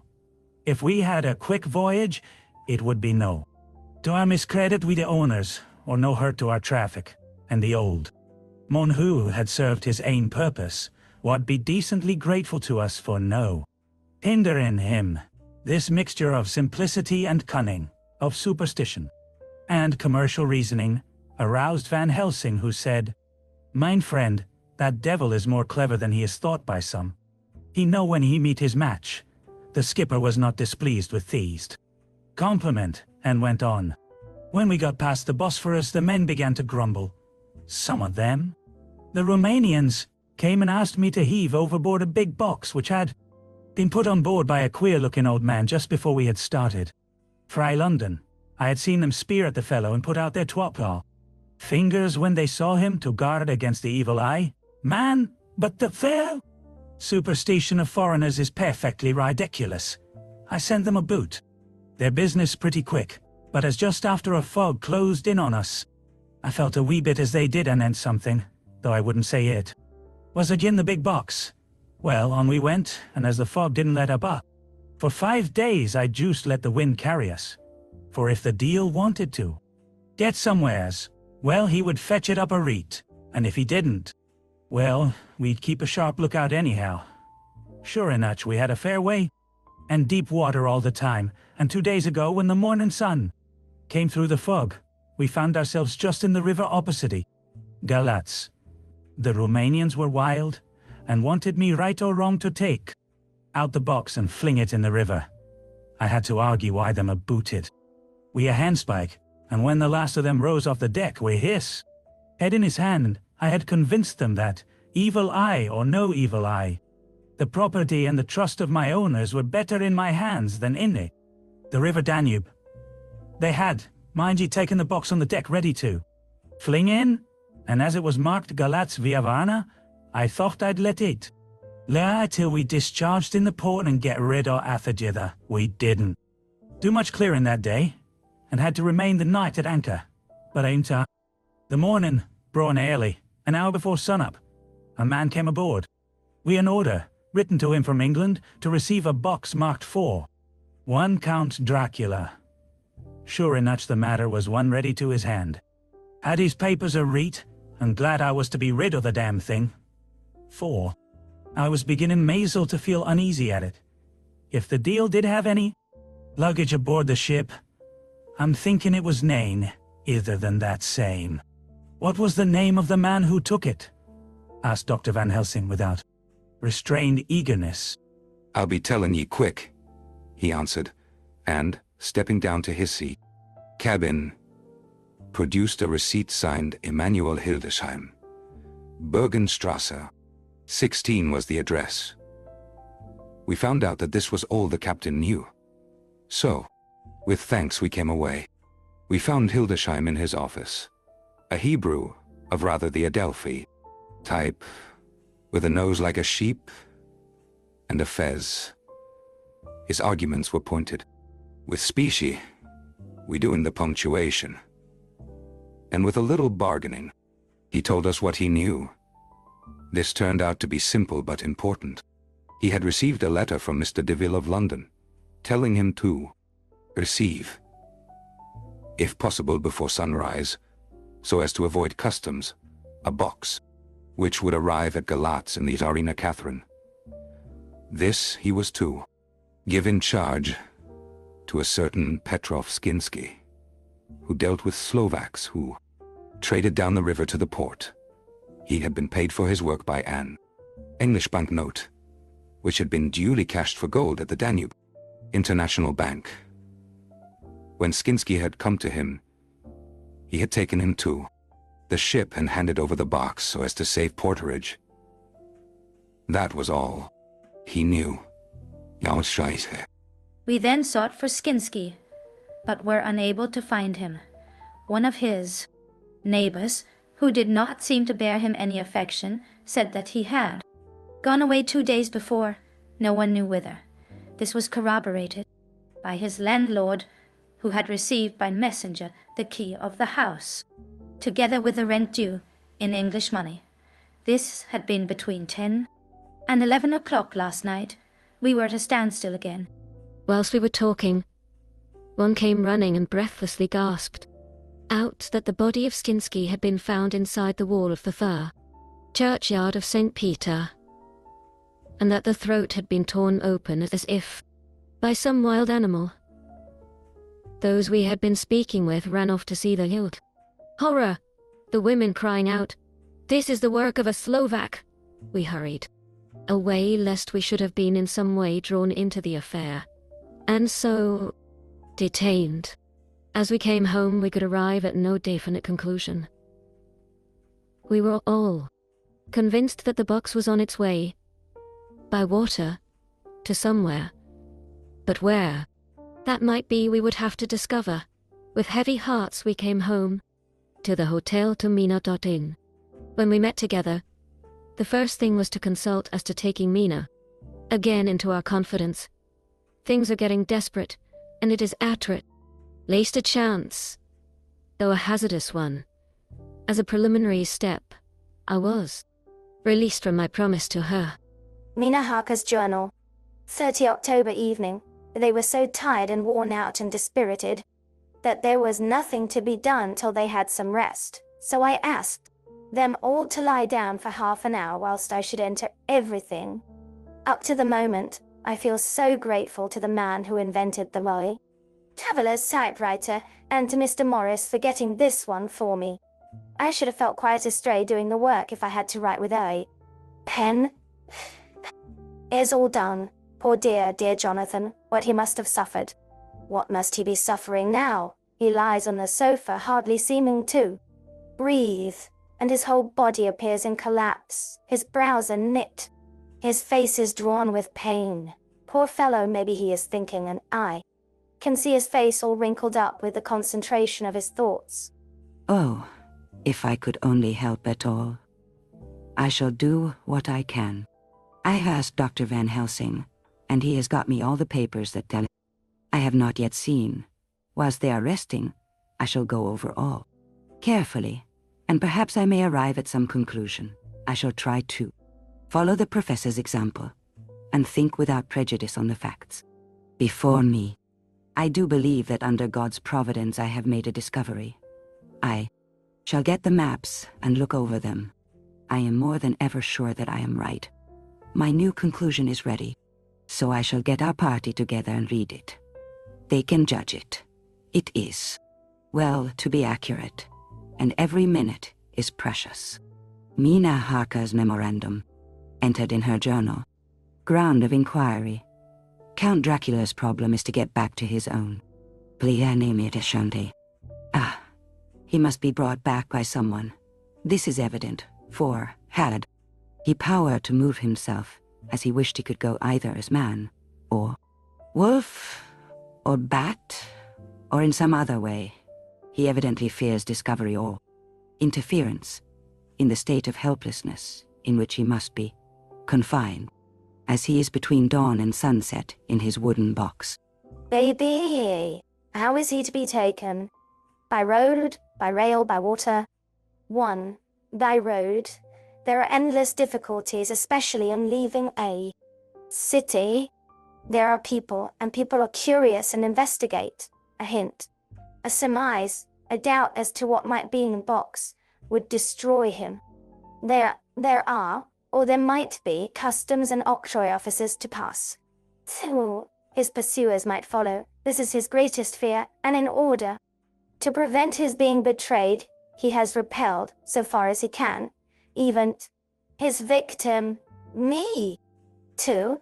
Be-rail. There is no one in charge of the box. It would have to take its chance of being delayed, and delay would be fatal with enemies on the track. True, he might escape at night, but where would he be if it left in a strange place with no refuge that he could fly to?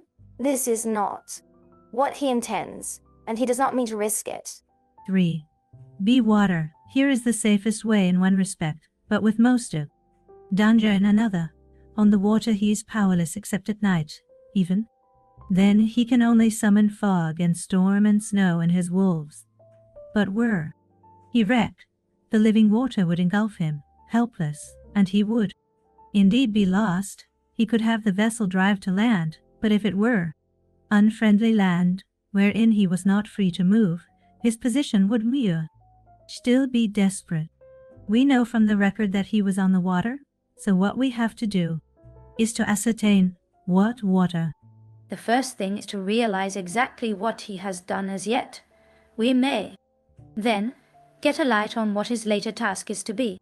Firstly, we must differentiate between what he did in London as part of his general plan of action when he was pressed for moments and had to arrange as best he could. Secondly, we must see, as well as we can surmise it from the facts we know of, what he has done here. As to the first, he evidently intended to arrive at Galatz and sent a invoice to Varna to deceive us lest we should ascertain his means of exit from England. His immediate and sole purpose then was to escape. The proof of this is the letter of instructions sent to Emmanuel Hildesheim to clear and take away the box before sunrise. There is also the instruction to Petrov Skinsky. This we must only guess at, but there must have been some letter or message, and Skinsky came too. Hildesheim, Grundlagene verstår die Galigalie. Kan es hunnit något där? Kan det garn? Och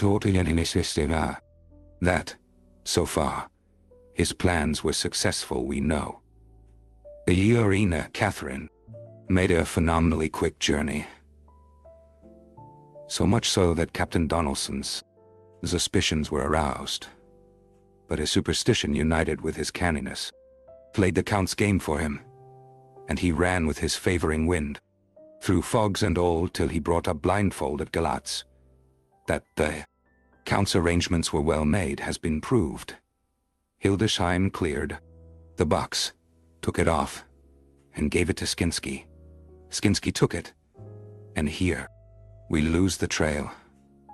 We only know that the box is somewhere on the water.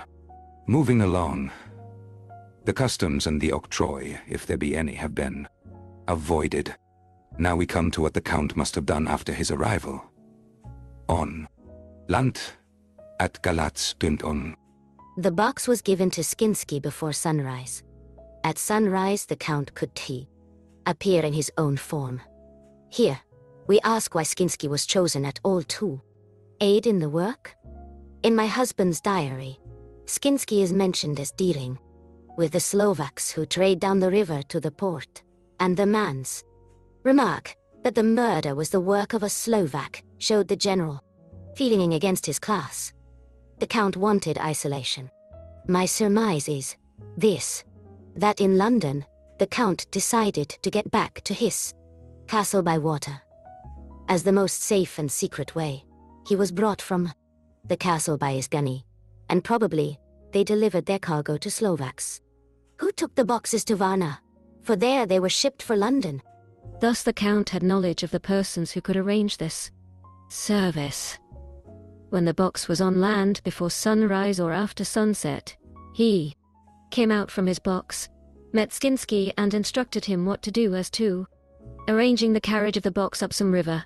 When this was done, and he knew that all was in train, he blotted out his traces as he thought, by murdering his agent. I have examined the map, and find that the river most suitable for the Slovaks to have ascended is either the Pruth or the Sereth. I read in the typescript that in my trance I heard cows low and water swirling, level with my ears and the creaking of wood. The Count in his box, then, was on a river in an open boat, propelled probably either by oars or poles, for the banks are near and it is working against stream. There would be no such sound if floating downstream.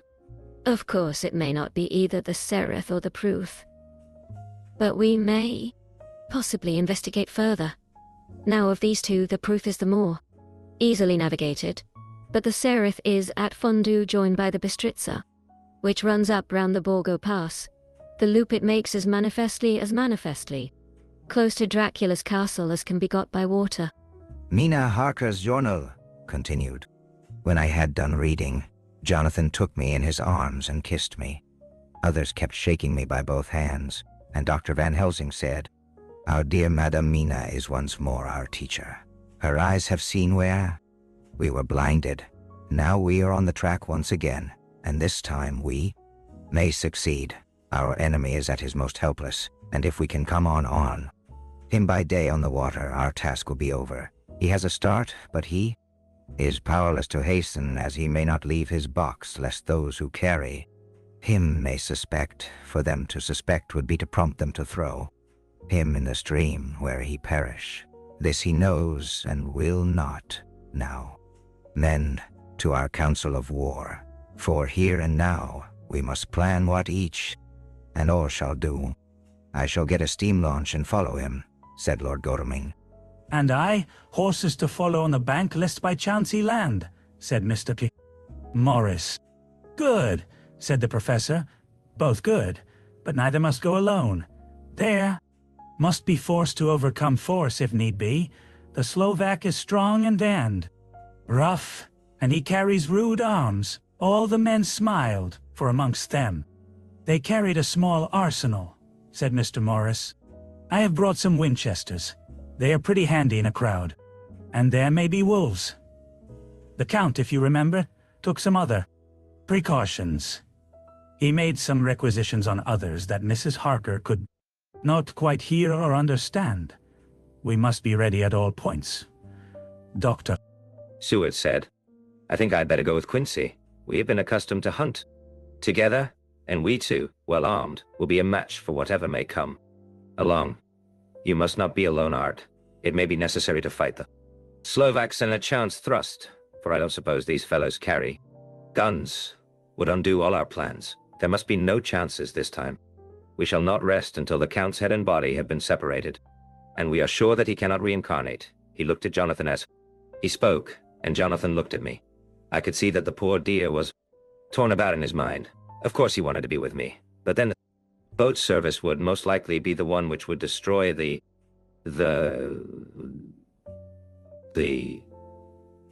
vampire. Why did I hesitate to write the word? He was silent a while, and during his silence Dr. Van Helsing spoke. "Friend Jonathan, this is to you for twice reasons. First, because you are young and brave and can fight, and all energies may be needed at to the last. And again that it is your right to destroy him, that which has wrought such woe to you and yours. Be not afraid for Madame Mina. She will be my care if I may. I am old. My legs are not so quick too. Run as once, and I am not used to ride so long or to pursue as need be, or to fight with lethal weapons, but I can be of other service. I can fight in other way, and I can die if need be, as well as younger men." Now let me say that what I would is this. While you, my Lord Godalming, and friend Jonathan go in your so swift little steamboat up the river, and whilst John and Quincy guard the bank where perchance he might be landed, I will take Madam Mina right into the heart of the enemy's country, whilst the old fox is tied in his box, floating on the running stream whence he cannot escape to land, where he dares not raise the lid of his coffin box, lest his Slovak carriers should in fear leave him to perish. We shall go in the track where Jonathan went, from Bistritz over the Borgo, and find our way to the castle of Dracula. Here, Madam Mina's hypnotic power will surely help, and we shall find our way, all dark and unknown otherwise, after the first sunrise when we near that fateful place. There is much to be done, and other places to be made sanctify, so that that nest of vipers be obliterated. Here Jonathan interrupted him hotly. Animo machina, habligimai, kadishgag wesai, habslishgagli, kademu otiende. Do you mean to say, Professor Van Helsing, that you would bring Mina, in her sad case and tainted as she is with that devil's illness, right into the jaws of his death trap? Not for the world, not for heaven or hell.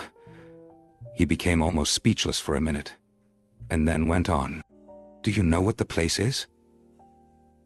Have you seen that awful den of hellish infamy, with the very moonlight alive with grisly shapes, and ever speck of dust that whirls in the wind, a devouring monster in embryo? Have you felt the vampire's lips upon your throat? Here he turned to me, and swore. His eyes lit on my forehead. He threw up his arms with a cry. Oh my God, what have we done to have this terror upon us? And he sank down on the sofa in a collapse of misery. The professor's voice, as he spoke in clear, sweet tones, which seemed to vibrate in the air, calmed us all. Oh, my friend, it is because I would save Madam Mina from that awful place that I would go. God forbid that I should take her into that place. There is work, wild work, to be done there, that her eyes may not see. We men here, all save Jonathan, have seen with our own eyes what is to be done before that place can be purified. Remember that we are in terrible straits. If the Count escape us this time, and he is strong, and subtle and cunning, he may choose to sleep him for a century. And then, in time our dear one, he took my hand, would come to him to keep him company, and would be as those others that you, Jonathan, saw. You have told us of their gloating lips, you heard their ribald laugh as they clutched the moving bag that the Count threw to them. You shudder, and well may it be. Forgive me that I make you so much pain, but it is necessary. My friend, is it not a dire need for the which I am giving, if need be, my life? If it were that anyone went into that place to stay, it is I who would have to go, to keep them company. Do as you will, said Jonathan with a sob that shook him all over. We are in the hands of God. Lata. Oh, it did me good to see the way that these brave men worked. How can women help loving men when they are so earnest, and so true, and so brave? And too, it made me think of the wonderful power of money. What can it not do when it is properly applied? And what might it do when basely used? I felt so thankful that Lord Godalming is rich, and that both he and Mr. Morris, who also has plenty of money, are willing to spend it so freely. For if they did not, our little expedition could not start, either so promptly or so well equipped as it will within another hour. It is not 3 hours since it was arranged what part each of us was to do. Now Lord Godalming and Jonathan have a lovely steam launch, with steam up ready to start at a moment's notice.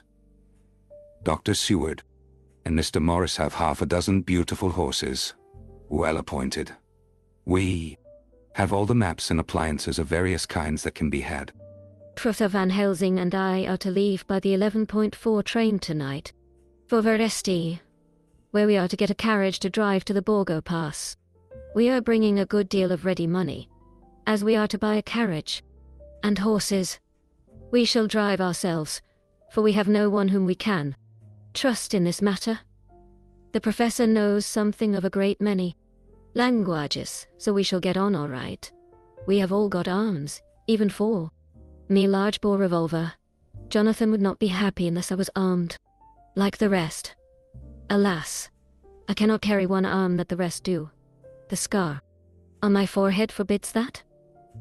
Dear Dr. Van Helsing comforts me by telling me that I am fully armed as there may be wolves. The weather is getting colder every hour, and there are snow flurries which come and go as warnings. Later. It took all my courage to say goodbye to my darling. We may never meet again. Courage, Mina. The professor is looking at you keenly. His look is a warning. There must be no tears now, unless it may be that. God will let them fall in gladness. Jonathan Harker's Journal. October 30, night. I am writing this in the light from the furnace in door of the steam launch. Lord Godalming is firing up. He is an experienced hand at the work, as he has had for years, a launch of his years. Own on the Thames, and another on the Norfolk Broads. Regarding our plans, we finally decided that Mina's guess was correct, and that if any waterway was chosen for the Count's escape back to his castle, Sereth, and then the Bistritza at its junction, would be the one. We took it that somewhere about the 47th degree, north latitude, would be the place chosen for crossing the country between the river and the Carpathians. We have no fear in running at good speed up the river at night. There is plenty of water, and the banks are wide enough apart to make steaming, even in the dark, easy enough. Lord Godalming tells me to sleep for a while, as it is enough for the present for one to be on watch, but I cannot sleep. How can I with the terrible danger hanging over my darling, and her going out into that awful place? My only comfort is that we are in the hands of God. Only for that faith, it would be easier to die than to live, and so be quit of all trouble. Mr. Morris and Dr. Seward were off on their long ride before we started. They are to keep up the right bank, far enough off to get on higher lands, where they can see a good stretch of river and avoid the following of its curves. They have, for the first stages, 2 men to ride and lead their spare horses, 4 in all, so as not to excite curiosity. When they dismiss the men, which will be shortly, they will themselves look after the horses. It may be necessary for us to join forces. If so, they can mount our whole party. One of the saddles has a movable horn and can be easily adapted for Mina, if required. It is a wild adventure we are on. Here, as we are rushing along through the darkness, with the cold from the river seeming to rise up and strike us, with all the mysterious voices of the night around us, it all comes home. We seem to be drifting into unknown places and unknown ways, into a whole world of dark and dreadful things. Godalming is shutting the furnace door. 31 October. Still hurrying along. The day has come, and Godalming is sleeping. I am on watch. The morning is bitterly cold. The furnace heat is grateful, though we have heavy fur coats. As yet we have passed only a few open boats, but none of them had on board any box or package of anything like the size of the one we seek. The men were scared every time we turned our electric lamp on them, and fell on their knees, prayed. On November. Evening. No news all day. We have found nothing of them. Kind we seek. We have now passed into the Bistritza, and if we are wrong in our surmise, our chance is gone. We have overhauled every boat, big and little. Early this morning, One crew took us for a government boat and treated us accordingly. We saw in this a way of smoothing matters. So at Fundu, where the Bistrița runs into the Serif, we got a Romanian flag which we now fly conspicuously. With every boat which we have overhauled since then, this trick has succeeded. We have had every deference shown to us, and not once any objection to whatever we chose to ask or do. Some of the Slovaks tell us that a big boat passed them, going at more than usual speed as she had a double crew on board. This was before they came to Fundu, so they could not tell us whether the Yaunshel boat turned into the Bistrița or continued on up the Serif. At Fundu, we could not hear of any such boat, so she must have passed there in the night. I am feeling very sleepy. The cold is perhaps beginning to tell upon me, and nature must have rest some time. Godalming insists that he shall keep the first watch. God bless him for all his goodness to poor dear Mina and me. A2 November, morning. It is broad daylight. That good fellow would not wake me. He says it would have been a sin to, for I slept so peacefully, and was forgetting my trouble. It seems brutally selfish of me to have slept so long, and let him watch all night. But he was quite right. A new man this morning, and as I sit here and watch him sleeping, I can do all that is necessary, both as to minding the engine, steering, and keeping watch. I can feel that my strength and energy are coming back to me. I wonder where Mina is now, and Van Helsing. They should have got to Veresti about noon on Wednesday.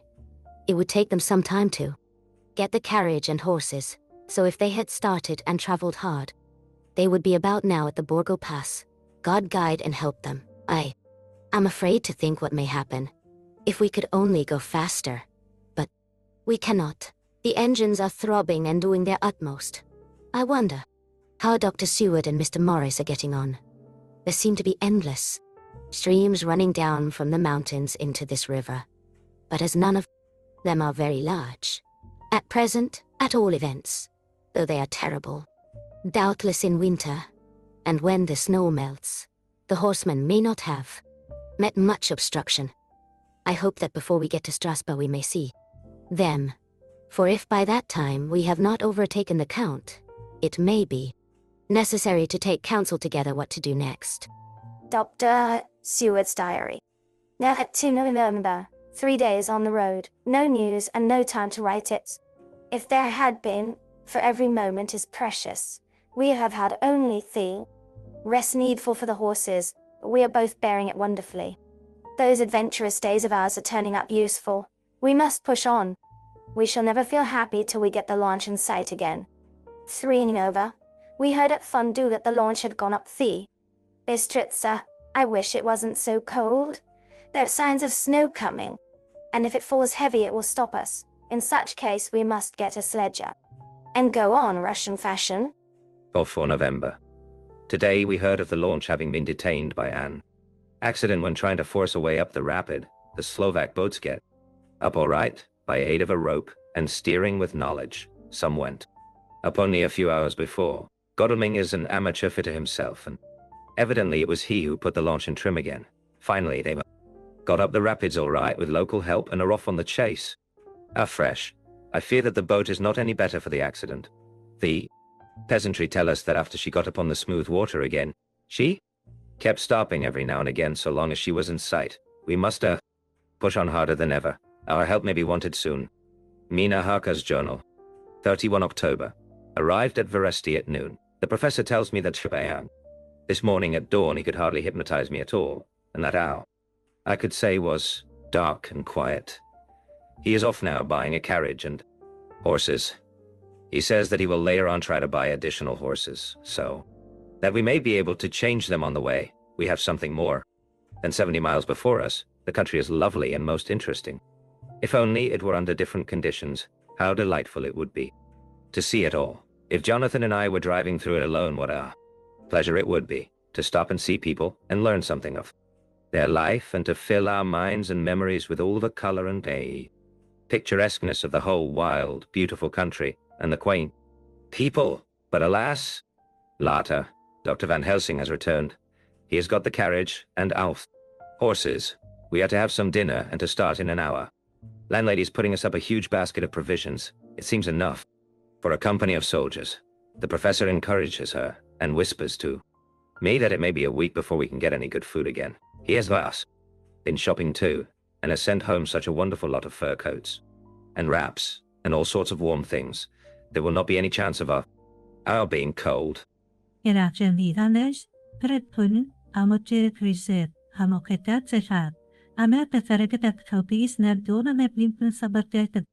We shall soon be off. I am afraid to think what may happen to us. We are truly in the hands of God. He alone knows what may be, and I pray Him, with all the strength of my sad and humble soul, that He will watch over my beloved husband, that whatever may happen, Jonathan may know that I loved him and honored him more than I can say, and that my latest and truest thought will be always for him. Chapter 27. M8AX Journal. MvIiIaX. November. All day long we have traveled, and at a good speed. The horses seem to know that they are being kindly treated, for they go willingly their full stage at best speed. We have now had so many encounters, and find the same thing so constantly that we are encouraged to think that the journey will be an easy one. Dr. Van Helsing is laconic. He tells the farmers that he is hurrying to Bistritz and pays them well to make the exchange of horses. We get hot soup or coffee or tea, and off we go. It is a lovely country, full of beauties of all imaginable kinds, and the people are brave and strong and simple, Seeing full of nice qualities, they are very, very superstitious. In the first house where we stopped, when the woman who served us saw the scar on my forehead, she crossed herself and put out 2 fingers towards me to keep off the evil eye. I believe they went to the trouble of putting an extra amount of garlic into our food, and I can't abide garlic. Ever since then I have taken care not to take off my hat or veil. And so I've escaped their suspicions. We are traveling fast. And as we have no driver with us to carry tales, we go ahead of scandal. But I dare say that fear of the evil eye will follow hard behind us all the way. The professor seems tireless. All day he would not take any rest, though he made me sleep for a long spell. At sunset time he hypnotized me, and he says that I answered as usual: darkness, lapping water, and creaking wood. So our enemy is still on the river. I am afraid to think of Jonathan, but somehow I have now no fear for him, or for myself. I write this whilst we wait in a farmhouse for the horses to be got ready. Dr. Van Helsing is sleeping. Poor Diez. He looks very tired and old and grey, but his mouth is set as firmly as a conqueror's. Even in his sleep, he is instinct with resolution. When we have well started, I must make him rest whilst I drive. I shall tell him that we have days before us, and he must not break down when most of all his strength will be needed. All is ready. We are off shortly. Day 2 November, morning. I was successful, and we took turns driving all night. Now the day is on us, bright, though cold. There is a strange heaviness in the air. I say heaviness for want of a better word. I mean that it oppresses us both. It is very cold, and only our warm furs keep us comfortable. At dawn, Van Helsing hypnotized me. He says I answered. Darkness, creaking wood and roaring water. So the river is changing. As they ascend, I do hope that my darling will not run any chance of danger, more than need be. But we are in God's hands. See November, night. All day long driving. The country gets wilder essays. We go. and the great spurs of the Carpathians, which at Veresti seemed so far from us and so low on the horizon, now seem to gather round us, and tower in front. We both seem in good spirits. I think we make an effort each to cheer the other. In the doing so, we cheer ourselves. Dr. Van Helsing says that by morning we shall reach the Borgo Pass. The houses are very few here now, and the professor says that the last horses we got will have to go on with us, as we may not be able to change. He got 2 in addition to the 2 we changed, so that now we have a rude 4 in hand. The dear horses are patient and good, and they give us no trouble. We are not worried with other travelers, and so even I can drive. We shall get to the pass in daylight. We do not want to arrive before, so we take it easy and have each a long rest. In turn, oh, what will tomorrow bring to us? We go to seek the place where my poor darling suffered so much. God grant that we may be guided aright, and that he will deign to watch over my husband and those dear to us both, and who are in such deadly peril. As for me, I am not worthy in his sight. Alas, I am unclean to his eyes, and shall be until he may deign to let me stand forth in his sight as one of those who have not incurred his wrath. Memorandum by Abraham Van Helsing. 4 November. This to my old and true friend John Seward, M.D. of Purfleet, London, in case I may not see him. It may explain. Is morning, and I write by a fire which all the night I have kept. Alive, Madam Mina aiding me. It is cold, cold, so cold that the grey, heavy sky is full of snow, which when it falls will settle for all. Winter, as the ground is hardening to receive it, it seems to have affected Madam Mina. She has been so heavy of head all day that she was not like herself. She sleeps and sleeps and sleeps. She, who is usual so alert, have done literally nothing all the day. She even have lost her appetite. She make no entry into her little diary. She, who writes so faithful at every pause, something whisper to me that all is not well. However, tonight she is more vif, her long sleep all day have refreshed and restore her, for now she is all sweet and bright. As ever, at sunset I try to hypnotize her, but alas, with no effect. The power has grown less and less with each day, and tonight it fail me altogether. Well, God's will be done, whatever it may be, and whithersoever it may lead. Now to the historical, for as Madam Mina write not in her stenography, I must, in my cumbrous old fashion, that so each day of us may not go unrecorded. We got to the Borgo Pass just after sunrise yesterday morning. When I saw the signs of the dawn, I got ready for the hypnotism. We stopped our carriage and got down so that there might be no disturbance. I made a couch with furs, and Madam Mina, lying down, yield herself as usual, but more slow and more short time than ever, to the hypnotic sleep. As before came the answer, darkness and the swirling of water. Then she woke, bright and radiant, and we go on our way and soon reach their pass. At this time and place she become all on fire with zeal. Some new guiding power be in her manifested, for she point to a road and say, "This is the way." "How know you it?" I ask. "Of course I know it," she answer, and with a pause add, "Have not mine Jonathan travel it, and wrote of his travel. At first I think somewhat strange, but soon I see that there be only one such by-road. It is used but little, and very different from the coach road from Bukovina to Bistritz, which is more wide and hard and more of use." So we came down this road. When we meet other ways, not always were we sure that they were roads at all, for they be neglect and light snow have fallen. The horses know, and they only. I give rein to them, and they go on so patient. By and by we find all the things which Jonathan have noted in that wonderful diary of him. Then we go on for long, long hours and hours. At the first I tell Madam Mina to sleep. She try it, and she succeed. She sleep all the time, till at the last I feel myself out to suspicious grow and attempt to wake her.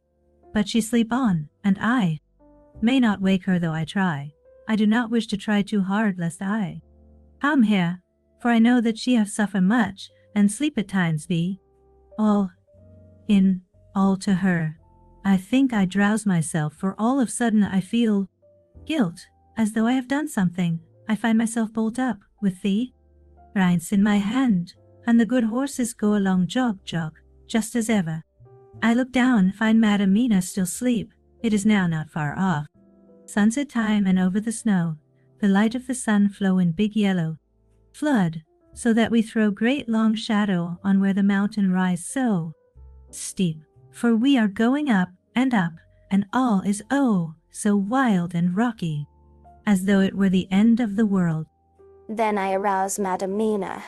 This time she wake with not much trouble, and then I tried to put her to hypnotic sleep, but she sleep not, being as though I were not. Still I try, till all at once I find her until myself in dark. So I look round, and find that the sun have gone down.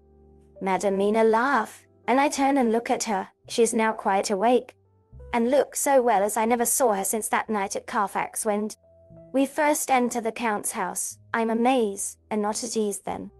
But she is so bright and tender and thoughtful for me, that I forget all fear. I light a fire, for we have brought supply of wood with us, and she prepare food while I undo the horses and set them, tethered in shelter to feed. Then when I return to the fire, she have my supper ready.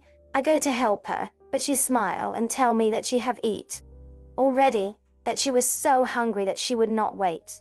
I like it not, and I have grave doubts, but I fear to affright her, and so I am silent.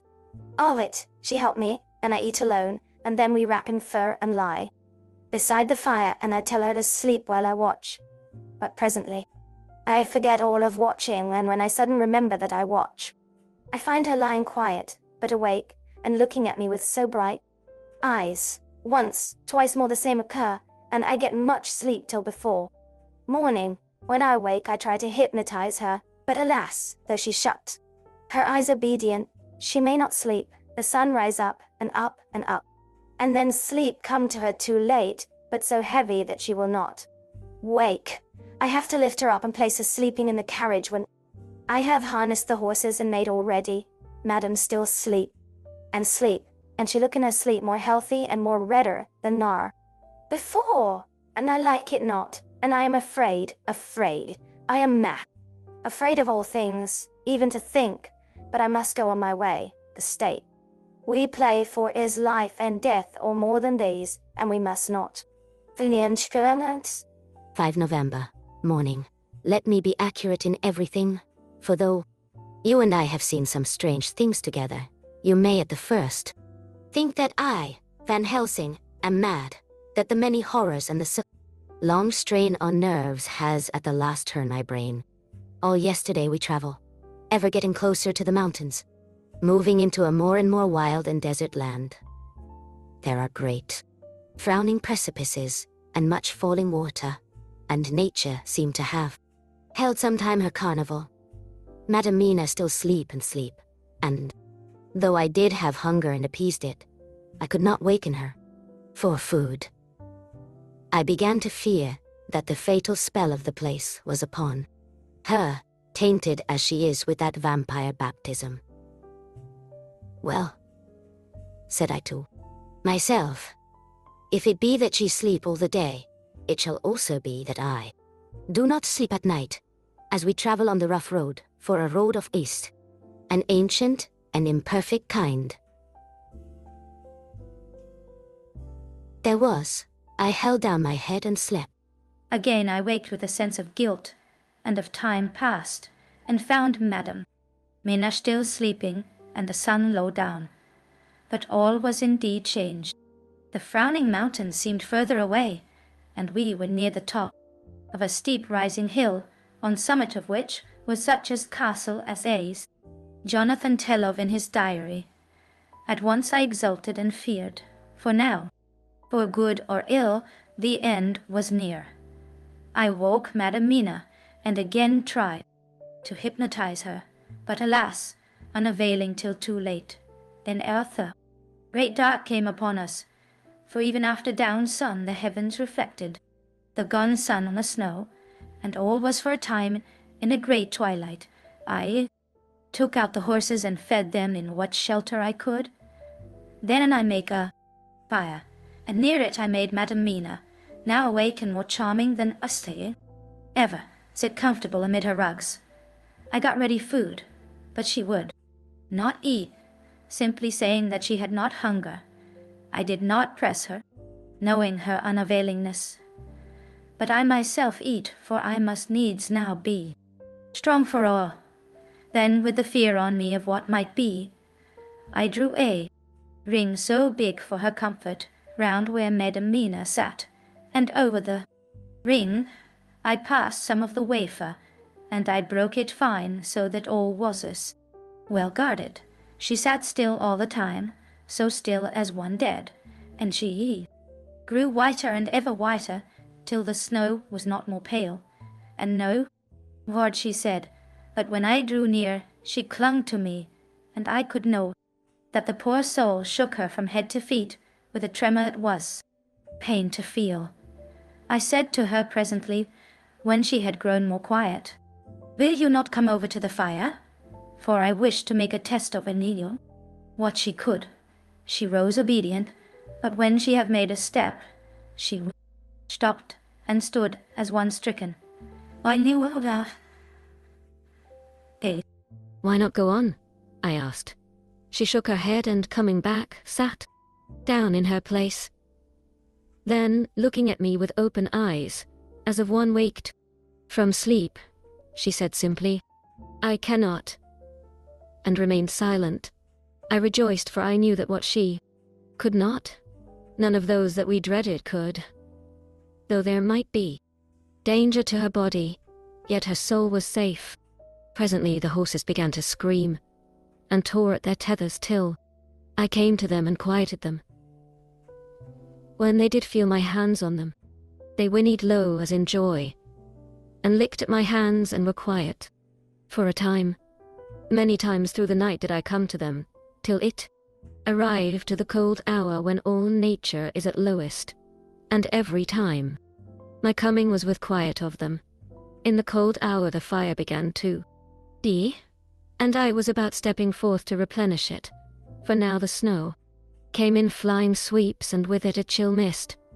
Even in the dark there was a light of some kind, as there ever is over snow, and it seemed as though the snow flurries and the wreaths of mist took shape as of women, with trailing garments. All was in dead, grim silence, only that though horses whinnied and cowered, as if in terror of the worst, I began to fear, horrible fears.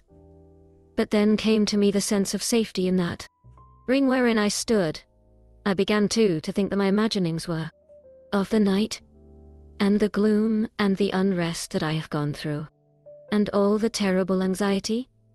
It was as though my memories of all Jonathan's horrid experience were befooling me, for the snowflakes and the mist began to wheel and circle round, till I could get as though a shadowy glimpse of those women that would have kissed him.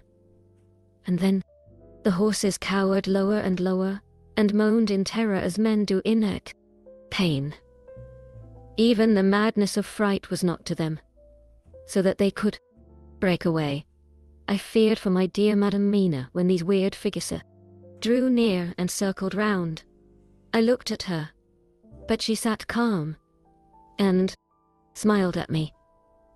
When I would have stepped to the fire to replenish it, she caught me and held me back, and whispered, like a voice that one hears in a dream, so low it was, "No, no, do not go without.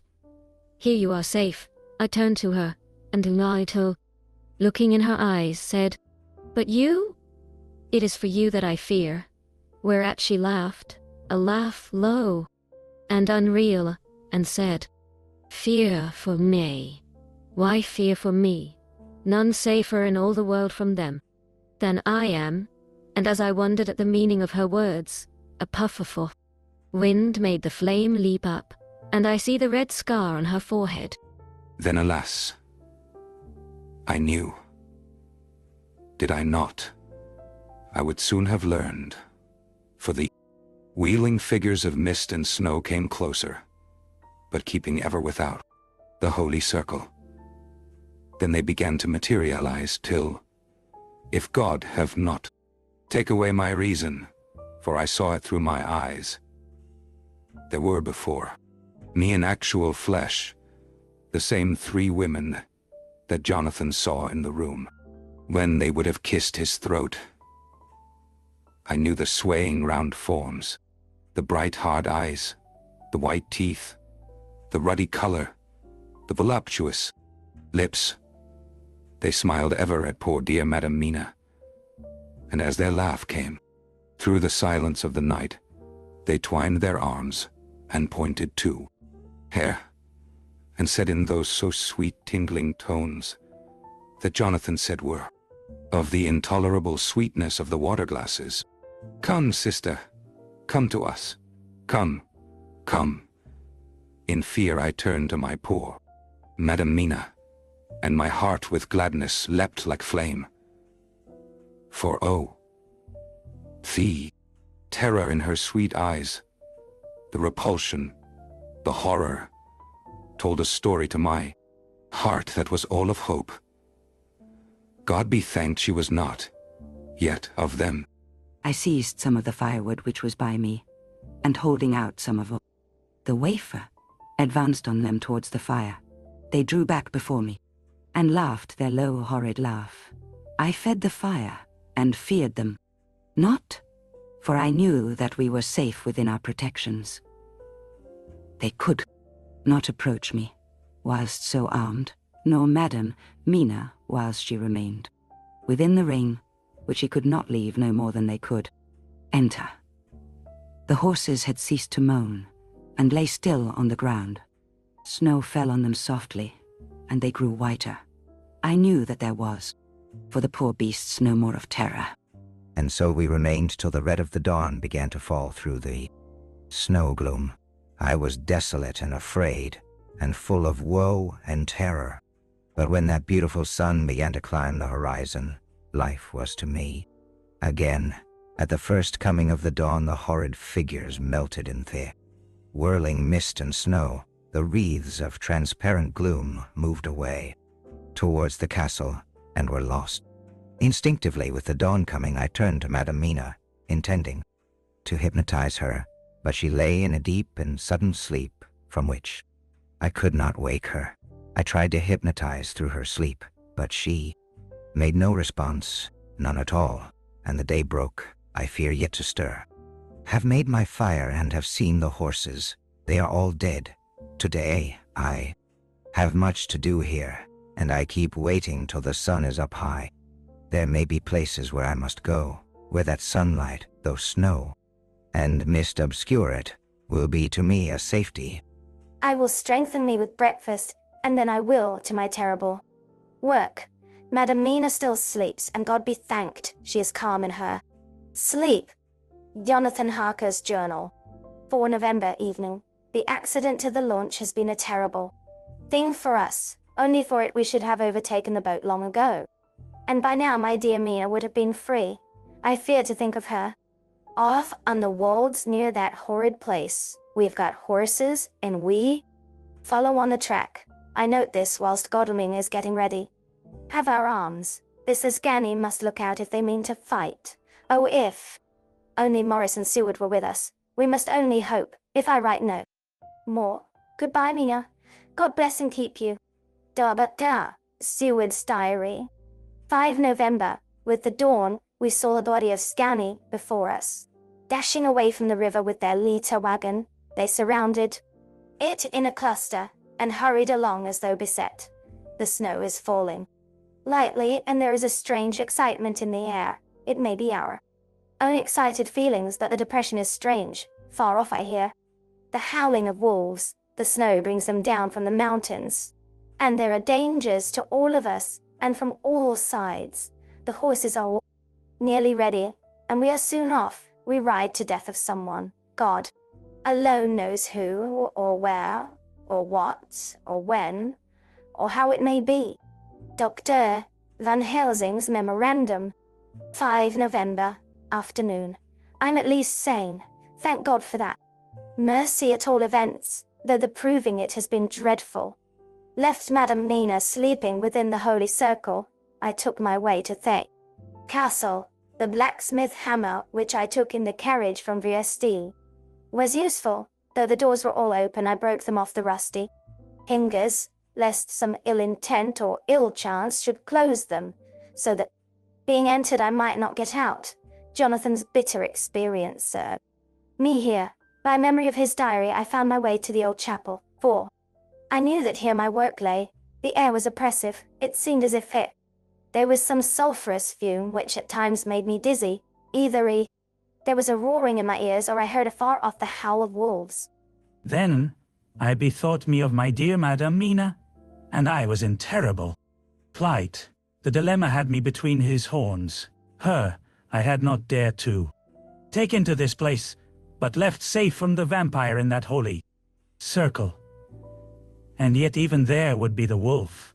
I resolved me that my work lay here, and that as to the wolves we must submit, if it were God's will. At any rate, it was only death and freedom beyond. So did I choose. For her.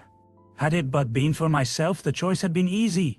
The maw of the wolf were better to rest in than the grave of the vampire. So I make my choice to go on with my work. I knew that there were at least 3 graves to find, graves that are inhabit. So I search, and I find one of them. She lay in her vampire sleep, so full of life and voluptuous beauty that I shudder, as though I have come to do murder. Ah, I doubt not that in old time, when such things were, many a man who set forth to do such a task as mine, found at the last his heart fail him, and then his nerve. So he delay and delay and delay, till the mere beauty and the fascination of the wanton undead have hypnotized him, and he remain on and on, till sunset come, and the vampire sleep be over. Then the beautiful eyes of the fair woman open and look love, and the voluptuous mouth present to a kiss, and man is weak, and there remain one more victim in the vampire fold, one more to swell the grim and grisly ranks of the Kai. Undead! There is some fascination, surely, when I am moved by the mere presence of such an one, even lying as she lay in a tomb fretted with age and heavy with the dust of centuries. Though there be that horrid odor, such as the lairs of the Count have had, yes, I was moved. I Van Helsing, with all my purpose, and with my motive for hate, I was moved to a yearning for delay, which seemed to paralyze my faculties, and to clog my very soul. It may have been that the need of natural sleep and the strange oppression of the air were beginning to overcome me. Certain it was that I was lapsing into sleep, the open-eyed sleep of awe, one who yields to a sweet fascination, when there came through thill, snow-stilled air, a long, low wail, so full of woe and pity that it woke me like the sound of a clarion, for it was the voice of my dear Madam Mina that I heard. Then I braced myself again to my horrid task, and found by wrenching away Tombtabs, one other of the sisters, the other dark one. I dared not pause to look on her as I had on her sister, lest once more I now should begin to be enthralled. But I go on searching until presently I find in a high great tomb, as if made to one much beloved, that other fair sister which, like Jonathan, I had seen to gather herself out of the atoms of the mist. She was so fair to look on, so radiantly beautiful, so exquisitely voluptuous, that the very instinct of man in me, which calls some of my sex to love and to protect one of hers, made my head whirl with new emotion. But God be thanked, that soul wail of old, my dear Madam Mina, had not died out of my ears, and before the spell could be wrought further upon me, I had nerved myself to my wild work. By this time I had searched all the tombs in the chapel, so far as I could tell. and as there had been only 3 of these undead phantoms, around us in the night, I took it that there were no more of active, undead existent. There was one great tomb more lordly than all Thay. Rest, huge it was, and nobly proportioned. On it was but one word, Dracula. This then was the undead home of the king vampire, to whom so many, more were due. Its emptiness spoke eloquent to make certain what I knew, before I began to restore these women to their dead selves. Through my awful work I laid in Dracula's tomb some of the wafer, and so banished him from it, undead forever. Then began my terrible task, and I dreaded it. Had it been but 1, it had been easy, comparative. But 3, to begin twice more after, I had been through a deed of horror, for if it was terrible with thee, sweet Miss Lucy, what would it not be with these strange ones who had survived through centuries, and who had been strengthened by the thorough passing of the years, who would, if they could, have fought for their foul lives? Oh, my friend John, but it was butcher work, had I not been nerved by thoughts of other dead, and of the living over whom hung such a pall of fear. I could not have gone on. I tremble and tremble even yet, though, till all was over, God be thanked, my nerve did stand. Had I not seen the repose in the first face, and the gladness that stole over it just ere the final dissolution came, as realization that the soul had been Vaughan, I could not have gone further with my butchery. I could not have endured the horrid screeching as the stake drove home, the plunging of a writhing form, and lips of bloody foam.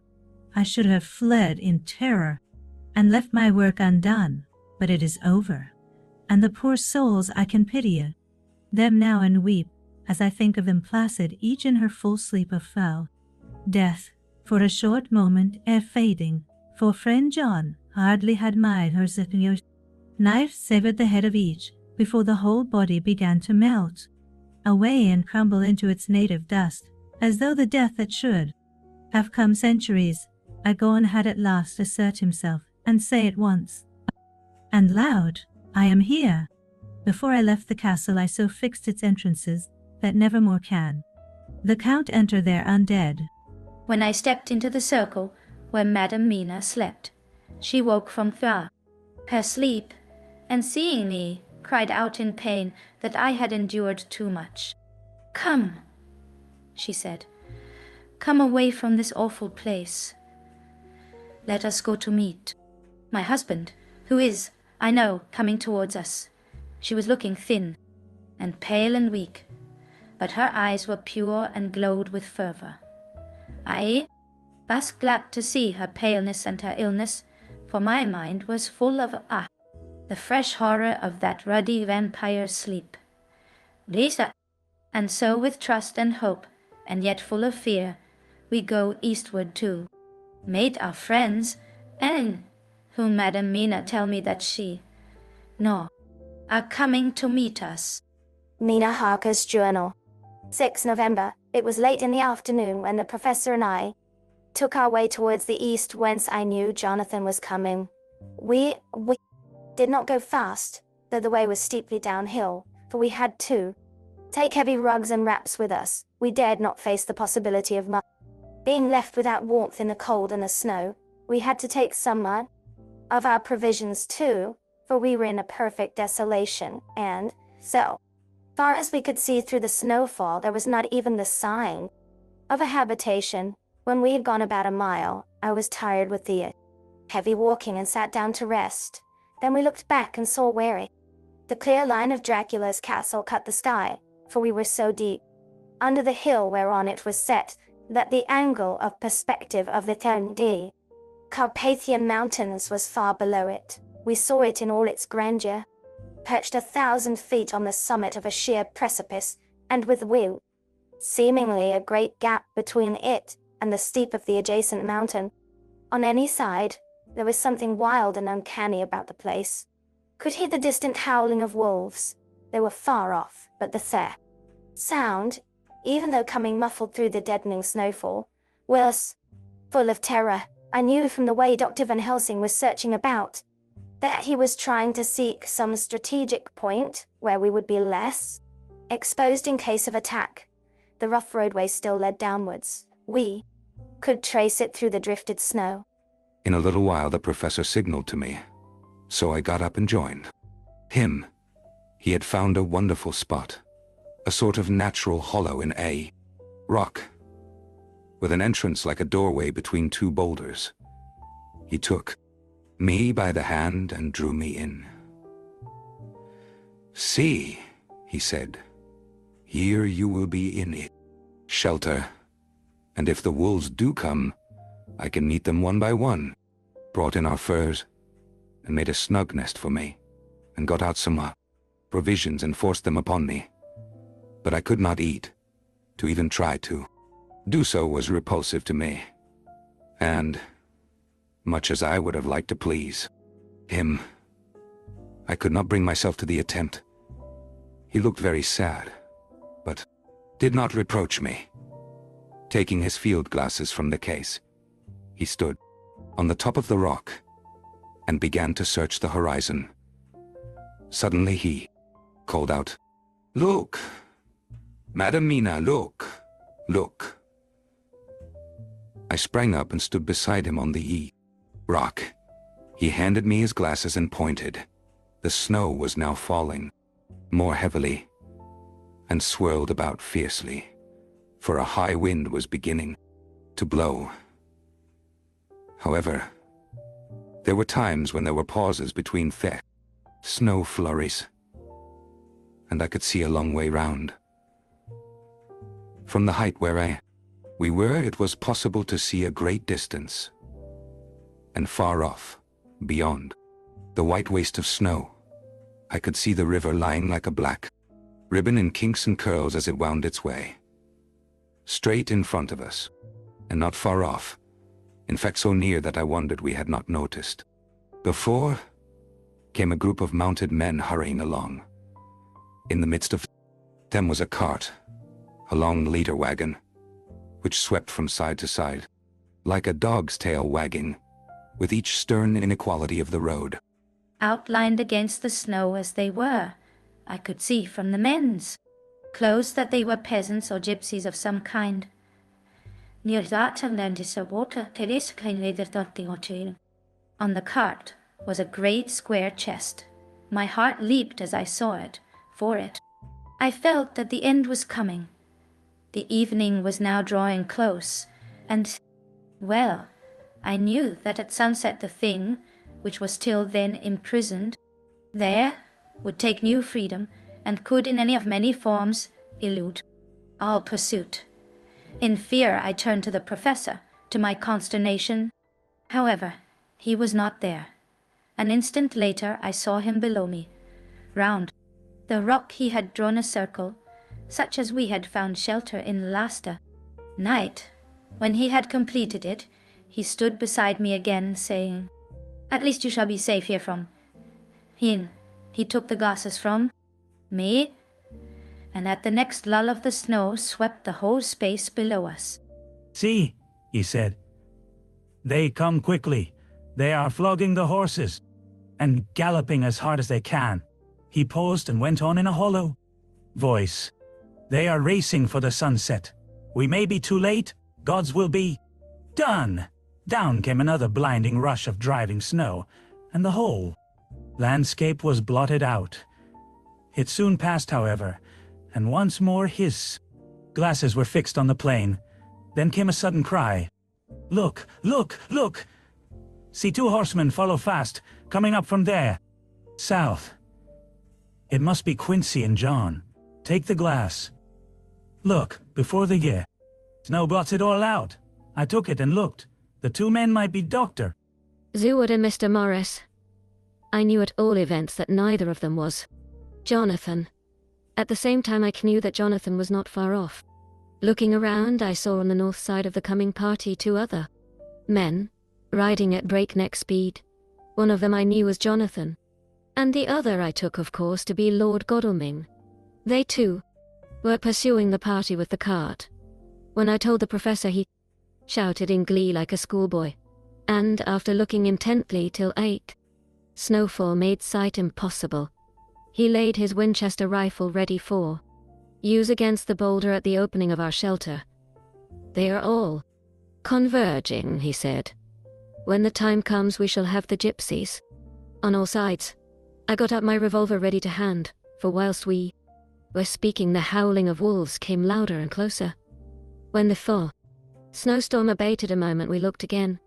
It was strange to see the snow falling in such heavy flakes close to us, and beyond, the sun shining more and more brightly as it sank down towards the far mountain tops. Sweeping the glass all around us, I could see here and there dots, moving singly, and in twos and threes and larger numbers. The wolves were gathering for their prey.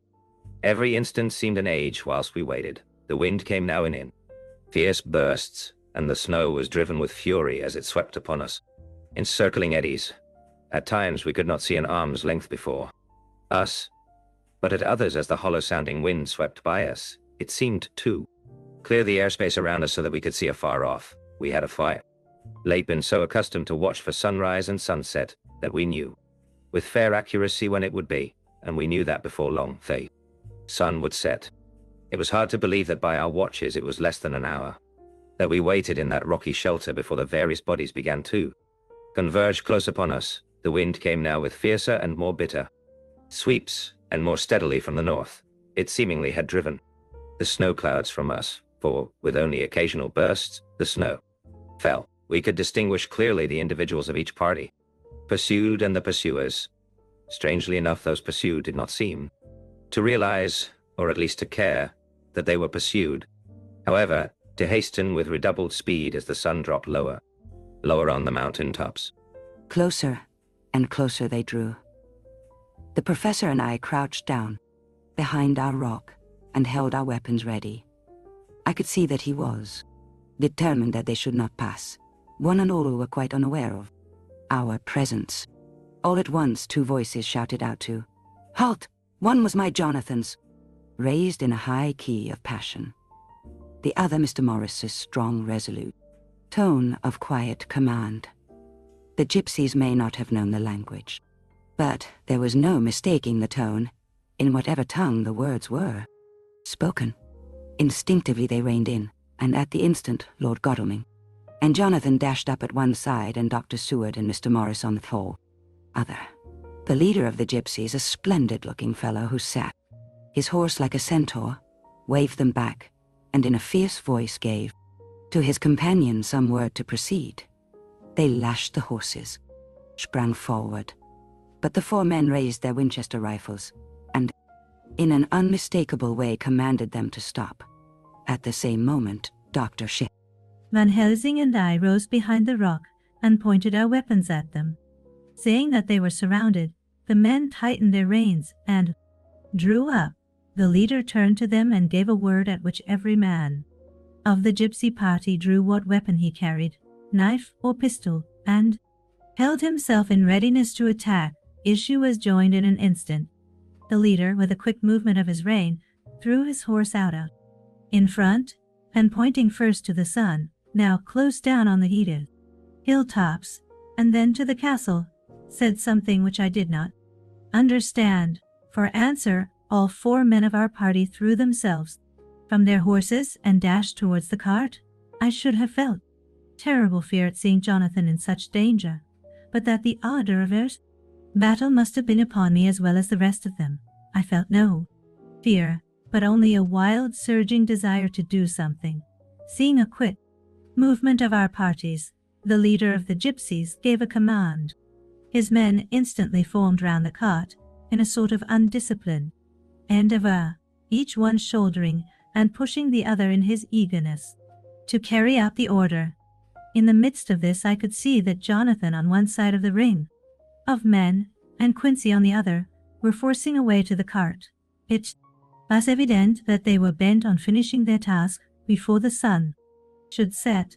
Nothing seemed to stop or even to hinder them, neither the leveled weapons or the flashing knives of the gypsies in front, or the faint howling of the wolves behind appeared to even attract their attention. Jonathan's impetuosity and the manifest singleness of his purpose seemed to overweigh those in front of him. Instinctively, they cowered aside and let him pass. In an instant he had jumped upon the cart, and, with a strength which seemed incredible, raised the great box, and flung it over the wheel to the ground.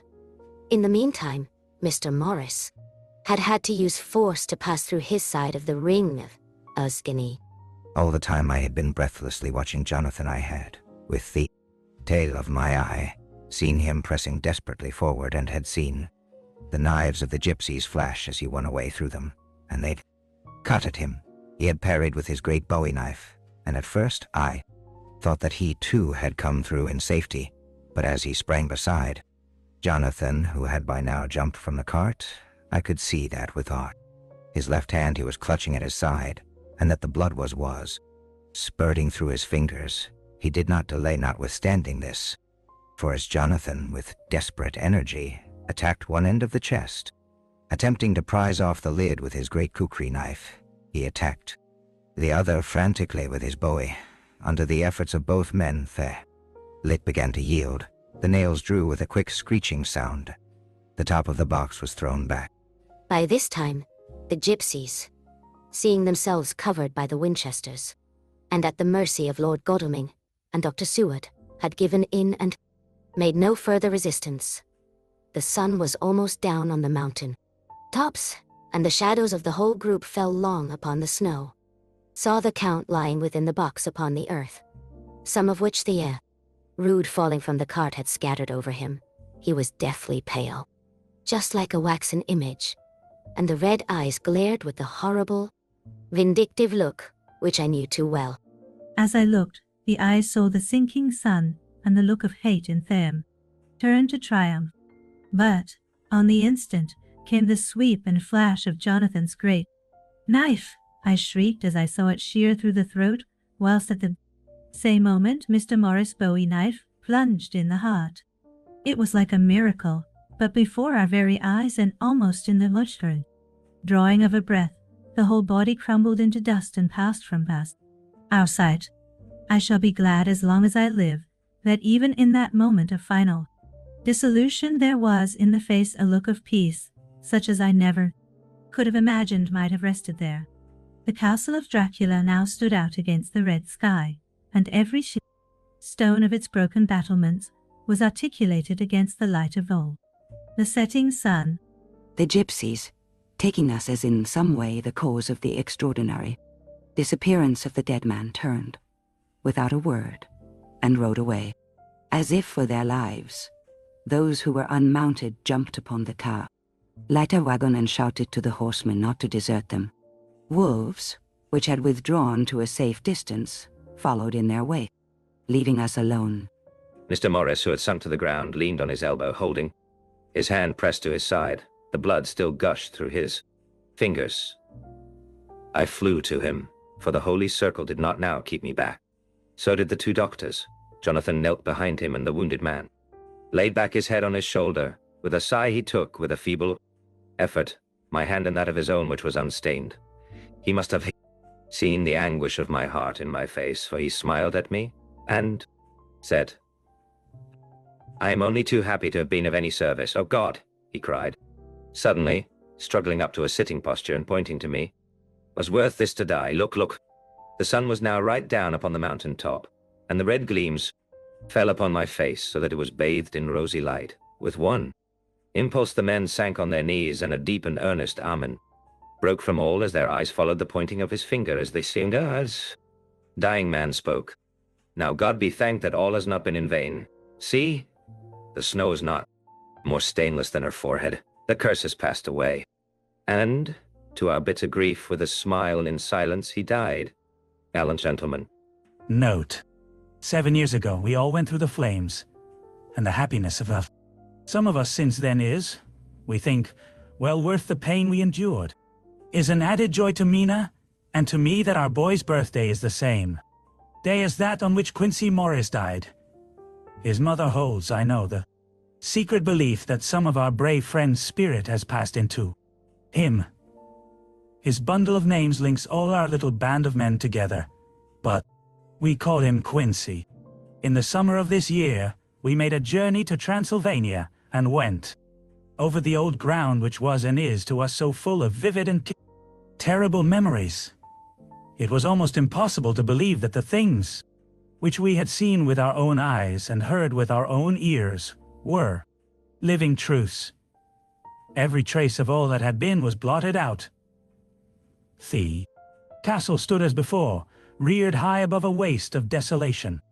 When we got home, we got to talking of the old time, which we could all time look back on without despair, for Godalming and Seward are both happily married. I took the papers from the safe where they have been ever since our return so long ago. We were struck with the fact that in all the massive material of which the record is composed, there is hardly one authentic document, nothing but a mass of typewriting except the later notebooks of Mina and Seward and myself, and Van Helsing's memorandum. We could hardly ask anyone, even did we wish to accept these as proofs of so wild a story. Van Helsing summed it all up as he said, with our boy on his knee, "We want no proofs. We ask none to believe us. This boy will someday know what a brave and gallant woman his mother is. Already he knows her sweetness and loving care. Later on he will understand how some men loved her, that they did dare much for her sake." Jonathan Harker. Fin del audiolibro por MvIiaX. Guión. M8AX. Procesado usando CPU Intel Core i5 10210 CPU 1.6. En honor a MDDD. Mi madre.